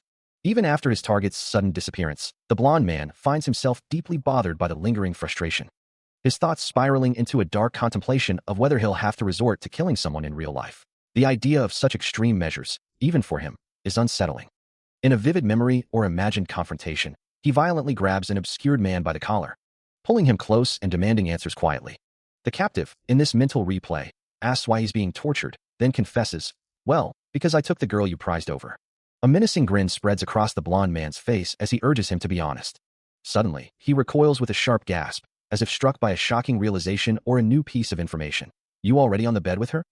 A voice, perhaps his own conscience or an unseen advisor, tells him to restrain himself, leaving him utterly surprised.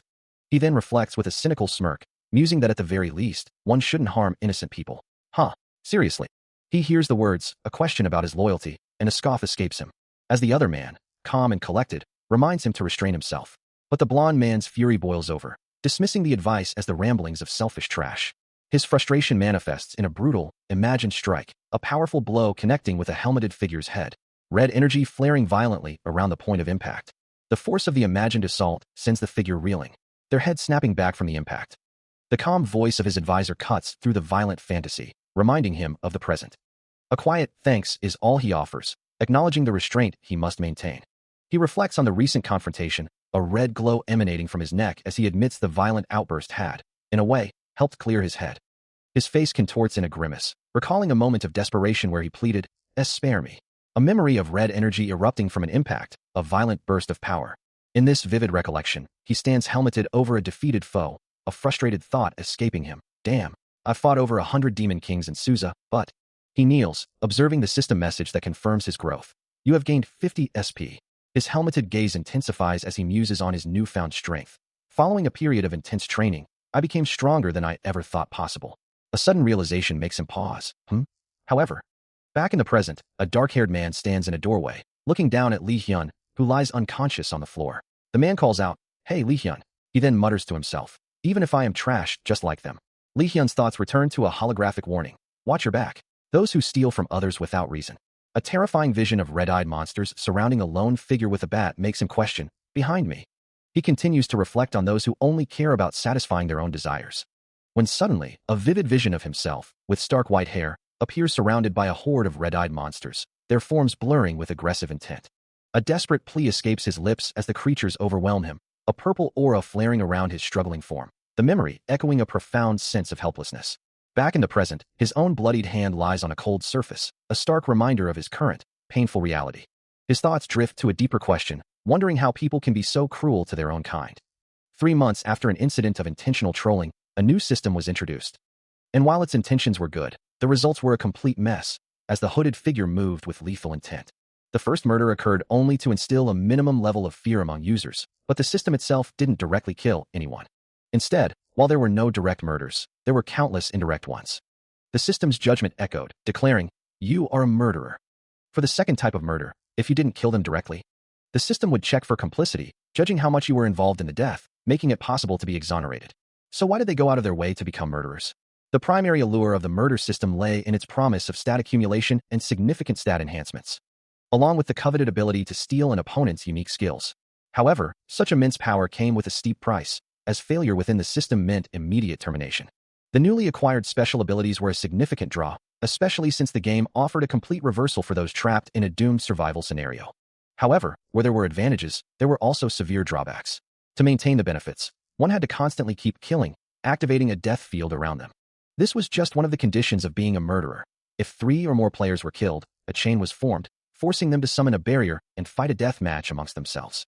A figure stands, surrounded by shadowy forms, contemplating the grim choices ahead, wondering what skill would best serve his dark purpose. This brutal situation might initially seem advantageous for a murderer, as he unleashes a devastating, purple-tinged strike. Yet, as the game progresses, this very power will inevitably become a poison. And so, he transforms, becoming nothing more than a butcher. A glowing symbol appears, reflecting an internal struggle, as he notes the absence of the instinctive heartbeat that should have ended, feeling nothing at all. A gloved hand rests on a tactical vest, poised and ready. As predicted, the system hasn't fully applied its effects yet, because it's still before the tutorial, leaving him lying still. For a few hours, even if he were to be killed. Sung-ho stands over the fallen blonde man, his eyes glowing an ominous red, with Dinbo by his side. He reflects on his grim reality, acknowledging that this is no mere game. And a chilling thought crosses his mind. He must be going mad to endure it. Standing over the fallen blonde man, he dismisses any thoughts of how he'd planned this encounter, the brutal outcome speaking for itself. His iron rule remains unchanged. Kill one enemy, just as it always has been. He justifies his actions, believing he is simply responding to injustice with a similar force. With a decisive motion, he retrieves a weapon from the ground, his gloved hand closing around its hilt. He turns his attention to a shimmering, ethereal gate, its blue energy pulsing in the dim light. Extending a hand, a faint blue aura emanating from his palm, he commands the gate to close. Yet, This closure is merely a temporary reprieve, a fleeting moment of control. At 4:30 p.m., Sung-ho reflects on a past decision, acknowledging that stopping by the management and pest control companies had seemed like a good idea at the time. Now, facing a relentless tide of the undead, he understands they are trapped in a dire situation. A guttural growl echoes as a massive horde of zombies, their bodies stained with blood, surges towards the building. Through the crosshairs of a rifle scope, a voice wonders how long they can possibly hold out against such numbers. Sung-ho, his gaze fixed and determined, steadies his aim on the approaching undead. A frustrated sigh escapes him, muttering, "Ah, seriously," as the clang of metal echoes nearby.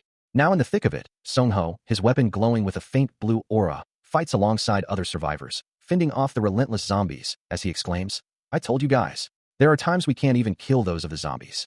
Sung-ho stands in a dimly lit room, his expression grim as he considers the implications of a crucial piece of information, an anonymous informant having provided the exact D-Day date. He turns to face the blonde man and the man in the red jacket, a challenge in his voice as he states, "It's not like you're a monster." The blonde man responds, his tone sharp, "You think you're a hero?" While the man in the red jacket adds, "He received a serious injury, boss." Sung-ho's hand, holding a glowing blue object, trembles slightly. Suddenly, a violent burst of crimson energy erupts, tearing through the air with a deafening crack, sending Sung-ho reeling backward, a pained cry escaping his lips as the force slams into him. From off-panel, a voice filled with concern calls out, "Is this F***er crazy? Honey, are you okay?" Sung-ho lies on the ground, visibly injured, as the blonde man and the man in the red jacket hold him down, the blonde man asking, "You actually think you're insane?" A close-up reveals a menacing saw blade, as the man in the red jacket contemplates, "Then do I shoot or not? This is the apocalypse." The blonde man, standing beside the man in the red jacket, clarifies the grim reality. It means it's a game of survival of the fittest. Still reeling from the attack, Sung-ho lies on the ground, his face contorted in pain. As the blonde man, now identified as Lee Hyun, holds him firmly, a chilling question hangs in the air. What should we do with him? From nearby, the man in the red jacket, Kim Min-jun, offers a grim suggestion, his words laced with cold pragmatism. Sung-ho struggles against his captor, his mind racing to comprehend the brutal reality of their words, as Kim Min-jun continues to speak of the harsh world they inhabit. Suddenly, with a desperate surge of adrenaline, he produces a saw blade, its edge glinting as he slices through his restraints. The sharp metal tears through the material, freeing him in a single, decisive motion. Scrambling to his feet, Sung-ho doesn't hesitate, yelling for a new ally, Jae-hoon, to run, as they both bolt from the scene, leaving Lee Hyun and Kim Min-jun behind. Their escape is short-lived, however, as a sniper's crosshairs lock onto them, a chilling reminder of the unseen dangers lurking in this world. From a distant rooftop, Kim Min-jun watches their desperate flight, his expression unreadable as he observes the unfolding chase. From a hidden vantage point, Kim Min-jun watches the unfolding chaos, a thought escaping him about the rare spectacle he's just witnessed. He muses that if their paths cross again, he'll have to offer something in return. His gloved hands steadily hold a pair of binoculars, as a shimmering blue portal stands open nearby, with Dinbo patiently waiting before it. Checking a device on his wrist, Kim Min-jun notes the remaining time is just over an hour, a flicker of concern crossing his mind that if things go wrong, he'll have to report to his master that Sung-ho isn't as capable as he seems. He turns to the small dog, calling out his name. A new thought solidifies his resolve, as he decides to change the order of events, declaring it Dinbo's turn. With a determined bark, Dinbo's body glows with a soft blue aura, ready to obey the command. This raises a question. From a remote location, a voice ponders the initial gathering points of the infected, posing the question of where zombies gather most in the early stages of an outbreak. The answer, he knows, lies in places where resources are abundant. He continues, explaining that these are the places where nutrients are easiest to consume. Meanwhile, Sung-ho and Dinbo plummet into a vast, abandoned shopping center, the impact of their descent echoing through the desolate space. A grotesque zombie gnaws hungrily within the very type of location Min-jun described, large marts. Min-jun reflects that such places are typically to be avoided by most. But for those capable of survival, the perspective shifts as Sung-ho, enveloped in a golden aura, unleashes a furious assault on the horde of infected, his shouts cutting through the air. With a powerful, golden-infused strike, he delivers a devastating blow, the impact echoing with a loud crash. He continues his relentless assault, a wave of blue energy erupting from his form and sending the surrounding zombies flying. With the immediate threat neutralized, he turns his attention to the system interface, considering his next move. He muses that unlike the previous tutorial, this time he has a shop available. A golden opportunity, he thinks, as he considers the implications of a level up before opening the shop. He acknowledges the system's message, confirming his understanding of the new shop feature. After the initial shock of the D-Day event, he feels a sense of calm returning. He considers the potential losses, concluding that if it's about gaining experience, it's not a bad trade-off. His hand glows with a faint blue aura as he prepares for what's next. He decides this will be a good experience for Dinbo, and with the tutorial tonight, they have time to prepare. With a determined expression, he steps forward, entering a shimmering blue portal that promises new challenges. He carries Dinbo securely in his arms, asking if the little companion is ready for the journey ahead. Having just stepped through the portal, he finds himself in a desolate, ruined cityscape, his gloved hand already reaching for a weapon. The air immediately fills with the low groans of the undead, and he wastes no time, raising his firearm and unleashing a volley of shots into the approaching horde. Beside him, Dinbo lets out a fierce bark, his muzzle doing little to contain his aggressive intent. The dog lunges forward, tearing into the first zombie with a flurry of bites and growls. As Dinbo occupies one flank, Sungho continues to lay down suppressing fire, his shots echoing through the ruined streets. A zombie screams as it falls, and he swiftly reloads his weapon, preparing for the next wave. Another creature closes in, forcing him into a brutal close-quarters struggle, while Dinbo continues his relentless assault. With a surge of glowing energy, Dinbo leaps, a blur of white fur and yellow light, tearing into another foe. The zombie's arm rips away, its pained gurgle quickly silenced by the ferocity of the attack. As the portal opened, a torrent of undead poured forth, their bodies thudding against the ruined cityscape. Falling amidst the chaos, he could only utter a soft wow at the sheer scale of the infestation. But before the horde could fully converge, Dinbo, now radiating a fierce blue aura, charged headlong into the mass of zombies, a blur of white fur and glowing energy. As his companion tore through the front lines, Sungho, clad in his tactical gear, activated a device on his wrist, a soft grumble of power emanating from it. Watching the small dog's ferocity, Sungho couldn't help but think, my kid is. As Dinbo let out a guttural growl, unleashing a fiery explosion that sent a zombie flying. A genius. The combined assault left the remaining undead screaming, their faces contorted in agony as the battle raged on. The last of the horde erupts in a final, fiery explosion. As the dust settles, a series of system notifications chime, confirming his level has increased to 11. He has obtained 116 points, and upon reaching level 10, an additional effect has been added to his trait, unlocking a new dimensional slot. Sungho reflects on the crucial D-Day information, grateful for the anonymous informant who provided the exact date, as Dinbo rests peacefully beside him. With the knowledge that buildings would soon collapse, he had to adapt his transport, first changing from a three-wheeler to a motorcycle he had prepared in advance, and then to a bicycle in the middle of the road, all while managing a personal file server connecting multiple storage devices. He sped through the streets on his motorcycle, before transitioning to the bicycle to check his coordinates. Continuing his journey on the bicycle, having strategically set it up in advance. He then changed into non-metallic, mana-infused gear, acknowledging that he had no other suitable equipment. Finally, he arrived at the training grounds, located just a kilometer from the shelter. He meticulously dons the preset equipment, each piece a vital component for the trials ahead. Among his arsenal, a sturdy, weighted hammer lies ready. As he finishes gearing up, his face now obscured by a protective helmet and balaclava. With the tactical vest secured, he considers the noise his movements might make, wondering if the lack of metal zippers or buckles will keep him stealthy, knowing there are only about 3 minutes left until the critical moment. A faint sense of lineage creeps into his thoughts, a deep-seated resolve solidifying as he reaffirms his unwavering commitment to protect his family, confident that he can fulfill his promise, no matter what comes next. He observes the pervasive green organic structures, the remnants of bots that have spread across the world. Though most of them are harmless to humans, the sheer scale of the destruction they leave behind makes it difficult to defend against them. He finds himself in a secluded training ground, far from the city, surrounded by simple props. A scoff escapes him as he considers the futility of his worries, knowing that with enough preparation, he can overcome the challenge in mere minutes.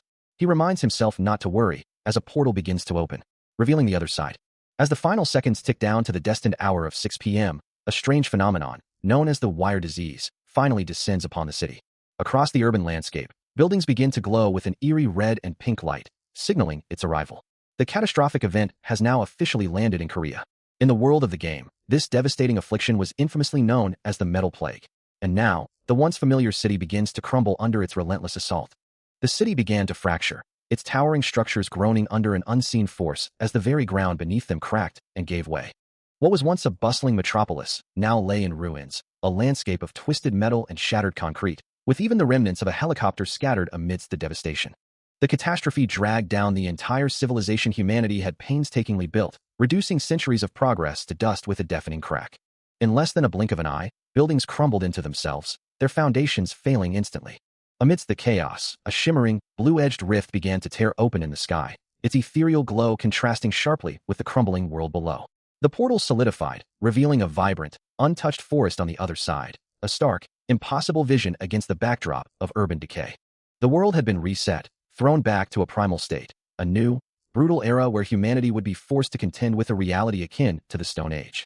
Sung-ho, helmeted and braced for impact, could only stare, a shiver running through him as he muttered, "I brace myself, but this is—" His gaze fixed on a pulsating, orange glow, a new, ominous energy thrumming with an unsettling rhythm. He curses under his breath. His gaze fixed on the devastation, wondering if the sheer scale of the explosion meant an entire infantry depot had been obliterated. His thoughts then turned to the creatures, the beasts that now roam this shattered world.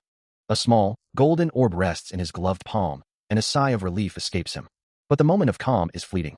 He can't bring himself to call any of this good. Standing amidst the ruins of a city, a shimmering blue aura now envelopes him as a massive portal hums behind him. And with a conflicted expression, he admits he doesn't know what to make of it all, deciding to close the portal. As the blue energy dissipates and the portal shrinks, he offers a weary, almost ironic gesture of peace. His gaze sharpens, a faint blue energy flickering around his eyes as he processes his surroundings.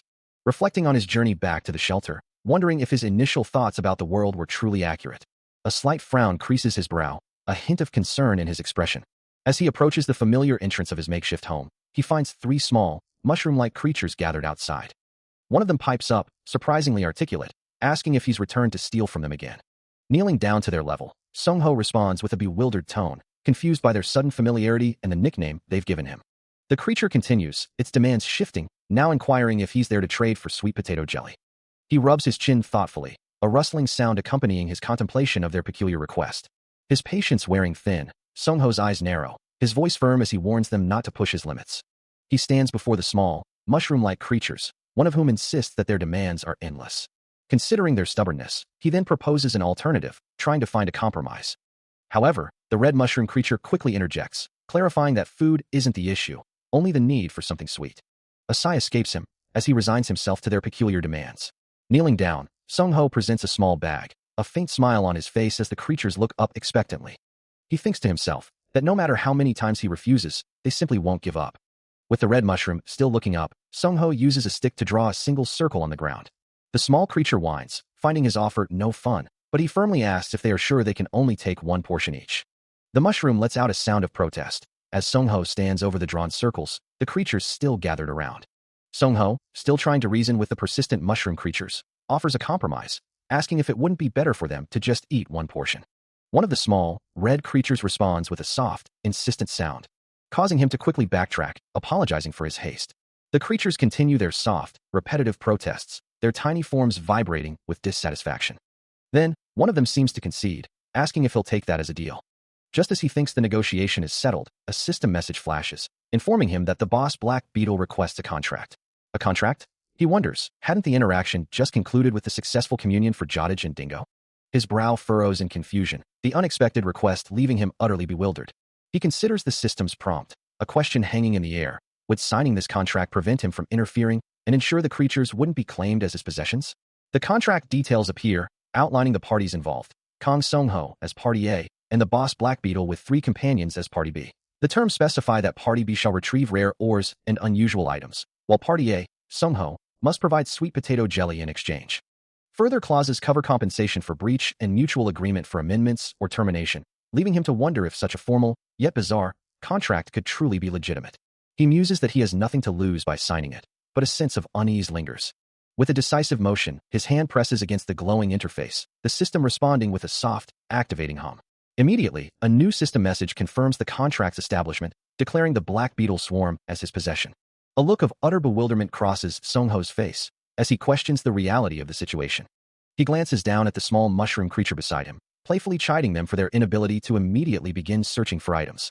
A gentle smile spreads across his face as the creature looks up at him expectantly. As he walks, Sung-ho glances back, a question hanging in the air for his new companions. You came here because you were hungry, right? He holds up 2 bags of popcorn, a slight smile playing on his lips, offering them a small incentive. It's a service bonus. The small mushroom creatures look up at the unexpected treat, their forms sparkling with anticipation. As one reaches out, he reminds them of their new arrangement. I'm counting on you from now on. Turning to walk away, he issues a final, playful warning. Don't just eat and run. You have to earn your keep.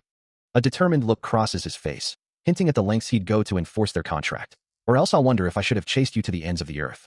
In the world of gaming, the tutorial phase usually commences under the cover of a suffocating, pitch-black night. Sung-ho sits at a desk, his small companion Dinbo sleeping peacefully beside him. Calculating that he had roughly 2 or 3 hours of leeway, he surveys the server racks, wondering what resources might be available. He had decided to keep moving instead of hunkering down to rest. Impressive, he thinks. These supplies are better than he expected.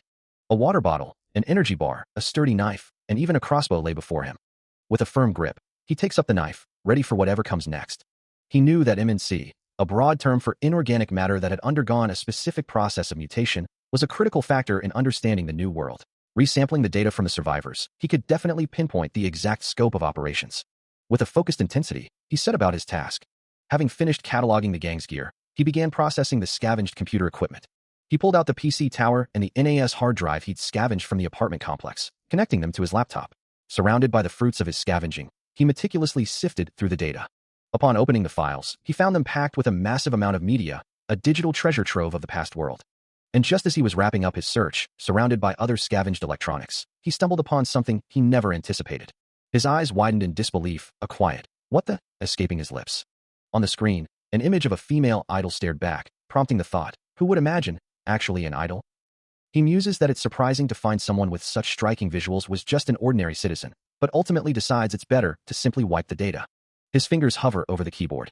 As the screen prompts him to permanently delete the file, the idol's face still faintly visible. Closing his eyes, he drifts back, thinking of those days long past. Having seen enough, he presses the key to confirm the deletion. With that done, his attention shifts to inspecting the rewards for reaching level 10. He utters a command, opening the shop window.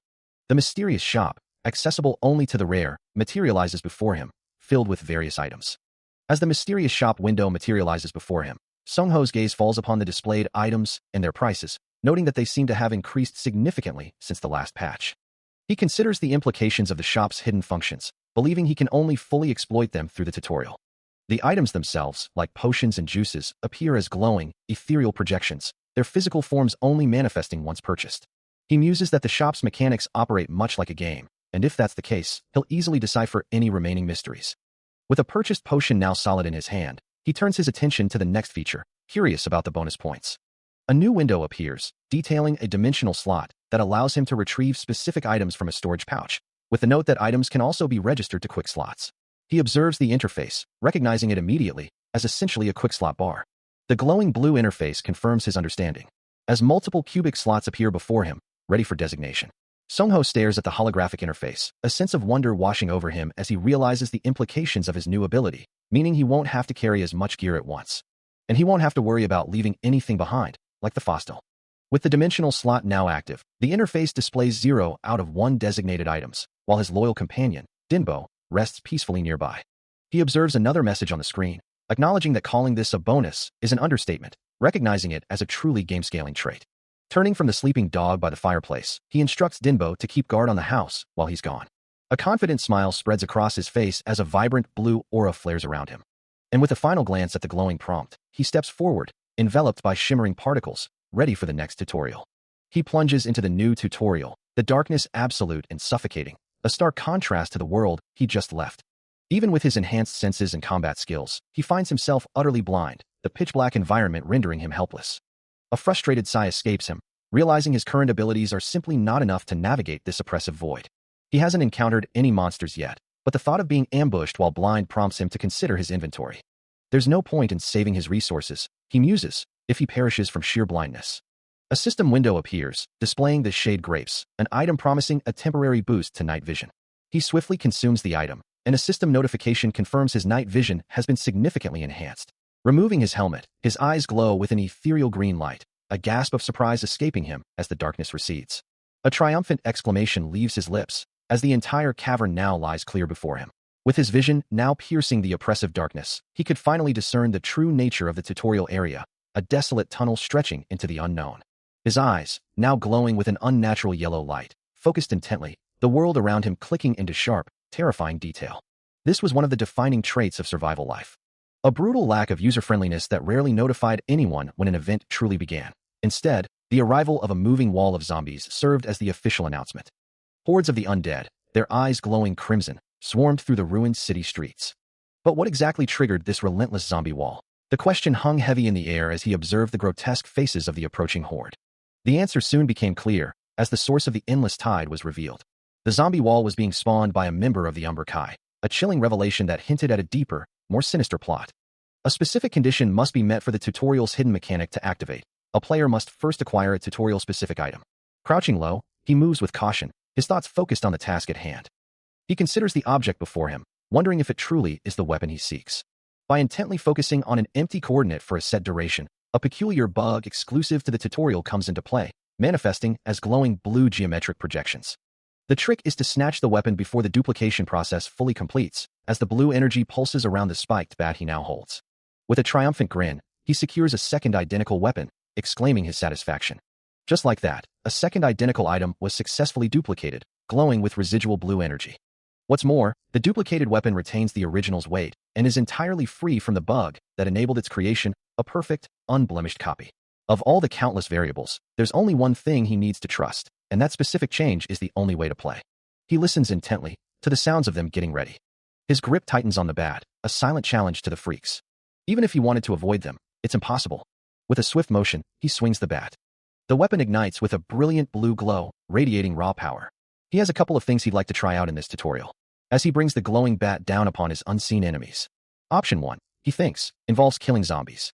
As the tutorial combat begins, he swings his glowing spiked bat with fierce determination, ready to face the horde. The weapon connects with a sickening crunch, shattering the first enemy. Behind his visor, his eyes glow with an intense red light, his focus absolute. Another enemy falls with a crackling impact, as he continues his relentless assault. He considers the core a crucial element in this trial. Stepping over a pile of defeated foes, he wonders if he can truly eliminate them all, the sound of his footsteps echoing in the grim space. The endless stream of zombies seems to stretch on forever, a relentless tide of death. With a renewed surge of blue energy, he plunges back into the fray, his bat striking with powerful, cracking blows. One of the grotesque creatures lunges forward, its eyes glowing ominously red amidst dark, swirling energy. He is violently thrown through the air, a blur of dark energy and motion. His eyes narrow, a fierce resolve hardening his expression as he twists mid-fall. A gloved hand reaches out, seeking purchase in the chaotic descent. Now clad in a sleek, full-body suit and helmet, he considers the situation, acknowledging, "I guess I can't just pretend I didn't hear that, huh?" He dismisses the thought with a slight tilt of his head, deciding, whatever, it doesn't matter. His voice firm, he declares, "My strategy for this tutorial is put into action as he sprints forward, a determined figure against the dark, cavernous backdrop." He thinks to himself, "I was always going to break the rules and push it anyway." He ran without a moment's rest. Knowing he wasn't blindly searching for the boss monster, a horde of grotesque, shambling creatures swarmed towards him. Yet his mind was focused on a different objective, a designated safe zone, always a checkpoint. And only by reaching it could he consider if the boss would respawn. But then, a new thought struck him. Where was the exit? The effective skill grave would soon expire. The checkpoint was one of the buildings, and he needed to find it fast. His muscles straining, he pushes himself forward, every fiber of his being focused on escape. He knows he's being watched, a horde of creatures lurking within a 3-kilometer radius of the tutorial's starting point. Among them, a particularly menacing, red-glowing mechanical beast stands out. He spots a ruined building in the distance, a potential haven, a place completely free of zombies. But the monsters are closing in, forcing him to dodge their relentless attacks. He sprints through the crumbling ruins, the horde hot on his heels. Finally, the building he'd spotted is within reach, just ahead. He glances back at the relentless pursuit, his breath coming in ragged gasps. Just as he reaches the building, a system message flashes, announcing the expiration of his skill grave. With a renewed sense of purpose, he declares, "With this, I can begin hunting the boss Surfwana." Song-ho moved with focused determination through the desolate ruins. His breath a soft exhalation as he declared, "In the meantime, I'll go up to the rooftop." A moment later, a questioning sound escaped him, "Huh?" as he ascended the final steps, emerging into the bright light of an upper floor. There, a young woman with vibrant pink hair looked up at him, her voice filled with surprise. Song-ho. Now joined by another woman with short brown hair and glasses, Song-ho looked down at them, his concern evident. "So, all the members survived, right?" The pink-haired woman responded with relief. "Yes, thankfully." The woman with glasses added, a hint of exasperation in her tone. "Ah, it's not like we ignored the manual." An anonymous informant provided the exact D-Day date, a detail for which gratitude is expressed, while elsewhere, a woman wonders about the actions of a man and his companions, anticipating another monster's arrival. Having fled the immediate danger, Song-ho finds himself in this precarious location, cursing the trolling bastard who supplied him with misleading information. He realizes the situation is far more dire than anticipated. Turning to the survivor, he addresses Mi-kyung, urging her to listen carefully. He thinks to himself that acting like a non-awakener in this kind of situation is simply not an option. A determined expression crosses his face. As he reveals the imminent arrival of the tutorial boss, an enhanced zombie, then questions if the method he provided was flawed, before dismissing the thought. Mi-kyung, startled by the revelation, exclaims that she's been promoted into this unexpected and dangerous role. She then observes the chaotic environment, noting that someone threw shit everywhere, to which Sung-ho simply acknowledges her observation. The explanation continues, detailing how the zombie wall, once a formidable barrier, collapses under certain conditions. With its collapse, the aggro of the surrounding creatures dissipates, leaving the area clear. As the conversation shifts, Mi-kyung asks when the enhanced zombie is expected to appear, to which Sung-ho simply replies, soon. Suddenly, a surge of raw, blue energy erupts, crackling with intense power. From within the brilliant discharge, the form of the enhanced zombie begins to coalesce, wreathed in a vibrant, glowing aura. As its true nature becomes apparent, Mi-kyung observes the creature's unsettling, tentacle-like appendages, confirming its monstrous appearance. The creature's red, humanoid body is now fully visible, its numerous tentacles writhing, prompting Mi-kyung to question if it truly possesses such features, to which Sung-ho simply hums an acknowledgement. Turning to Mi-kyung, his expression serious, Sung-ho asks if she has experienced any changes to herself. A look of shock crosses her face, her voice barely a whisper as she questions the sudden inquiry. Meanwhile, the monstrous, enhanced zombie, its form writhing with purple energy and grotesque tentacles, continues its relentless advance, its presence a chilling reminder of the escalating danger. She gasps, a realization dawning on her as she processes the implications of the situation, her mind racing to connect the pieces. As a vibrant red glow emanates from her outstretched hand, she feels a strange, unfamiliar sensation, a trait sealing effect taking hold. He observes the unfolding events, noting the system's message about his own sealed items, a grim understanding settling over him. Turning to her, he asks with a serious tone if her earlier words about trusting him still hold true. She affirms her trust, acknowledging his past assistance, her gaze unwavering. He then points out that the items sent by delivery, which she had in her bag, are now sealed. As the revelation sinks in, he gestures towards the pink bag, explaining that everything inside, from the flask to the medical supplies, is now sealed. Mi-kyung turns, her expression questioning, as Sung-ho confirms. Mi-kyung, please don't tell me you didn't take anything out of the backpack. A sound of disbelief escapes her, her eyes wide with shock at the implication. As he begins to move away, a sense of urgency in his stride, Sung-ho mutters about the situation being worse than he thought. A frustrated sigh escapes him, as he acknowledges the gravity of the situation, realizing the full impact of the sealing effect. Meanwhile, Mi-kyung's hand glows with an ominous red aura, leaving her to wonder, what now? A system message confirms the phenomenon. A trait sealing effect is active, sealing all items the target carries. Sung-ho, processing the information, considers that the effect isn't entirely unexpected, given the circumstances. He considers the implications of the trait sealing effect, which has rendered their innate abilities useless. Yet, even with their traits sealed, the enhanced monsters still roam, posing a grave threat. A sigh escapes him, a silent acknowledgement of the cruel irony. He taps at a holographic interface, trying to decipher the true nature of this sudden, debilitating effect. Could this be a consequence of the D-Day event, or is there a deeper, more insidious mechanism at play?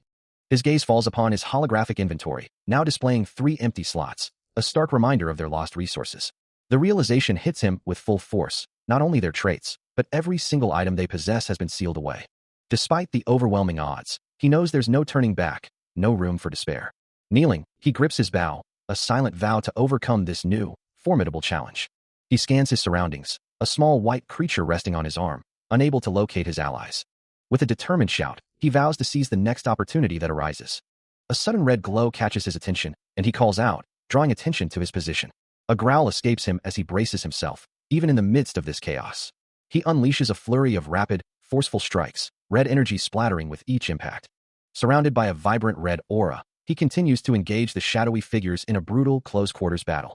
He realizes his dodging skills are surprisingly effective, and he can't truly complain about his current predicament.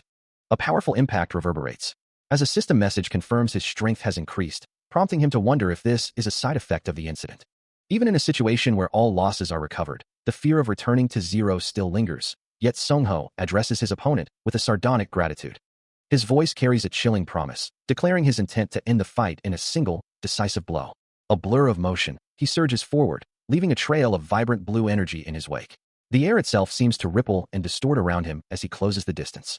His movements are too fast to track, a mere afterimage of his true speed. Before the enhanced zombie can even react, a devastating blow connects, sending a spray of blood into the air. He follows through with a precise, powerful strike from his weapon, driving the monster back. The final impact shatters its form, dark energy erupting from the wound as the creature lets out a guttural, dying roar. He curses under his breath, the poor visibility having prevented the swift, decisive kill he had intended. Resigning himself to a longer fight, he simply mutters, "Well, fine." With a sudden burst of speed, he launches himself towards the monstrous creature. A fleeting image of his past self, with vibrant red hair, flashes through his mind, as he thinks, since it is my first boss monster hunt. Landing with controlled force, he resolves, I'll savor it properly. The monster lets out a guttural roar, its form contorting in anticipation. But before it can react, Sungho's fist, wreathed in a vibrant purple glow, slams into its head. The impact is catastrophic, tearing through the creature's body as fragments fly in every direction. With a final, explosive burst, the monster is utterly annihilated, dissolving into a shower of crimson particles. The monster's essence dissipates in a final, violent burst of purple energy. As a soft chime signals a system notification, the trait ceiling effect has been lifted, granting him 10 points. Standing amidst the fading particles, then wonders if any items drop nearby. Another chime announces a webtoon bracelet, increasing perception by 2. He notes that while something did appear, it wasn't the item he truly needed. The trait seal is finally gone, he thinks, allowing him to shake off all restrictions and return to his true strength. Meanwhile, Mikyung walks on, as he considers that since he isn't a boss, he'll have to rely on completion rewards. He receives a notification, confirming the acquisition of 3 points, as a small, white creature sleeps peacefully on his arm. These sudden gains, he muses, are likely part of the diversified point acquisition methods available through the patrol system. Turning to Mikyung, who looks up at him with a surprised expression, he extends his hand. She questions his gesture, confused as to why she should accept anything when she feels she hasn't done enough to earn it. But he insists, offering her the glowing webtoon bracelet. He explains that they cleared the area together, and this is her fair share in return, gently placing the bracelet on her wrist. Then, now fully geared and masked, he looks ahead with purpose. He asks if they should head to the fitness club next. A tall, modern building stands against a cloudy sky. Its silhouette, however, reveals a subtle but unsettling tilt, prompting an unseen voice to remark on its precarious lean, a sentiment Sungho quietly confirms. Observing the structure intently, he confirms the alarming angle, estimating it to be at least 5, if not 10, degrees off kilter. He concludes that regardless of the cause, such a building is best avoided entirely. The thought of its potential collapse, if truly due to shoddy construction, fills him with a sense of impending dread. He decides against warning the owner, muttering to himself about the foolishness of others. Suddenly, a voice cuts through his thoughts, expressing relief at his continued survival. Sungho stands with his arms crossed, a determined expression on his face, ready for whatever comes next. A familiar voice cuts through the silence, calling out to him. It's Hyungjin, his voice echoing with urgency. Sungho, looking weary, reminds him, I told you, don't turn into a zombie. Hyungjin retorts, you were lucky you didn't turn into one either. Grabbing his arm, Hyungjin insists, let's head inside to talk. I have so much to tell you. Later, with Sungho resting on the floor, Hyungjin looks down at him, a mixture of awe and disbelief on his face. He can barely process the news, asking, you really defeated a tutorial boss with no copies left? Sungho, sitting up and looking away, dismisses it casually. It's nothing to be that surprised about. He then clarifies the circumstances of his victory, explaining, I was only able to fight it one-on-one because Mikyung lured the other zombies away. An anonymous informant had provided the exact D-Day date, a crucial piece of information that now, in the quiet aftermath, felt like a distant memory as he rested his hand beside a small, sleeping creature. Still, Hyungjin couldn't help but acknowledge the sheer guts it took, calling his feat amazing, then questioning his own assessment with a chuckle. He quickly clarified, however, that the true marvel wasn't any specific action, but the simple fact that he hadn't given up from the very beginning. Then, a new question surfaced as Hyungjin recalled Sungho's earlier account, asking about the checkpoints he had mentioned, noting their absence. He paused, deep in thought, a contemplative hum escaping him. His confusion mounted as he pointed out the lack of zombies around the boss's location, demanding to know what was truly going on. As Hyungjin mentally grappled with whether difficulty adjusted by player level or if rewards required specific conditions, Sungho cut through his thoughts with a pointed question. Had he ever encountered copies of the tutorial bosses?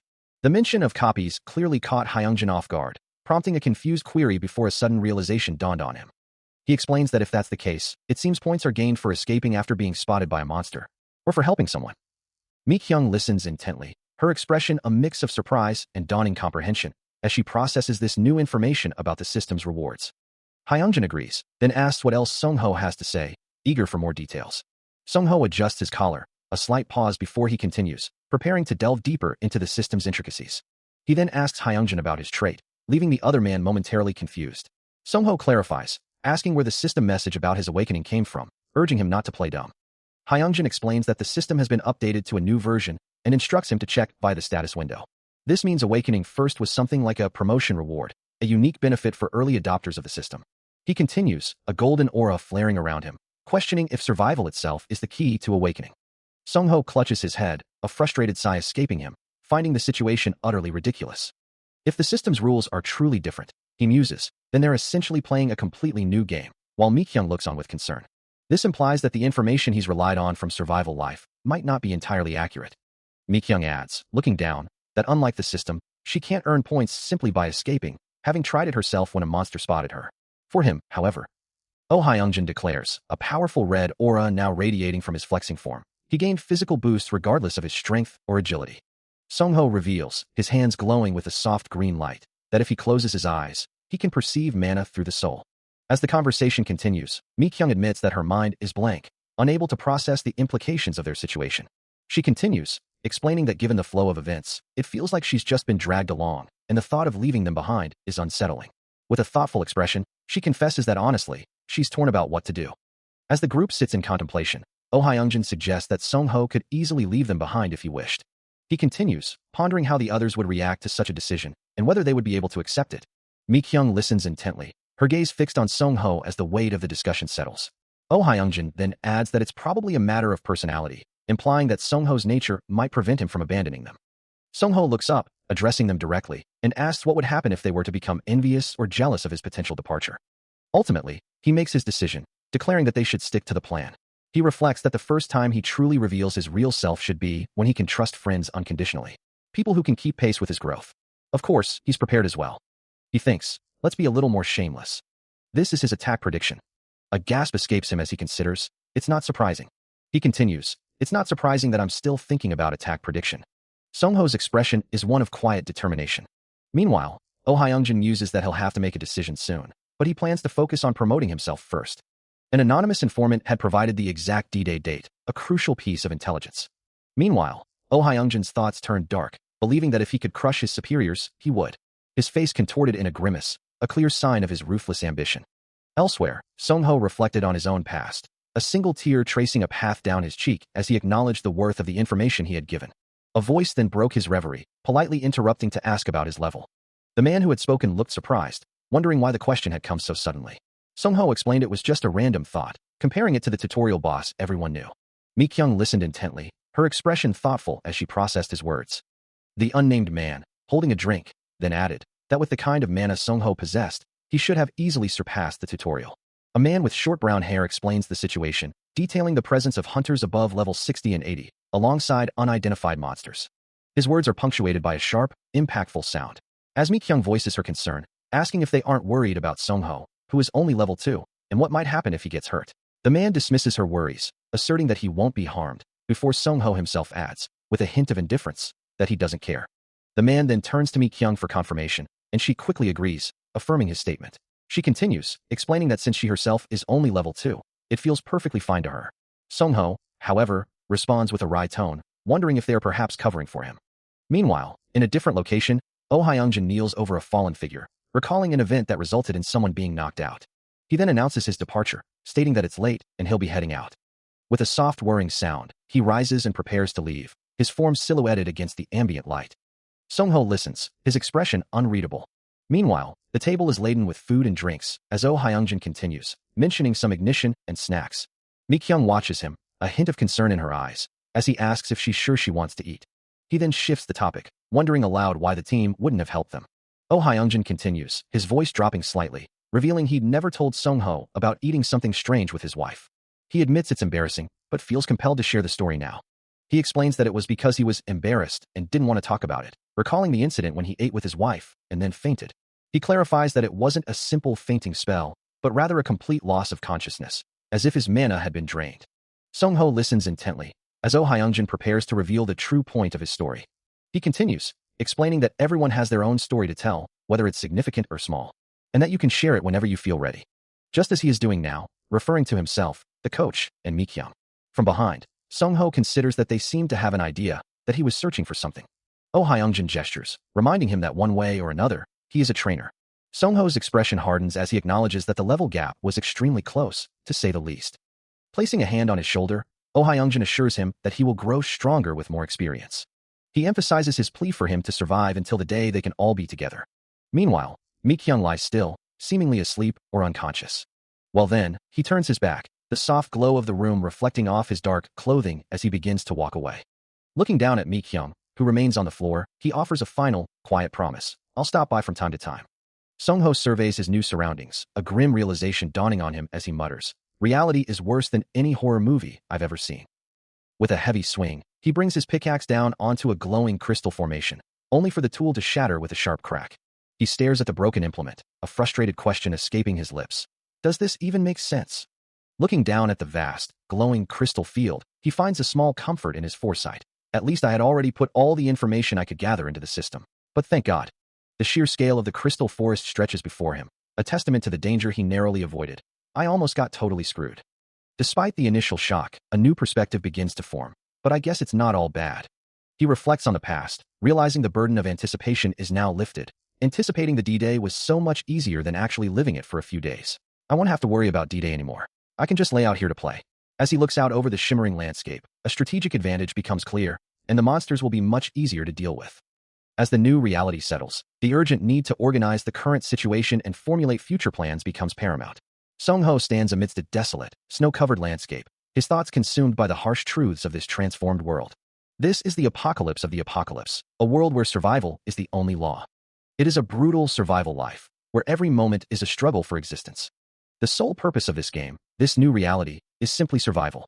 In this system, a player can equip up to 5 items, each crucial for navigating the dangers ahead. Additionally, one can possess up to 10 skills, a limited arsenal against an endless threat. However, if that maximum is exceeded, the consequences are dire. For those who break the rules, the system imposes the oldest skill, a mysterious and potentially devastating ability. Still processing the system's implications, he considers how a damn awful feature would be replaced, forcing any player to claw their way to the top of the food chain. This new reality meant performing the worst deeds, each according to their own style. Yet, sitting in an office, Sung-ho knows that's only how it is within the confines of a game. In reality, he muses, various unforeseen variables will inevitably arise. A voice calls out, Mr. Sung-ho, as he recalls that, in the first place, there was no player who actually hunted zombies.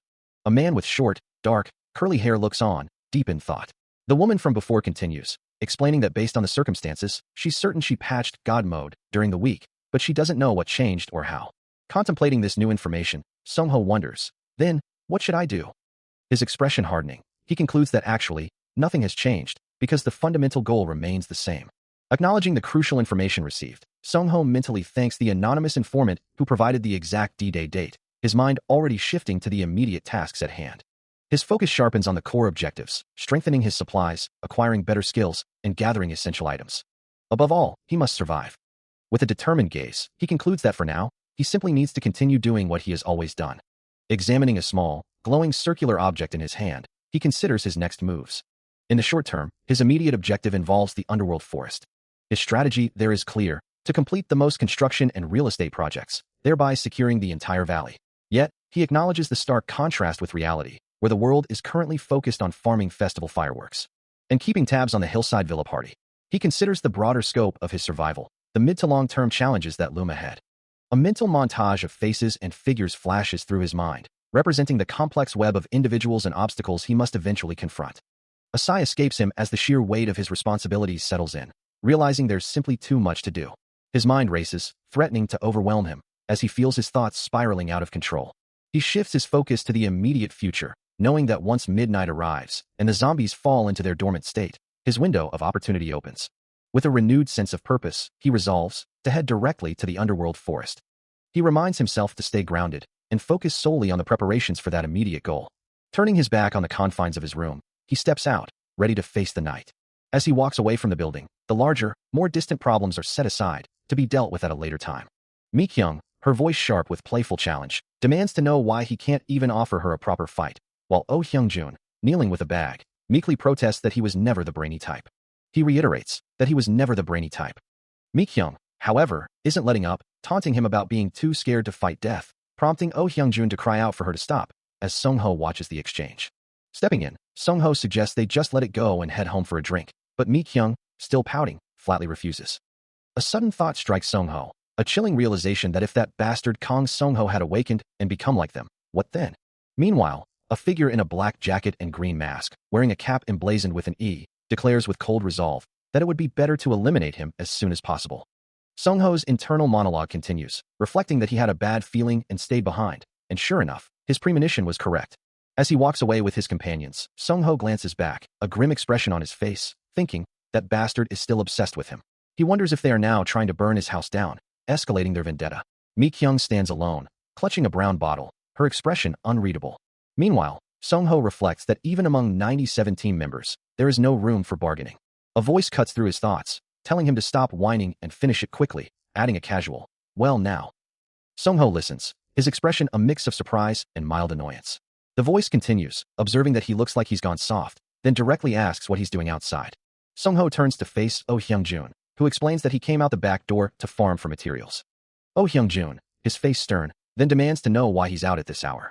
Sung-ho replies calmly, explaining that zombies are diurnal, making them easier to kill if they fall.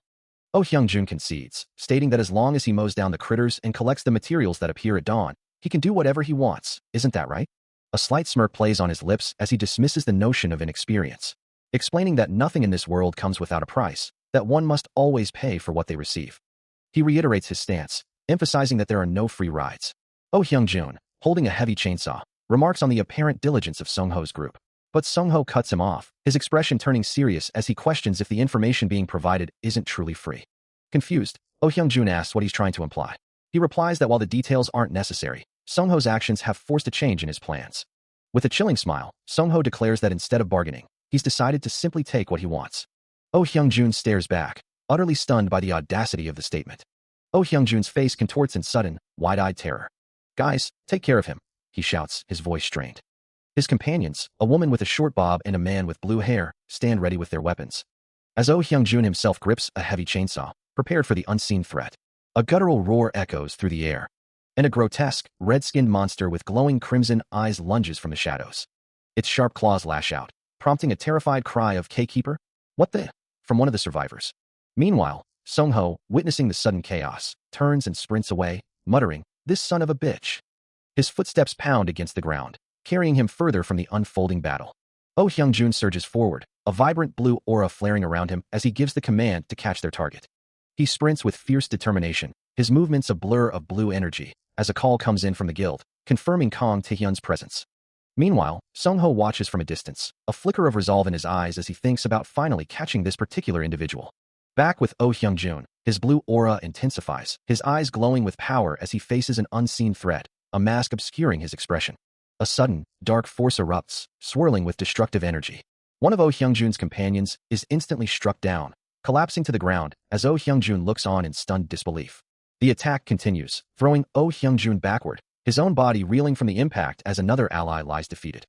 He plummets from the towering structure, a helpless descent into the unknown. From his vantage point, Sung-ho looks up, his face etched with confusion and alarm at the sudden, violent turn of events.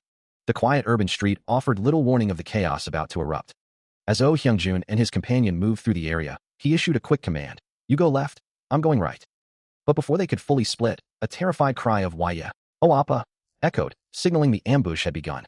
From above, a torrent of purple energy erupted, cascading down onto the unsuspecting group. One of the companions was instantly overwhelmed, collapsing to the ground and desperately pleading, "Help me." The attack culminated in a blinding explosion, engulfing the area in a burst of raw power. Oh Hyung-jun, caught in the blast, was violently thrown backward, his body glowing with the impact's residual energy. He plummeted through the air, a trail of blood marking his rapid descent. As Oh Hyung-jun plummets, a grotesque monster with glowing red eyes lunges into view. While an unseen voice echoes through the air, mocking his desperate struggle, the monster's maw opens wide, a crimson energy gathering within its depths. Its form is a hulking mass of muscle and malice, its glowing eyes fixed on the falling man.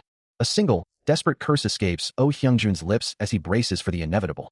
The monster's attack intensifies, a violent red aura flaring around its head. From a hidden vantage point, the unseen attacker watches, declaring the struggle to be utterly futile. Then, with a sickening crunch, Oh Hyung-jun hits the ground.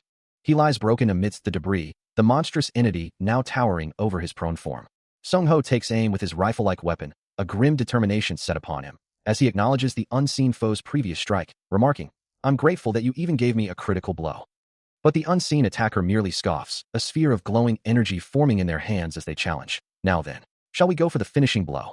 With a surge of power, the attacker unleashes a brilliant, golden magical projectile that streaks through the air. A brilliant blue energy projectile streaks through the air, followed swiftly by a searing yellow blast, both aimed directly at the monstrous target. The creature recoils with a guttural sound, its bulky form shuddering from the impacts. Yet a thought crosses Sung-ho's mind. Damn, I'm surprised by how it's only showing signs of collapsing. He knows the bullets he's firing might appear to pierce through its hide, but in reality, they aren't having the desired effect. It's as if the monster is taking no damage at all, letting out a furious roar as it stands its ground. With grim determination, Sung-ho resolves to keep shooting until it finally falls. He finds the aftermath of the battle far from pleasant. The monster lies defeated, its head severed, green blood staining the stone. Immediately, system windows appear, announcing his level has increased to 22, granting him 20 points and the new skill, terrain detection. Sung-ho examines the details of his new ability, which promises to detect terrain within a certain radius, with higher levels offering wider range and more detailed information. Looking down at the fallen creature, he mutters, "Don't resent it too much, Kim Kyeolchin." Soon, the monster's remains are neatly contained within a black collection bag. With the task complete, he walks away from the building, leaving the scene behind. He reflects on the creature, dismissing it as mere trash, easily baited and easily killed. After that, his early morning farming routine continues smoothly. He found himself at Kim Kyeolchin's house, the first place he had visited after the monster's defeat. While it wasn't exactly what he expected, there were plenty of items that would fetch a high price at the auction house later. Honestly, he mused, Kyeolchin would have died on the streets regardless, even if he had left him alone, a victim of his own superficiality and alcohol. Later, over near Gwangali, Sung-ho surveyed a storage area, a small white wolf-like creature at his side. Not only had he managed to obtain the spirit of the festival for the upcoming event, but that was a truly significant acquisition. With Dingo's help, he continued his journey, skillfully avoiding any monsters. Together, they navigated the dangerous streets, leaving the lurking threats behind. He efficiently dealt with the slumbering undead, eliminating them one by one, which made the process of leveling up remarkably simple. A satisfied sigh escapes him as his status window confirms his progress, Dingo letting out a soft woof beside him. Yet, a single problem persists. Even after he finishes his morning monster hunt at 7. With a swift movement, he scales a building, reflecting that while successfully concluding the day is good, the underlying issues remain. Sung-ho considers the immense effort required to relocate his precious supplies, acknowledging that moving them even once is a burden, but twice would be truly brutal. He stands amidst a carefully organized collection of goods, from stacked boxes to rows of candles, his gaze sweeping over the fruits of his labor. The thought of another looming challenge, the relentless winter, weighs heavily on him, a problem he wishes he didn't have to face. He dismisses the idea of moving everything, knowing that even a tiny spark could engulf his entire shelter in an instant, making careful storage paramount. Yet, the irony isn't lost on him that storing items like candles, which are crucial for light, in a damp environment is far from ideal, a constant dilemma of survival. He flips through his notebook, reflecting on the precise timing of D-Day, the day everything changed. Later, walking through the pouring rain, he moves with a determined stride. The rhythmic patter of raindrops accompanies his thoughts, a constant reminder of the harsh world around him. As he approaches a building, the question echoes in his mind. Is this new reality truly happening, or is it all just a sudden, unbelievable dream? The rain continues to fall, a steady downpour washing over the desolate urban landscape. Having decided to focus entirely on building a moat, Sung-ho operates the excavator with practiced precision, the heavy machinery churning through the earth. He knows that moving carelessly, even with the excavator, would be too risky, so every movement is deliberate, every scoop of dirt carefully placed. Another day passed like that, and by the time he finished the moat, the defensive barrier, reinforced with barbed wire, stood as a testament to his relentless effort. Climbing out of the deep trench, his body aches with exhaustion, a silent vow escaping his lips. He would never undertake such a grueling task again. The completed moat, a formidable barrier of earth and sharpened spikes, now encircles his sanctuary, a stark reminder of the world's harsh realities. The massive ice walls, once a formidable barrier, shattered and collapsed into countless fragments. Above, the sky cleared, revealing a serene, almost ethereal blue, a stark contrast to the world below, which had become truly ridiculous, a place where only humans could now survive. Observing a swirling blue vortex, he muses, well, not that I'm complaining or anything about it. His gaze fixed on the monstrous forms within the glowing energy, but those monsters are probably responsible for the typhoon. A slight smile plays on his lips as he declares, then, let's move on to the next plan. With a new objective in mind, he turns and walks away. His loyal companion, a gray wolf, leading the way through the sun-dappled forest, as he thinks, speaking of something random. The two of them now armed and ready, with him holding a rifle. Firearms were the ultimate cheat in survival life. He knew the reason wasn't anything special, yet the sight of the white wolf still brought a sense of calm. After all, firearms were originally late-game weapons, only unlocked after the wire disease passed. Looking down at his loyal companion, Sung-ho mused that they were weapons one could only obtain through diligent farming. They were weapons you could only obtain through farming. Now armed with a rifle, he stood ready, the weight of the weapon a stark reminder of the new world. Yet, the sheer scale of the threats he faced was undeniable, as a towering, brown ape-like monster emerged from the cascading waterfall. Still, this was insane. He gently stroked Grey Wolf's head, the loyal companion responding with a soft woof, a small comfort amidst the chaos. He knew he could overcome anything, because he was reading the future. The massive ape-like monster stands on a glowing grid, its form radiating a faint purple aura, as Grey Wolf remains poised nearby. Its red eyes glow with an unsettling intensity, and Sung-ho notes that the terrain debuffs are stacked at level 2. As the monster lets out a guttural roar, he confidently thinks that one shot is all he needs to finish it. His gloved hand grips the rifle, its display showing 59 armor-piercing bullets, a weapon he mentally dubs the John Wick Leafkeeper. With a decisive click, he brings the rifle to bear, aiming with practiced ease. Through the scope, the monster's head fills his vision, and he muses that even without a blacksmith's touch, these bullets feel as real as any. His finger hovers over the trigger, calculating the need for 7 precise hits, certain that he cannot miss a single shot. With a determined glint in his eye, he resolves to eliminate them as efficiently as possible in this other world. The monster's head is perfectly framed within the crosshairs, awaiting the inevitable. A sharp crack echoes through the forest as the first bullet finds its mark, striking the massive ape-like monster. The impact sends a spray of viscous green fluid across its face, a clear sign of the damage inflicted. Its eyes flare with an ominous red glow, a primal fury beginning to stir within the beast. Red particles erupt around its head, the monster's anger manifesting as raw, visible energy. With a guttural roar, it lunges forward, charging blindly through the dense foliage. But before it can close the distance, another shot rings out, accompanied by a taunting voice asking, "Where are you looking?" The monster's eyes widen in surprise, the second bullet finding its mark with chilling precision. A burst of yellow energy erupts from its face as the impact sends it reeling, the beast staggering from the force. It lets out a deafening, enraged roar, its fury now fully unleashed. The monster cries out as another green projectile slams into its shoulder, sending splinters of wood and fur flying. Now then, he thinks, finally at eye level, let's do it.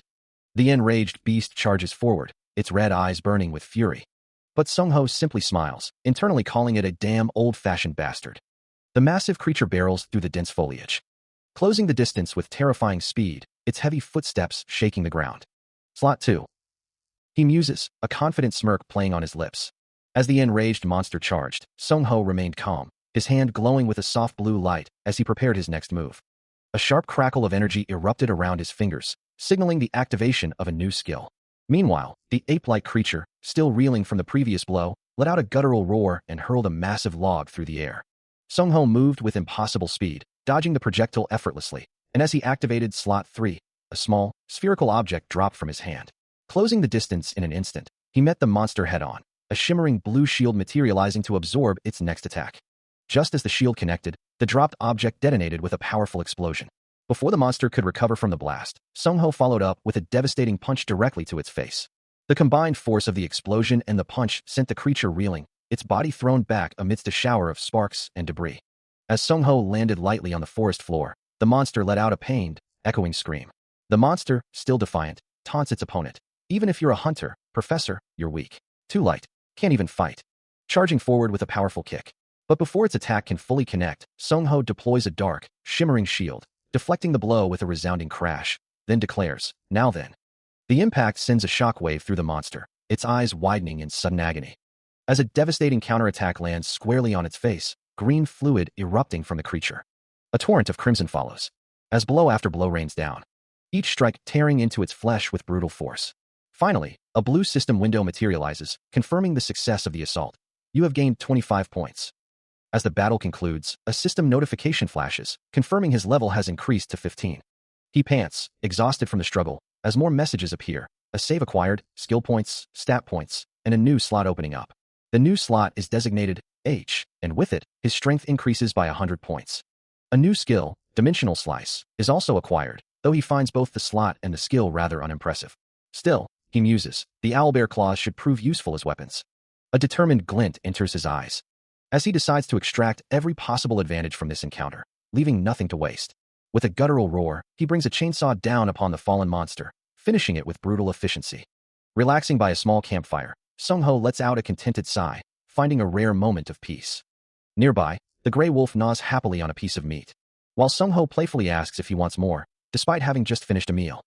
Offering another morsel, he affectionately calls the wolf a little punk, encouraging him to eat up and grow strong.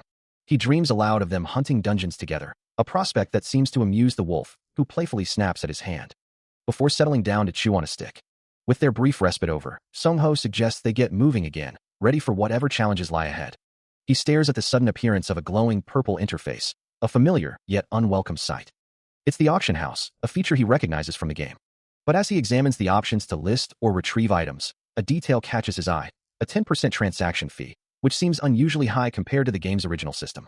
A wave of disbelief washes over him, remembering it was only 5% before. He mutters about the blatant ripoff, his hand hovering over the retrieve item button. Then, a new realization dawns on him, his eyes widening in surprise.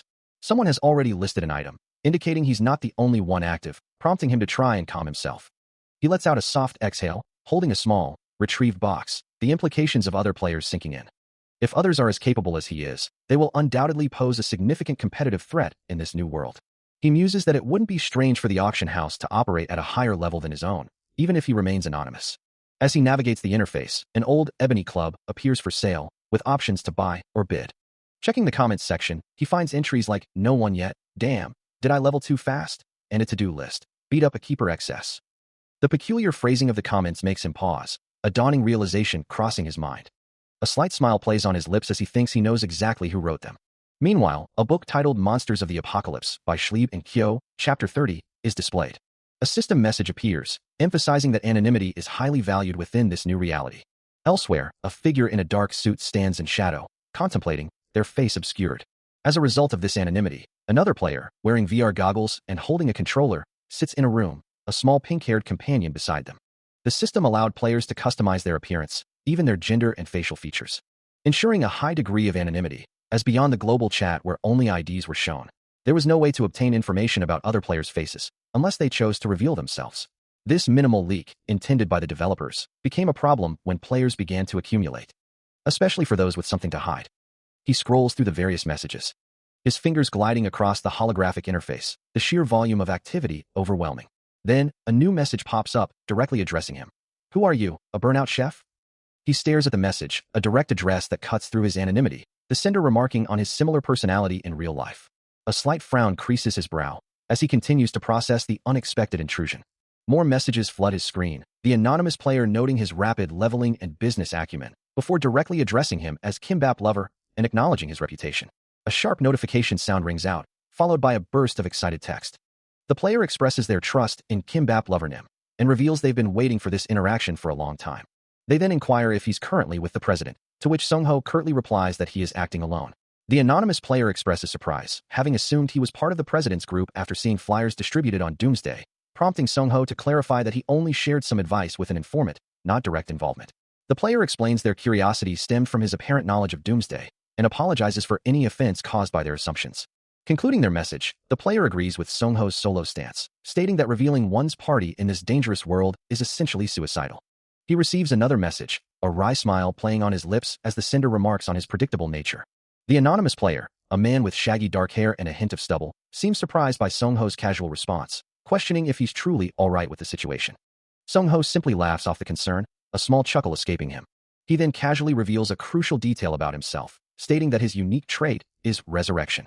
Sung-ho, however, is more interested in a term the other player used, asking for clarification on Saigaku. He then shares his current level, 17, along with a glimpse of his stats, which include strength, agility, intelligence, perception, and a mention of special resistances. Sung-ho continues to type, seemingly about to reveal more. The anonymous player reacts with utter shock and disbelief, clearly taken aback by the information. The conversation concludes with a final, somewhat ironic message from the anonymous player, admitting to having trust issues with people. The anonymous player's avatar, a casual profile picture labeled, "Me in Real Life," appears on the screen, setting the stage for a discussion about abilities. "Of course, it's not that I don't trust you," the anonymous player clarifies. "I just don't trust anyone. I think we need to start facing each other and talk first." Sung-ho acknowledges this, understanding the sentiment at least to some extent. The anonymous player then addresses him as Gimbap Lovernim, requesting that he search the auction house again. As Sung-ho initiates a system prompt asking if he'd like to register, the anonymous player responds with confusion. "Huh? What do you mean?" A sudden realization dawns on Sung-ho, his eyes widening slightly. He sends an item, a magic metal ring boasting a +2 grade with enhanced magic, and a message. You understand this item better than anyone. The anonymous player, a muscular man with wild hair, recognizes the ring instantly, calling it the ring of a neighborhood's trying to be a hero, and offers 10 points for it. A subtle smile plays on Sungho's lips, his plan seemingly unfolding as intended. Gimbap lover stares at the system message, a single thought echoing his surprise. How could you give something this valuable? The system itself confirms the item's exceptional quality with an XS rating. Still processing the unexpected gift, he types out a message. I guess I shouldn't have much expectations for you either. He then recalls a previous interaction. Last time I checked, you were the one who begged me. Continuing his thoughts, he adds, it's true that I met Rabbit Princess early. As the conversation unfolds, a system overlay appears, displaying images of various figures, hinting at their roles in the game. The overlay continues, explaining that among veterans, he was especially famous. Gimbap lover's expression shifts to one of thoughtful surprise as he reads the incoming messages, murmuring, well, I didn't expect this much from you. I'm grateful. Meanwhile, Sungho holds the magic metal ring, its faint glow reflecting on his gloved hand, while 2 skewers of smoked trout lie nearby. Suddenly, a new system notification flashes across Gimbap lover's screen. Smoked trout has been listed. His eyes widen in disbelief, then excitement, as he exclaims, huh? What is this? This is freaking sexy. Continuing his exchange with Gimbap lover, Sungho sends another message, recalling his companion's preferences for skilled fox as snacks and animal claws as weapons. He then adds that these gifts are directly related to his trade. To further reassure Gimbap lover, he suggests thinking of the items as a token of trust. Gimbap lover's surprised reply of, oh, that's nice, flashes across the screen as Sungho internally notes that the item is indeed the most valuable. Gimbap lover's next message expresses lingering doubt, stating, I don't know what you're doing, but I'll believe you, prompting Sungho to muse that whether they're talking to him or someone else, the outcome is the same. He then sends a more practical message, suggesting that when they meet in real life, Gimbap lover can wear normal clothes, and they should seriously avoid using XS to prevent drawing attention. As he stares at the screen, a thought crosses his mind, acknowledging that this anonymity is a crucial part of his identity. A final, satisfied exclamation escapes him as he concludes the exchange. After finishing the conversation with Gimbap lover, Sungho prepares for whatever comes next. He finally ate a proper meal for the first time in a long while. And then, whether by coincidence or not, the typhoon of his troubles subsided. Bright sunlight streamed through the window, making him wonder what he should call this new feeling. Was it a divine revelation? Or was it his best friend, the last man standing in the game, who had finally become a bug? Whatever it was, something was definitely going down. Suddenly, the peace shattered as multiple shadowy figures lunged at him, their glowing eyes fixed on their target. But before they could land a blow, a surge of crimson energy erupted from his hand, striking out with devastating force. A moment of quiet before the storm, as a powerful roar echoes through the air. And Gimbap lover collapses, seemingly defeated, on his way to meet the girlfriend who had given him such a hard time. But with a defiant shout, he rises. A blinding flash of light erupting around him, before he unleashes a maniacal laugh, tearing through the city in a storm of explosions, as if there was one major problem. The chaos subsides, leaving him disoriented, wondering what just transpired. Sungho stretches, his body still adjusting, as he looks around the unfamiliar surroundings, wondering if this truly is his hideout, and if the person responsible for his current state was a truly terrible navigator.